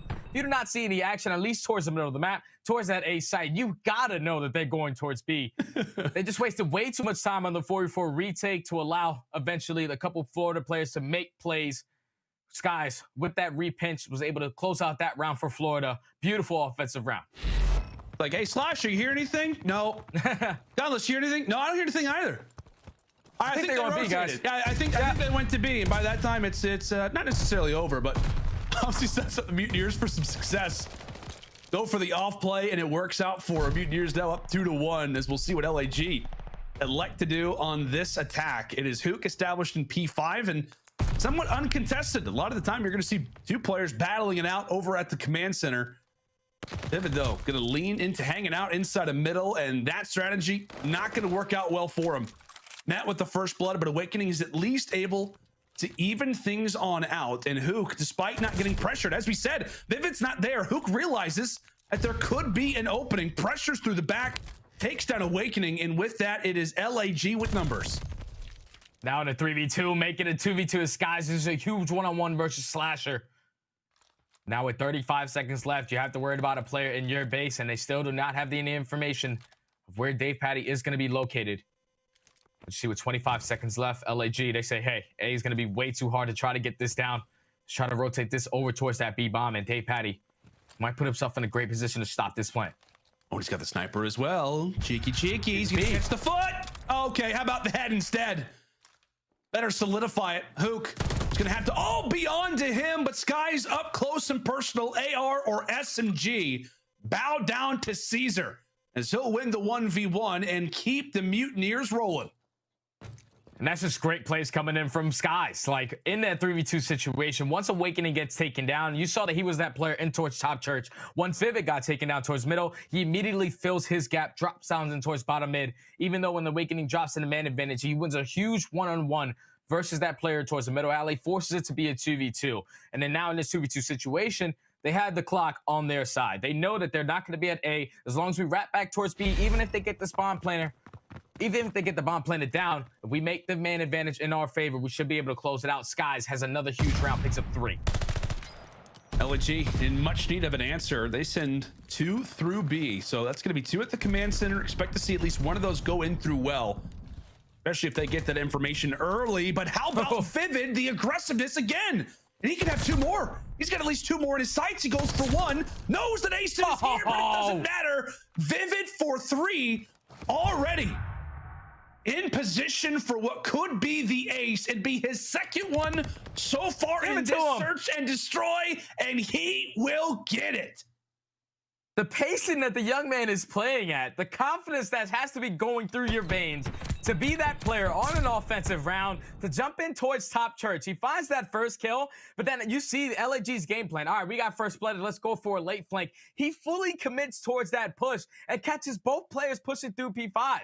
At that point, it's a 1v4. Vivid knows that the last player has to be playing over towards that A-bomb. Comes up behind him, and that was an easy ace. Give him 2 so far in this search and destroy. He's having himself one hell of a performance. LAG simply do not have an answer. Don't have an answer. Oh my! No, gonna be 5 in a row. Vivid having a wonderful time right now on Tuscan as that 6. You could tell he's hungry for it. Go for it, Vivid. I wouldn't blame you. Gets dropped, but his presence is somewhat felt on the other side for LAG. A frustrated type of moment. TJHaly takes down Gunless at 1v1, and the sniper is there. The sniper is there for the Mutineers. They can do no wrong. How about Dave, the rookie, with the ice? Oh my God. Oh my God. That was such an insane round. Obviously, Vivid, he goes on that 2 spree. But for TJHaly to pick up the 40, to win the initial gunfight onto Gunless, and then turn around and perfectly read Slasher with that sniper, that was one of the most quickest rounds, one of the best search and destroy rounds that we've seen all year long. So flawless coming in from Florida. You can just tell that the confidence is in their vein as TJHaly once again opens up with that first blood onto aBeZy. Already had the man advantage. Oh, the Mutineers are flying. They are soaring right now. Highlight play after highlight play. Aces aplenty. 1v2 clutches as well. As that bomb is now down at A, the neutral retakes continue to be the story for the Guerrillas. But that's the best way to start it off, as Gunless does get the opening pick. Guerrillas with clear vision over at this A site. TJHaly says, why don't you challenge me? Go for it. Watch what happens. LAG back on up, but 23 seconds left. Skies now brings it to a 2 versus 2. Gunless is going to be on the defuse. Somebody's going to challenge this. Somebody's going to challenge this. TJHaly fires out the shot, but it's not going to matter. Gunless does get the defuse right before he gets taken down. And there you have it. Guerrillas, finally, a moment to breathe. 5-2. Able to stop the bleeding. It got a little scary there as well, because when you eliminate that player in the hook that was going to challenge the guys towards top fire, that's usually the clutch spot. But right there, LAG, they body stack onto the player that's defusing that bomb. And just in the nick of time before Gunless was eventually taken down, he does get that defuse. So they're able to stop the bleeding for now. Down 5-2 on the attack. TJHaly looks like he was able to spot Slasher. But aBeZy does get the first blood this go around onto Vivid. 4v3. They should be able to work this A plan here soon. Nice little nade lineup there from Asim. Nothing doing. As for the Guerrillas, they've got the first pick that they have been looking for, and they'll also find the second. TJHaly managed to find another MP40 off the ground, as it's now all going to be on to Awakening. TJHaly does all the damage that he can, but now it comes down to Big Wake taking the head off of Slasher. The nade brings him down to 38 HP, but this giant is not going to go down just yet. He versus Gunless. LAG, back-to-back rounds. Good for LAG, starting off with that first blood, just shutting down a player like Vivid. aBeZy, once he gets that man advantage, they're able to find that second kill onto Skies as well. TJHaly, he tries to be the playmaker through the middle of the map.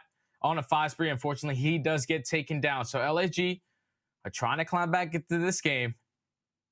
So far, 2 in a row. Going back on the defensive side, I want to see the same exact aggression that we saw on their very first defense. Is allow Hook, allow Asen to just jump out towards the middle of the map, because right now you can just tell that Florida are playing with the utmost confidence. At one point, it start to get a little bit scary if you are the Mutineers. It was all fun and games through our first 6, but LAG, as we said, a veteran-type team will not go away. Another first blood as Vivid gets dropped. Asim on the answer. Instant 2 versus 4. Now make it a 1 versus 4.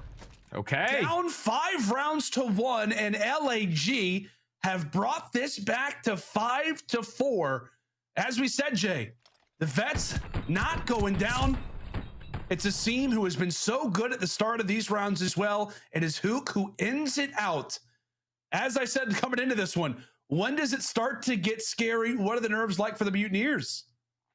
Yeah, Florida, if I'm them, right now it's getting a little scary because you let 3 rounds in a row go to the favor of LAG. So now if you're the Guerrillas, just need this attacking round to force it to that round number 11. It all starts by getting that first blood. And that's been 3 rounds in a row where they have shut down Vivid and they have seen success. So now in the 3v4 situation, you have bomb towards this top P5 area. They just do not have mid-map control. As DavePatty, he's ready for that A plan. DavePatty's ready for it. Guys narrowly escapes that engagement with 57 HP. So LAG, a moment to reestablish, a moment to put their heads together and figure out what it is that they want to do. Is it going to be a repush over at A, or will it be the rotation? We've got 2 players established in P5, and that could be the one choke point that Awakening has to hold. Who jumps on through? Awakening peppering up players, at least takes down 1 for his efforts. Take a look at the play from Dave. It's Skies in the back of his base, trying to provide all the information that he can, but Dave, he gets dropped as well. He tried to make the cheeky play, but he gets dropped, and there goes Skies. Down 5-1. We're laughing. We're having a great time. Vivid's walking away with aces. DavePatty is clutching with the sniper. But LAG have left their way back to a round 11. 4 in a row. It basically has all started. If you just get that first blood onto Vivid, you are seeing success so far in this S&D. Now we're going into a round 11. If you're Florida, you're definitely feeling the pressure a little bit. You're going to have LAG on the offense. You're going to have Asim with that bomb in his hand. They're going to slowly try to approach up those. It's a bomb site. But you see the teammates, the coordination coming in from Florida. Unfortunately, not able to get that the first blood this go around. They're just not trying to allow a player to drop early. As DavePatty's trying to line up the shot. Dave Vince to bring the sniper back out. So far, no information really gained. Oh, the opener was right there. Skies felt it. Seem able to stay alive. Knows that Dave still lingers with the flank, the front side of field. But take a look at what could be the flank opportunity for Hook. But Vivid, he's able to read it. As we've said so often, if Vivid is alive, it is a scary time. If you're a Guerrillas fan, Dave as well hits the sniper right on cue. 2 versus 4, all up to Gunless and Asim. Can they find the pick? 25 seconds left, and that objective is gonna have to go down. There goes Gunless, and there goes Asim. Up 5-1, goes round 11, and the Mutineers making us all sweat it just for them to come away with the W. Such an intense search and destroy between both of these teams. Obviously, Florida, they started up 5-1 in this game. They're probably saying like, all right, guys, we're going to be able to close this out pretty easy. But then LAG, they were just able to fight back into this game, pushes it all the way to around 11. And then it just comes down to Vivid not getting first blooded. Perfectly executed play out of Florida to work that late flank, because LAG, they were just trying to play slow towards that A bomb, trying to allow one of their teammates to eventually work a pick, try to get that first blood. But Vivid, he obviously is one of those aggressive SMG players. He's probably played that corner that Hook was sitting in multiple times. He works that late flank with his teammate, was able to find that first blood. Once you take fountain control, DavePatty hits a huge one-on-one snipe versus Slasher, puts it into the 4v2, and then eventually the collapse comes in towards the very end of that round for the Florida Mutineers to go up 2-0 in this series. But we have to go back. We have to go back and check that one play that came in from Vivid. It all started with Vivid being super aggressive towards his A-bomb. He gets his initial gunfight versus Asim, right? And then he works his way around the backside. He eventually was able to find the second kill after Hoop takes down Sky, Slash takes down Awakening. So now it's a 2v2. At this point, if you're Vivid, you're feeling yourself. I'm not mad at the challenge right here, because when you get 2 aces in a search and destroy, you can go for the Eagle Chow sometimes. But now in the 1v2 situation, Dave Patty, he missed the shot onto Gunless. He has his M40 in the back of his pocket, tries to jump up on the railing, but then snaps onto Gunless. And at this point, a perfectly executed read to line up the sniper shot onto Slasher. That was like a Harlem Globetrotters kind of round out there when it came to the search and destroy round. And even though it went all the way to a round 11, that was still insane to watch. I gotta say, Jay, that's one of my favorite search destroys of the year. Like, obviously, if you're the Mutineers, you're happy, but you're frustrated. If you're LAG, you're happy that you made the comeback, but you're still frustrated that you lost in round 11. A wild game. A wild game. Man. All kinds of clips are going to be coming from that search destroy in particular, but it is the Mutineers who ice up in overtime to now have the 2-0 advantage in this series. As we said, both of these teams, old school versus new school, both of them trying to rewrite the script to start off our Major II qualifiers. We'll see if the Mutineers can do it or if LAG can show us some life. When we come back after the break, it's time for Tuscan Control.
The Call of Duty League is brought to you by Game Fuel. Victory in a can.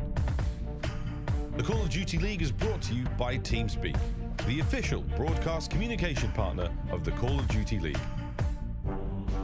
Welcome back, ladies and gentlemen, to the Florida Mutineers versus the LA Guerrillas. And take a look at our Game Fuel tactical play, one of the two aces that you may have just missed out of that man, Vivid. Jay, Vivid was on one to start off this game. Yeah, he did not slow down, based off of what we saw in that map number 1. To jump in towards top church with the super aggressiveness that he has, to get the ace, to start first 2P5, you leave it to a 1v4. You know the positioning of the last player has to be. Vivid just had himself one hell of a stellar performance in that S&D. Besides the couple rounds that he got first blooded. Every time that he got first blooded, they got shut down. But when he did it, he saw a lot of success. One hell of a performance out of the young man in that map number 2. But now we go into a Tuscan control.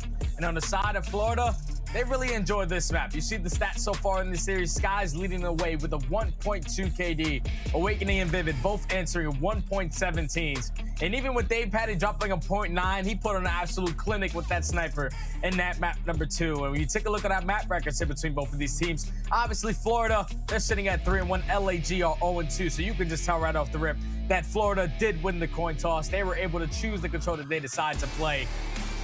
And honestly, if Florida do not close it out here, this is where it could really get scary, because that map number 4, Berlin Hardpoint, is usually the bread and butter for LAG. Yeah, that's what you and I said coming into this. It was like, okay, you got that Berlin Hardpoint if you're LAG.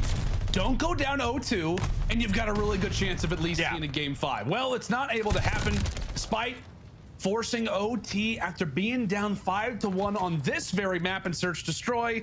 That still was not enough. But here we go into what could be the final game of our opening day of our Major II qualifiers. As we said, both of these rosters trying to turn it around, get off to a hot start after what was a lackluster Major 1 all the way around. It's the Mutineers starting things off quite nicely over at A. And so far, Jay, they've had a very good season in control, specifically on Tuscan. You saw the records. And I believe that what we also saw, they're the #1 team in attacking rounds on Tuscan as well. So that has been their success point so far. An opening attack in particular would be great. As you see Sky's starting to fumble around with that A objective, just trying to keep the time alive and trying to set up his teammates.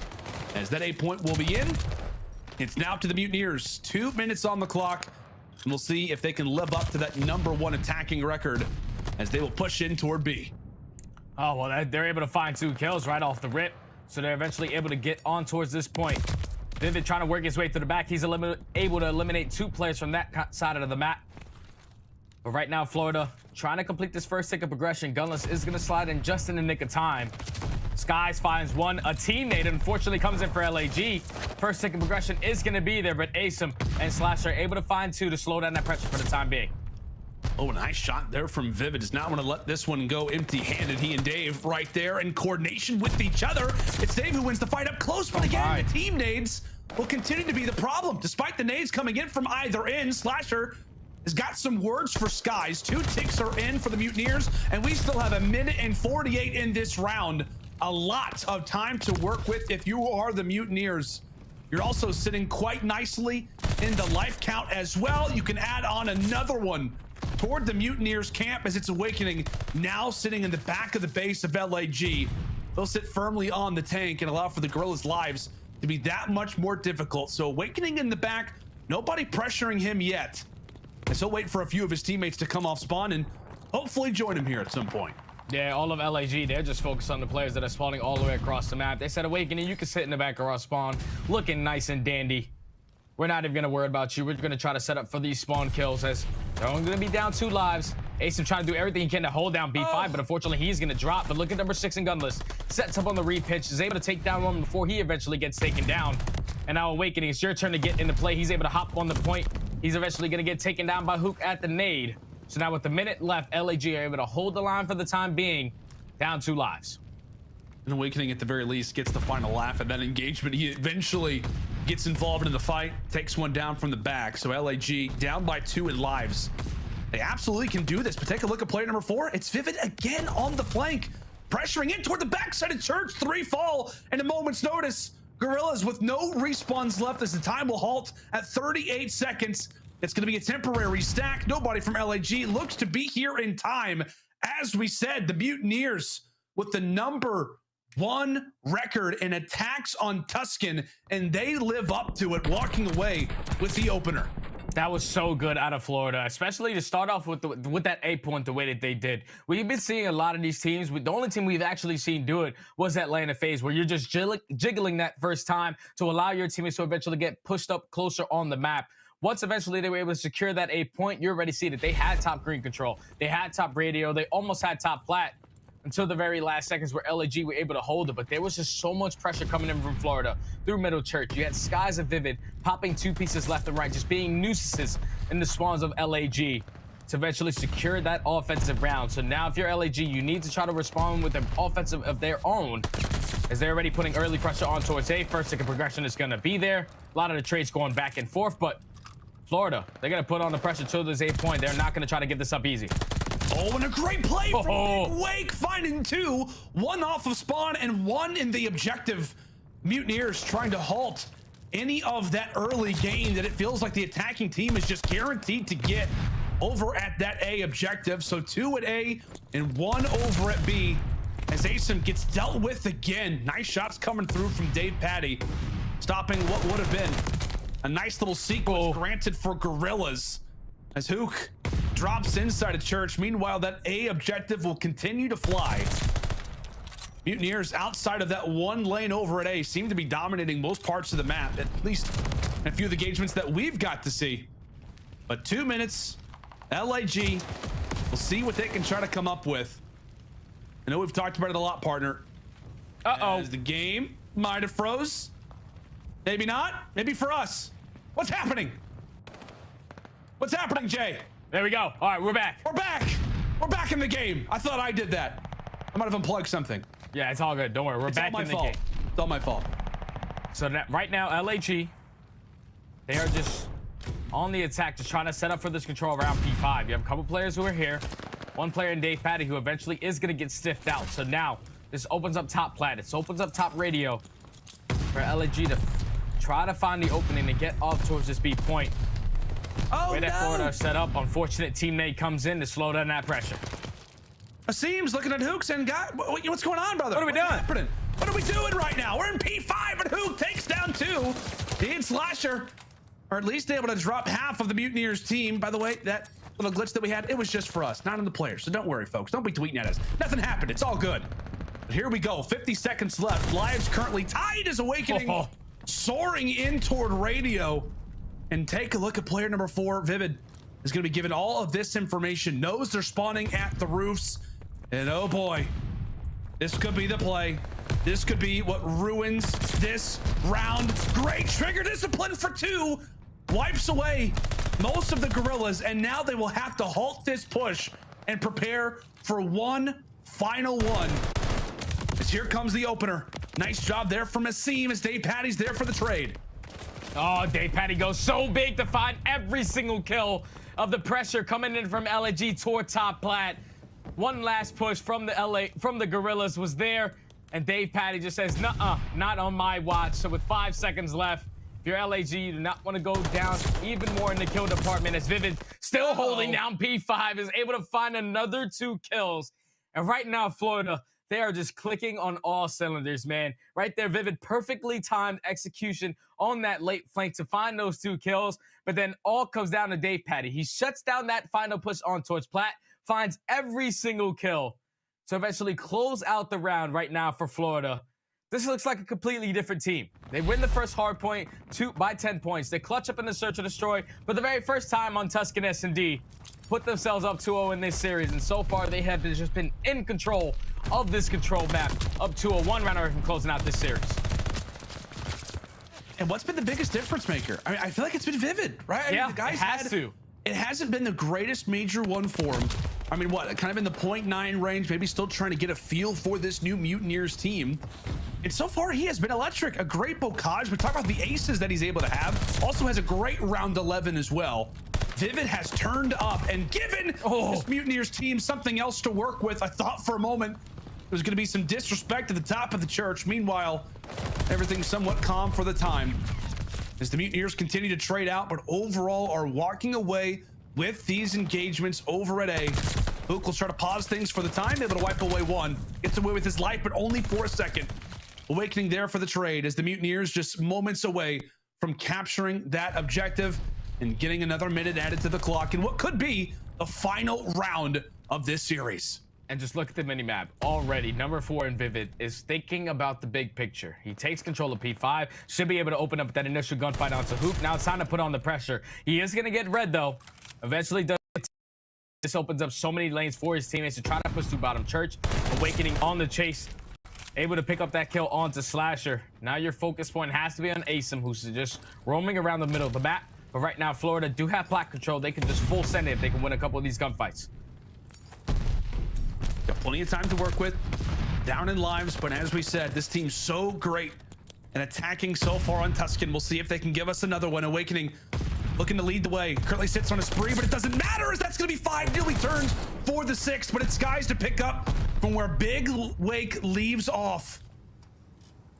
Minute 18. Vivid inside a church. He and Awakening look to get grouped up together, but it's a scene who's at least able to halt the push for the time. They'll wait for Dave to come off of spawn. Vivid looks for his opportunity, but not able to seize it. Back and forth we go, but the Mutineers yet to get a full 4-man lineup inside of the point. Big Wake will give it another go. They'll seize the opportunity again. That's going to be 2. 2 fall for the moment. Player number 7 in the back lines is still hanging out. Mutineers will hop on the objective and try to pause it for the moment, but they get traded out again. LAG staying alive, but this could be the moment for Dave. Such a big kill coming in from Dave Patty to find that player that came off spawn. So now this is gonna turn the focus of a couple LAG players. At least you would think so, because they are just putting all their focus on the last push coming in from the remaining of the Florida players. Coming from the front side, Skies is able to take down 2. Eventually, Dave Patty has to get into this play. Skies takes down 3. So the last player is going to be there. It's going to be gunless. A huge one-on-one towards top plat. And Dave Patty's in a position to at least play for a couple spawn kills. One Vivid, Awakening, both inside a church. It's a 1v1 inside a church. It's also a 1v1 toward the back alley. LAG walk away with both of those. And with the life count sitting the way that it is, it could be the Mutineers who decide to sit this one out as the final kills come on through. Florida will allow that one to sit.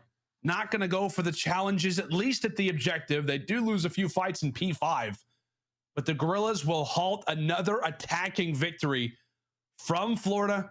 Get one on the board. And I don't know about you, Jay, but one player that I'm looking at, if LAG wants to walk away with this comeback, it's a seam.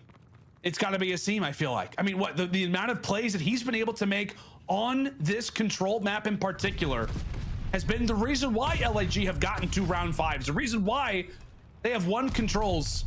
Can a seam be the difference maker? Or still start things off with the first blood? And I completely agree with you. If they want to force it to a round number 5, aBeZy has to try to go big in this round number 4. And keep in mind, they were able to at least outslay by a couple kills in that previous round. So Florida should be leading in the kill department by at least 2 of the 3 kills. It's the early aggression coming in. Florida able to shut down that pressure towards that A point. They're finding every single kill in the feed. So now if you're LAG, you have to try to work out of your spawn, but they're just putting so much pressure on. They're not allowing any players any breathing room. Oh, and Vivid's got dead silence on. He is flying. He is flying as well. Takes down Gunless. Awakening also finds Slasher 3 down. And 30 seconds already wiped away off of the clock. LAG thinking about a rotation, and Vivid says, oh yeah, that's where I want you to go anyway. He is manipulating every piece on this chessboard of Tuscan as Skies will earn the glide bomb in the meantime. It is just a number of different players from the Mutineers team that are performing, ends things out at 9. But take a look at those lives. Even if the Guerrillas can capture that A objective, they're going to be depleted and then some. Maybe a moment to breathe, but Skies again. 25 and 14. For whatever reason, the Mutineers do not want to give away this A objective, and Skies will not allow for them to. 35 on the clock, and the Guerrillas cannot even break out of their base. Oh my goodness. It's not looking good.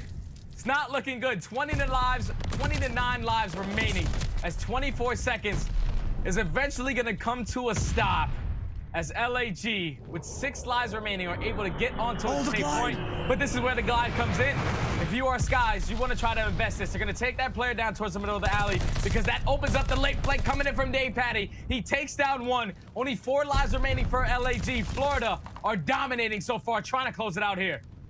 They are indeed. 3 more lives for LAG before this could be a 3-0 sweep. 2 of them fall in stride. It's all on to Big P.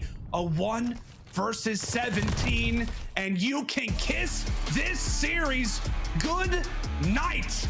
The Mutineers, a hot 3-0 in their opening Major II campaign. The best way to start it off, and what a series it was. Excellent plays all the way around, and as we said, Jay, a huge opportunity, a huge opening for either of these rosters to try and right the wrongs. Coming into these Major II qualifiers, the Mutineers answer the call and then some. A phenomenal performance on this Tuscan Control to walk away with the sweep. Such a great series from start to finish from Florida. To make the adjustments on that map number 1, to go up 5-1 in the search and destroy, and then eventually close it out in the round 11. They're probably going to go back and look at that S&D like, hey, we could have cleaned up a couple of these rounds. Still happy that they were able to walk away with the win, though. But when you get towards this Control, they started off this map by opening it up with an offense. Usually on Control, when you're winning an offense to start the game, you're going to be able to at least see the light at the end of the tunnel, and that's a victory in Control. But that last defensive round from Florida, it all comes on the back of Skies. Because keep in mind, on their last offensive round, Skies ended that round on a 4 spree. He was able to hold down P5, so he was working towards those kill streaks towards the very end. He was able to pick up 5 kills in the very next round to give him that glide bomb to work with. And you've seen the amount of pressure that what Florida were able to put on towards the middle of the map. When your ARs are frying like this, you can just tell your SMGs were playing the timings beautifully. The fact that Vivid knew every single timing of the players that were coming off spawn on the offensive side through that middle alley, read it beautifully every single time. They were just putting non-stop pressure on the map, just keeping the kills stagnant, just forcing LAG to try to set up a push with uneven numbers. And usually in Control, you're not going to see a lot of success from that. Florida, they came out and made a statement today in such a great series from them. Dominant 3-0 to start off stage 2, 1-0. Yeah, man, a great statement game for the Mutineers as they walk away with a 3-0 sweep. They clutch up in the hard point. They walk away with the search destroy after being up 5-1. They get it done in OT versus the Vets, and they also walk away with the Control 3-1. Obviously, it's positives if you are on the Mutineers' end, but for LAG, drenched in despair right now. That is 4 series in a row lost, and that will now be 8 maps in a row lost as well. Not a great moment right now if you are this Guerrillas roster, Jay. We talked about a huge opportunity, the veto side of things as well, but not able to get it done. And I don't know, man. It just seems as if something is off right now with this LAG team.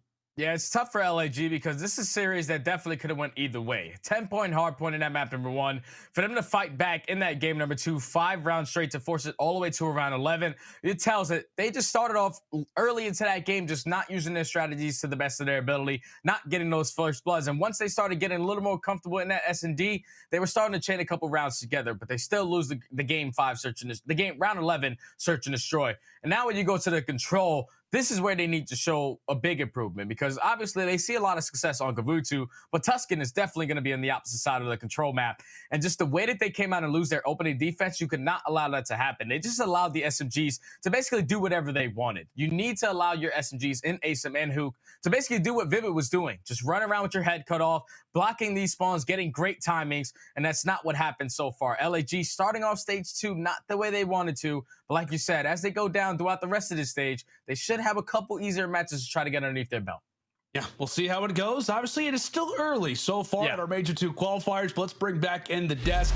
Guys, what a series it was. I felt like it was a very fast day. I'm not sure how many people predicted that, but the Mutineers walked away with the 3-0 sweep. Yeah. My man Vivid was going off, Ellie. You're right. It was a fast day, but you know, we don't complain about that, okay? But I will say this, matter of fact, more and more as time progresses and the season goes on longer and longer, right? We're starting to see a lot more faster control games. And aLLeY, speaking about that, right?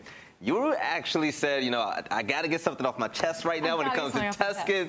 What do you want to lay on this? I guess I just kind of want to open this conversation. Ant will probably have a lot to say about this and probably completely disagree with me.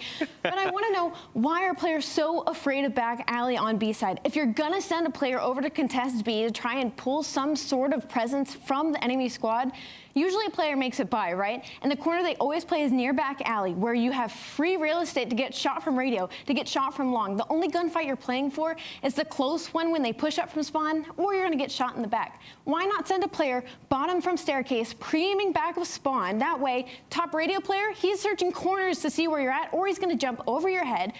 You're going to win the gunfight from spawn because the guy, first of all, doesn't expect you to be staring him in the face from staircase. And you can jiggle peek long, throw a stun to see if there's any presence over there and keep pre-aiming the back spawn. I feel like so many players are playing that back aLLeY like they're so afraid of the contest. Yeah. When your job is just to make a presence, maybe attempt to get a tick. So why not put yourself in a more favorable position to win the gunfight? And I will say this, we have seen a lot of the gameplay evolve when it comes to control as well, right? You know, as teams were sending one player to cap a hill, now we're starting to see more and more people to start to cap hills and things like that. And control games are going by way too fast now, and I actually like it, man. Teams are actually starting to capitalize on that. Let's capitalize on the game field post-victory spotlight with the one and only Skies, the man that had a fantastic map. Congratulations on your big win, and how you feeling today? I'm feeling good. Like, going in, we were warming up against Toronto. We were actually like playing really good on our Bokas and our respawns. We were like using really good teamwork. So I had a weird gut feeling we were going to fry today. All right. All right, well, I have to ask you, so coming off of Major 1, there's clearly a bit of a pacing issue between the ARs and the SMGs, but it seemed like you were all on the same page today. I wanted to know what kind of went in for that to make that change. I'm not sure. Like, every single time we scrim, like, we're always really, really good in scrims, just like translating it. I guess like the game slows down a little bit, but I'm not really sure. If we translate our scrims to our matches, like, we'd actually be a top team. I feel like the only thing we got to work on too as well is like our search. And our search, like, we're all S&D players, and we'll eventually figure it out, but I have confidence in our respawns. Yes, guys, congratulations on the win in 3-0 fashion. That's wonderful. Also, you close it out with a great control. But I wanted to ask you about your search and destroy. So it seems like, you know, look at your search record. Obviously, it's not the best. I mean, 3-6 now, but you guys have had some really, really close calls in search and destroy, and particularly like in the last few, you've went up 3, 4, almost 5 rounds sometimes, and teams are coming back and pushing it to the very end. What's happening in the middle of those games? Like, what is the change up that's allowing these teams to come back and search? Honestly, it's pretty simple. I feel like we do the stuff that's working, but then like we just try to play way too safe after we have the lead instead of like sticking to our normal stuff. But like, I think we just realized after that, we're like, yo, we were switching our stuff up for no reason, and we just got to keep doing what we were doing when we got the lead. Hey, Skies, I just want to say, man, my first time watching you play in person was at the Kickoff Classic, where you start off the series going crazy, and seeing you do that again, man, you're special. Keep it up. I wish you in Florida the most success this year, and can't wait to interview you guys again, man. Hope you have a great day. And once again, congrats. I appreciate that, bro. You're the fucking go, man. Oh, I tried, man. No, you cuss when you say that. Let them know. Fucking go, bro. Thank you, man. I'll pay part of your fine. You good? But yeah, we'll see you next time. Thank you. I have a good one. Oh, no problem. Yeah, Florida being able to close it out against LAG, though, I will say this, Nameless. Looking at this team progress, they're showing sparks of really good moments with them. And they can fix that S&D, even seeing flashes of Dave Patton in the wake. Yeah, no, the reason I'm not particularly super hype right now is I'm going to take that with a grain of salt because they did get their 2 best respawn maps. I think that I don't think LAG did a great job allowing Bocage to get through in that series. It's just unacceptable map to play Florida on. And also Tuscan's been their other respawn they've been fantastic at in terms of control. But across the board in every single other map, they're either even or just absolutely negative, right? So there's still a lot that Florida needs to work on. They have not proven much to me at all, and we also saw a ton of mistakes on the side of LAG. Right? They made it a little bit easier on them than they should have. So we'll see going forward where Florida gets to. But in search and destroy, they closed it out today, right? They didn't let the team come back and win. So that is definitely the one big takeaway I have is that Vivid was popping off, getting pushed up, and they definitely adjusted in that last round to get the win. Yeah, and aLLeY, let's talk about it. Dave Patty put on a highlight reel today. Yo, that 1v2 with the MP40 in hand and the sniper, that was so gross. You cannot be letting Dave Patty do that to you, man. He's leaned up like this, like, oh, I got these kids with the MP40 in my secondary right now. That was gross. It was. Now, also, today was gross because we actually had some good matches along the way. Gotta say, coming back from LAN and being treated to games like this is always fantastic. But the first matchup of the day was the London Royal Ravens. They faced off against the New York Subliners in Nameless. This was pretty one-sided, even with a substitute in for Gizmo. Yeah, I mean, New York Subliners now 0-12 in hardpoint. I honestly don't know if there's ever been a team that has been that bad at hardpoint in like professional COD. I don't remember it, especially with players like Crim and Clay on it, and then also HyDra, who's been popping off. Like, that is just a foundational issue. This team does not work. They need to make a change, but that's sort of been the running storyline for the New York Subliners. We got to show some love to the London Royal Ravens. These guys are incredible. Like, Paul X comes in to substitute for Gizmo, who has been like their star player. Now, granted, he didn't like pop off at the last event, but they all talk about how he's like the glue for the squad, him and Zero, and he has the big gunfight wins that gives them the map control. Well, Paul X comes in and they do exactly what they need to do. Afro had a crazy series. Zero had his moments. This team is the real deal. And they're young too, aLLeY. The more and more that this team grows, I mean, top 3 already at a fantastic major. I mean, what does the future hold for him? And nothing but bright. I will never forget what Zero said the very first interview we had with him. He said, I'm always on a top 4 squad by the end of the year. Well, you're already on a top 4 squad, and it's the beginning of the year. So, again, I wouldn't be surprised if they won a chip. You got that right. And the second matchup of the day was between Seattle Surge and Boston Breach. And I'm going to be completely honest. I was hoping that we would see Seattle Surge pop off and get back to their old ways. But aLLeY, that wasn't the case as Boston just went ahead and ran away with the dub. Boston just continuously to look better, right? And Cap especially is maturing so much as a player. And we're all getting front row seats to watch it develop. And TJ, I feel like he's really being able to showcase what he's able to do on this roster. And overall, just a really good fit.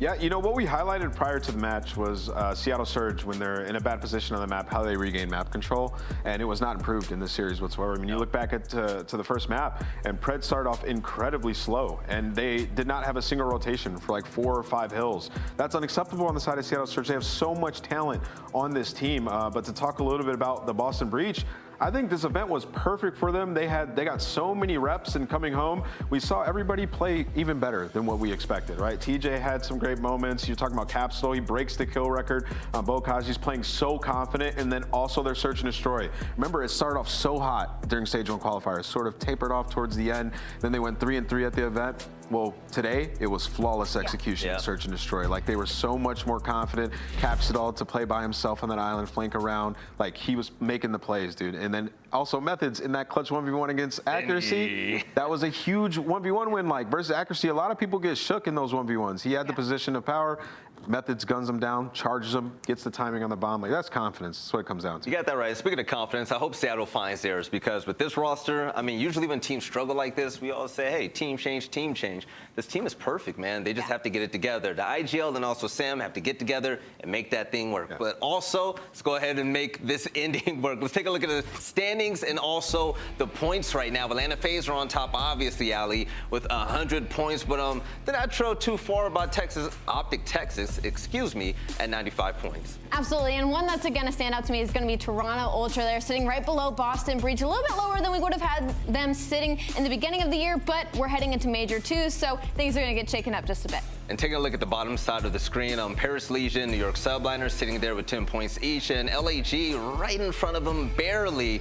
I mean, the battle for the top is really close between the top 3, but the battle at the bottom is starting to look a bit worrisome, especially with the quality of players. You got to get some W's, man. It's all about seeding going into a major. Yeah. You got to start in winner's bracket. You got to give yourself 2 chances. And we saw some teams make some pretty hefty losers bracket runs, so you just need to get those reps, and you need to get comfortable. Like, the first series on LAN can be stressful, right? Like, you can just lose and be like, that is not how we want to play. And you come back stronger and make the run. So these guys right now, they can get back into the top 8. If New York, Paris, LAG, these teams don't start getting wins, there's going to be way more separation. It's going to be too difficult. Yes, now let's go ahead and look at tomorrow's schedule as well, because this weekend we're coming back and we are right back at it. The Game Fuel marquee matchup of the day will be between Minnesota Røkkr and also Toronto Ultra, and I actually wanted to comment about him because Minnesota Røkkr will be hosting the next major and Toronto Ultra, even though they're not top 2 like we're used to seeing them, this team right here, aLLeY, I mean, they can win an event at any given moment, and I'm waiting for them to really pop off seriously.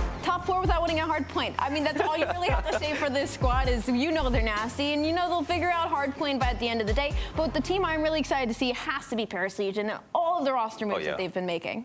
Yes, now also for Major II, make sure you guys go and get those tickets, because that OpTic Texas land that we just had was phenomenal. I mean, no cap here on the desk. Nameless has said it, aLLeY has said it, even Chance did as well. It was the livest event that they've gone to, and these guys have gone to a lot of them. It's going to take place at the end of the month, March 31st to April 3rd. Get those tickets ASAP, and aLLeY, it's not just going to be pro play there. No, it's going to be challenger play as well, which we have not seen in forever. I think it's been 2 seasons without any LAN challenger play, so I know I'm super hyped to go stand in that sweaty gauntlet. By the way, for everybody out there, at the end of the day, we all love Call of Duty, right? Make sure you always support Tier 2, okay? Because those guys are always going to be next up. And from the play that we see from rookies such as Capsidal, Nasty, Gizmo, I mean, that is the future of Call of Duty. So let's go and support them and watch their upbringing just a little bit. But today was fantastic. Being back in the office with everybody, I mean, it's been a blast. The Texas Major was fantastic. The Røkkr Major is going to be next. And all in between, we're going to have amazing qualifier matches. We'll see you guys tomorrow at the same place and the same time. We love you, and we'll catch you next time for more Call of Duty action.